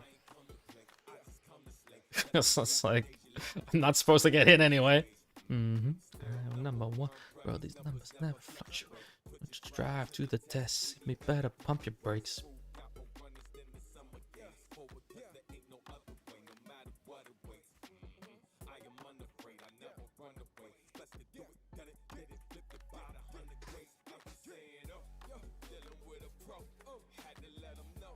This is gonna be another gate, by the way. If you want to push times, you see how I didn't even mouse over the bottom? This floor 4, because remember it's segmented. This floor 4 came from a run where I was actually pretty behind the world record, my own world record, but I was behind by like 15 seconds or something, 10 or 15 seconds. Gauntlets on floor 4, there's 3 gauntlet types. 2 of them are very fast. One of them is like immediately a 10-second loss. If you get it, even on a perfect execution, you are losing 10 seconds versus a chalice or a different gauntlet. Like immediately. So I this floor 4 that you're about to watch had I gamba'd 2 gauntlets. And we got the good ones on both.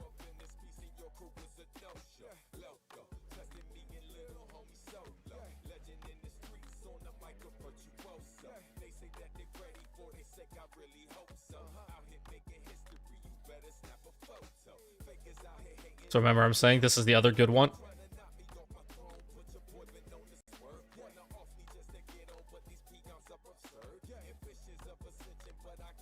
We got a good ritual into a lucky, which is amazing, which is what you want. See, I did not go for the 3rd Gamba in a row. I could have, but I did not go for the 3rd gauntlet in a row. I could have had a better floor 4 time. But that's one of the other gates too. Is that if you want to push like for giga runs, you have to start gambling on floor 4. It's awful. It's awful. It's so bad.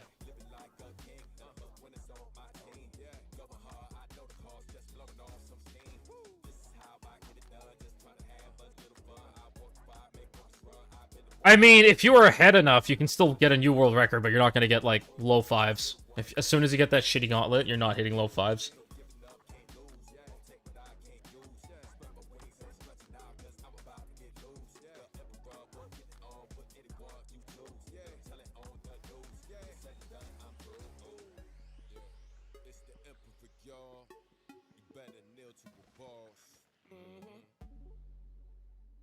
This is the actual world record, non-segmented. This was really...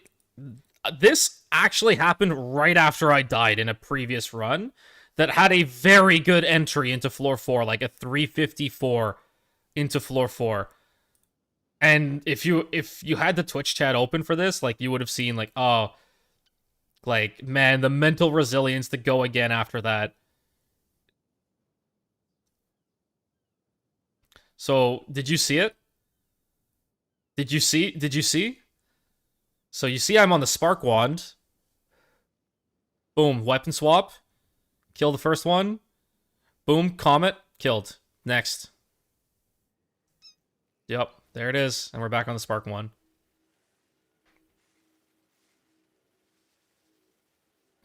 I guarantee you, 99.99% of players watching these runs are not going to realize that there's 2 wands and I actually do switch between them in the middle of rooms.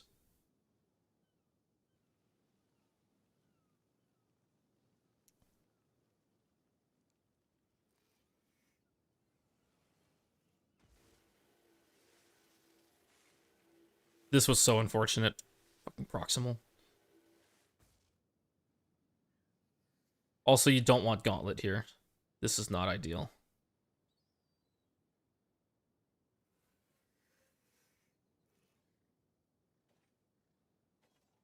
Yeah, this is a really slow floor 1, by the way.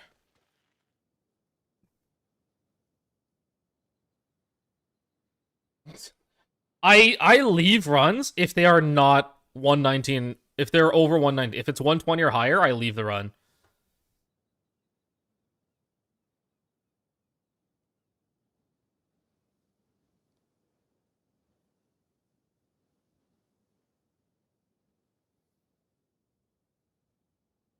Literally, if it's one, I only stay in if it's 119. So I was 1 second off on floor 1 from quitting out this run.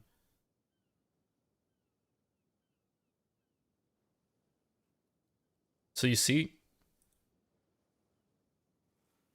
this choice here. I didn't even look at the other rooms. This is the room that you want on this slot. That's it. You pick it, and you're done.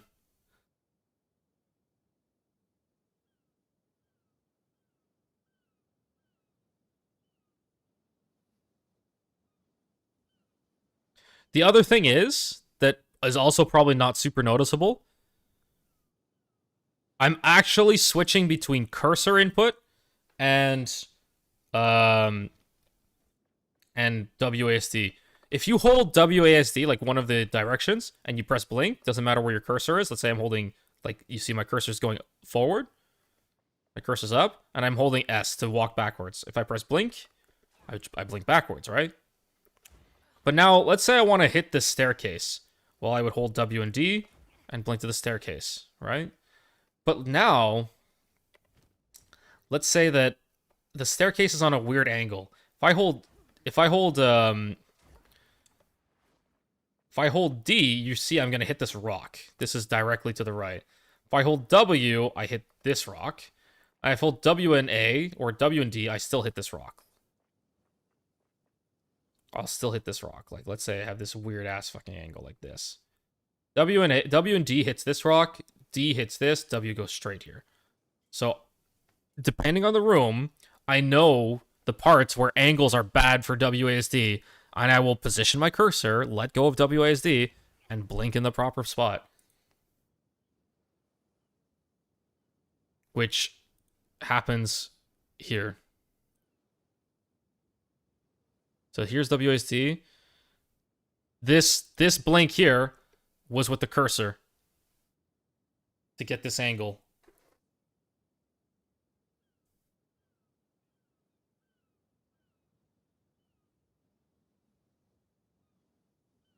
This is the all WASD. This you can set up with WASD. Except the part where you blink through the gates. That you do with the cursor. You line up with the cursor so that you blink through both gates by just spamming blink.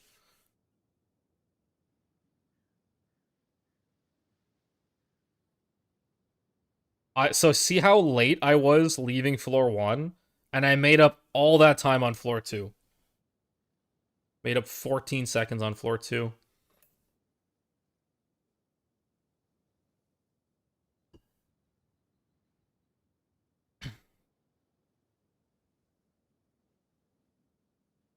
Goddamn proximal. I should have recognized that he was proximal. That was a bit of a mistake.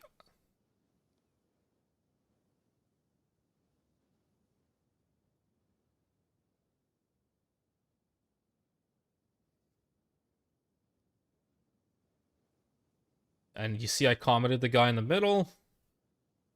Gauntlet here is the best that you can get. Go. This one I hesitated between the two.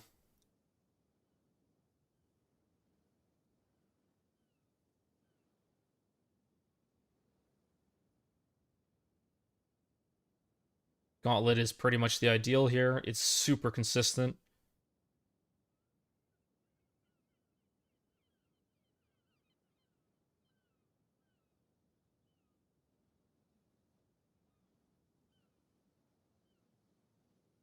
Yeah. So 2 runs in a row, I got a sub 4-minute entry into floor 4, but the other run I died.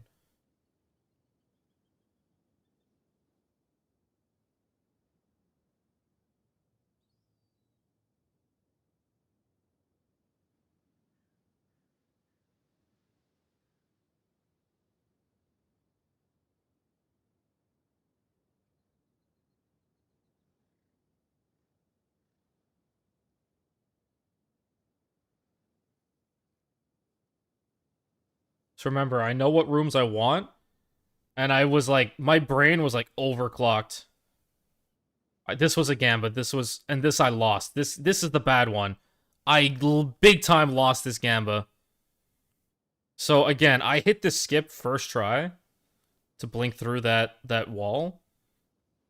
And this is still like 8-second time loss. But we had 2 good rituals and 1 lucky ritual. And 2 good gauntlets, 1 bad gauntlet.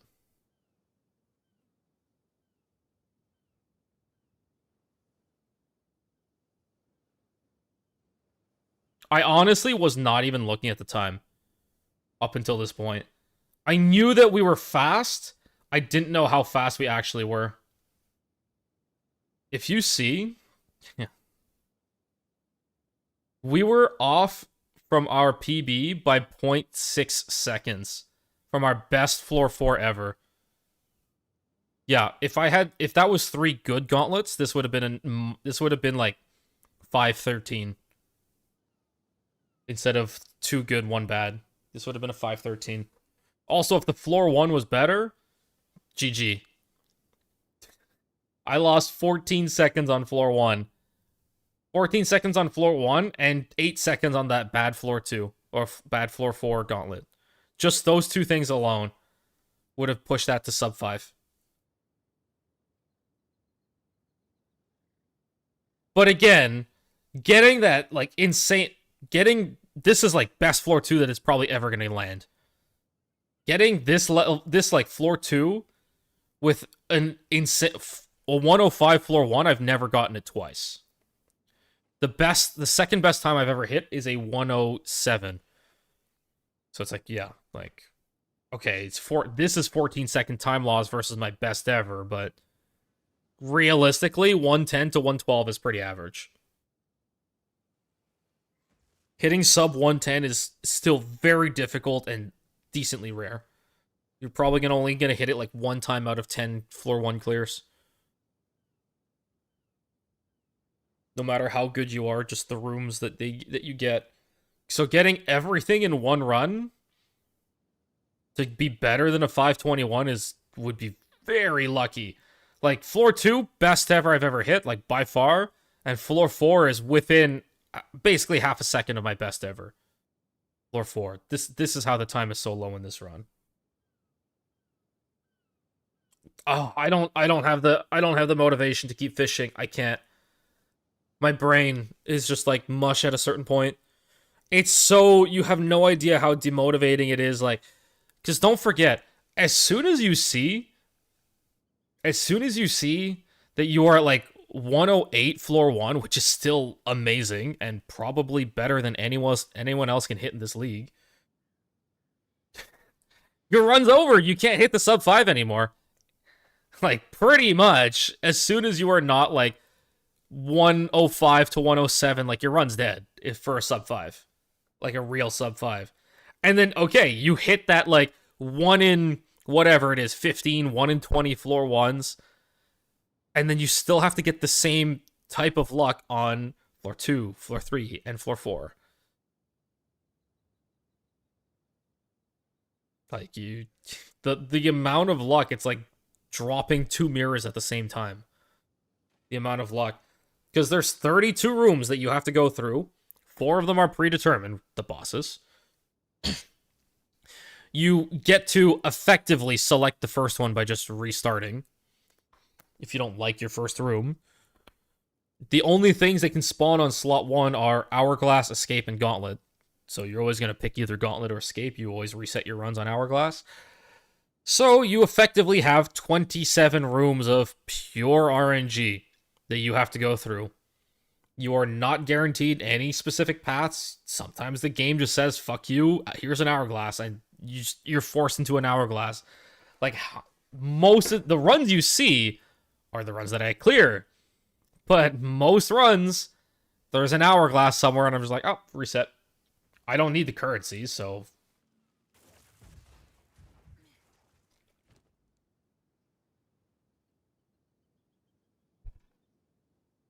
I don't need the currency, so yeah, for me, it's like, whatever. If I reset 20 runs in a row, it doesn't matter. If I reset a floor 3 run, doesn't matter. I'm just, like, these runs already are fishing expeditions. Yeah, I wasn't crit capped originally, so it was for the gain and the crit. But I think we crit capped now, so it's not as useful anymore. So, like, triple gain with, like, crit damage bonus would be ideal. And a damage percent corrupt. So we weren't crit capped when I first started using this ring. So yeah, that's about it.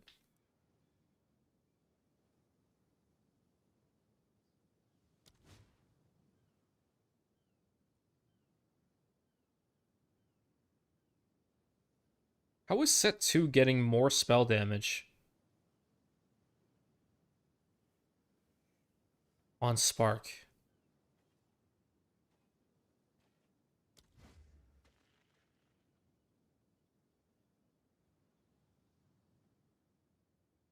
I'm a little confused. The tree's the same.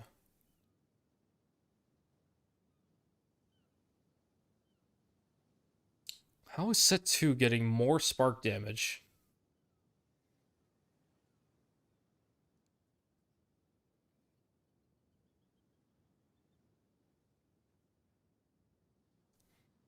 Is there a bug somewhere?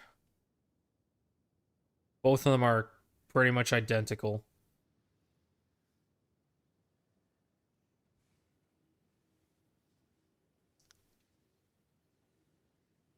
I'm actually a little confused. This focus has spell and lightning percent, and higher cast speed. This focus has lower cast speed, spell, and cold percent. Oh, it's the embitter. It's the embitter. Oh, the extra cold percent is boosting it more. Oh, fuck, I forgot about that.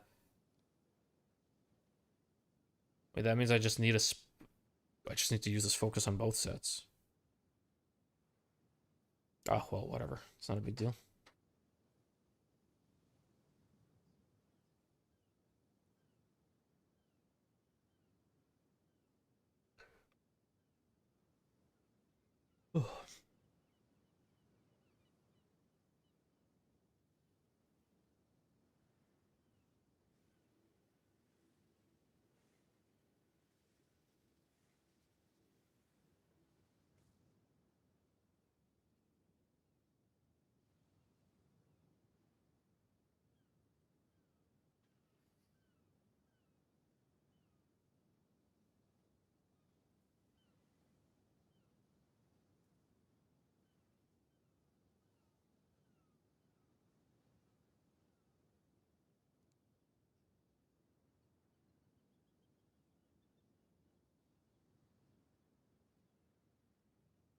Triple damage what?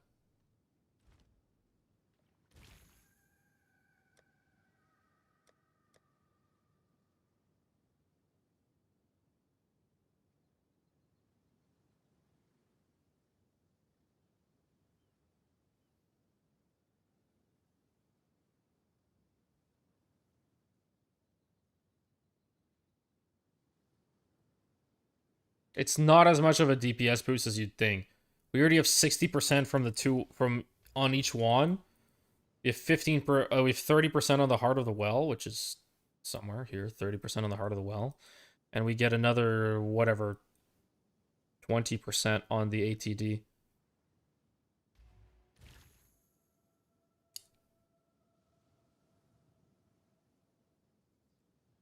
I don't know, I have a bunch scattered around.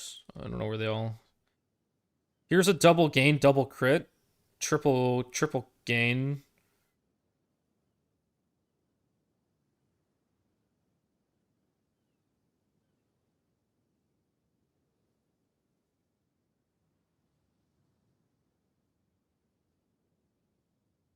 This one's probably the nicest. Double gain, double crit.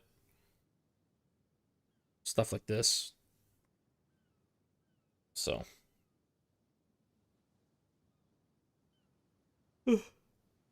Oh, I'm tired. There's Sekhemas for you.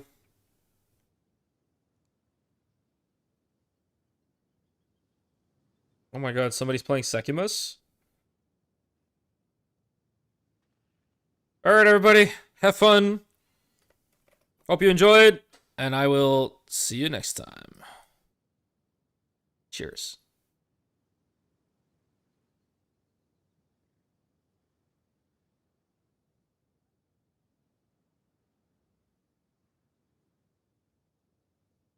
Oh my god, Gaspor's still here.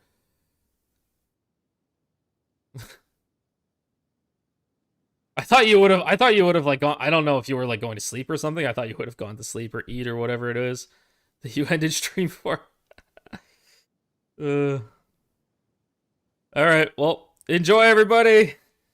We'll be back with Last Flame speedruns at some point. Cheers.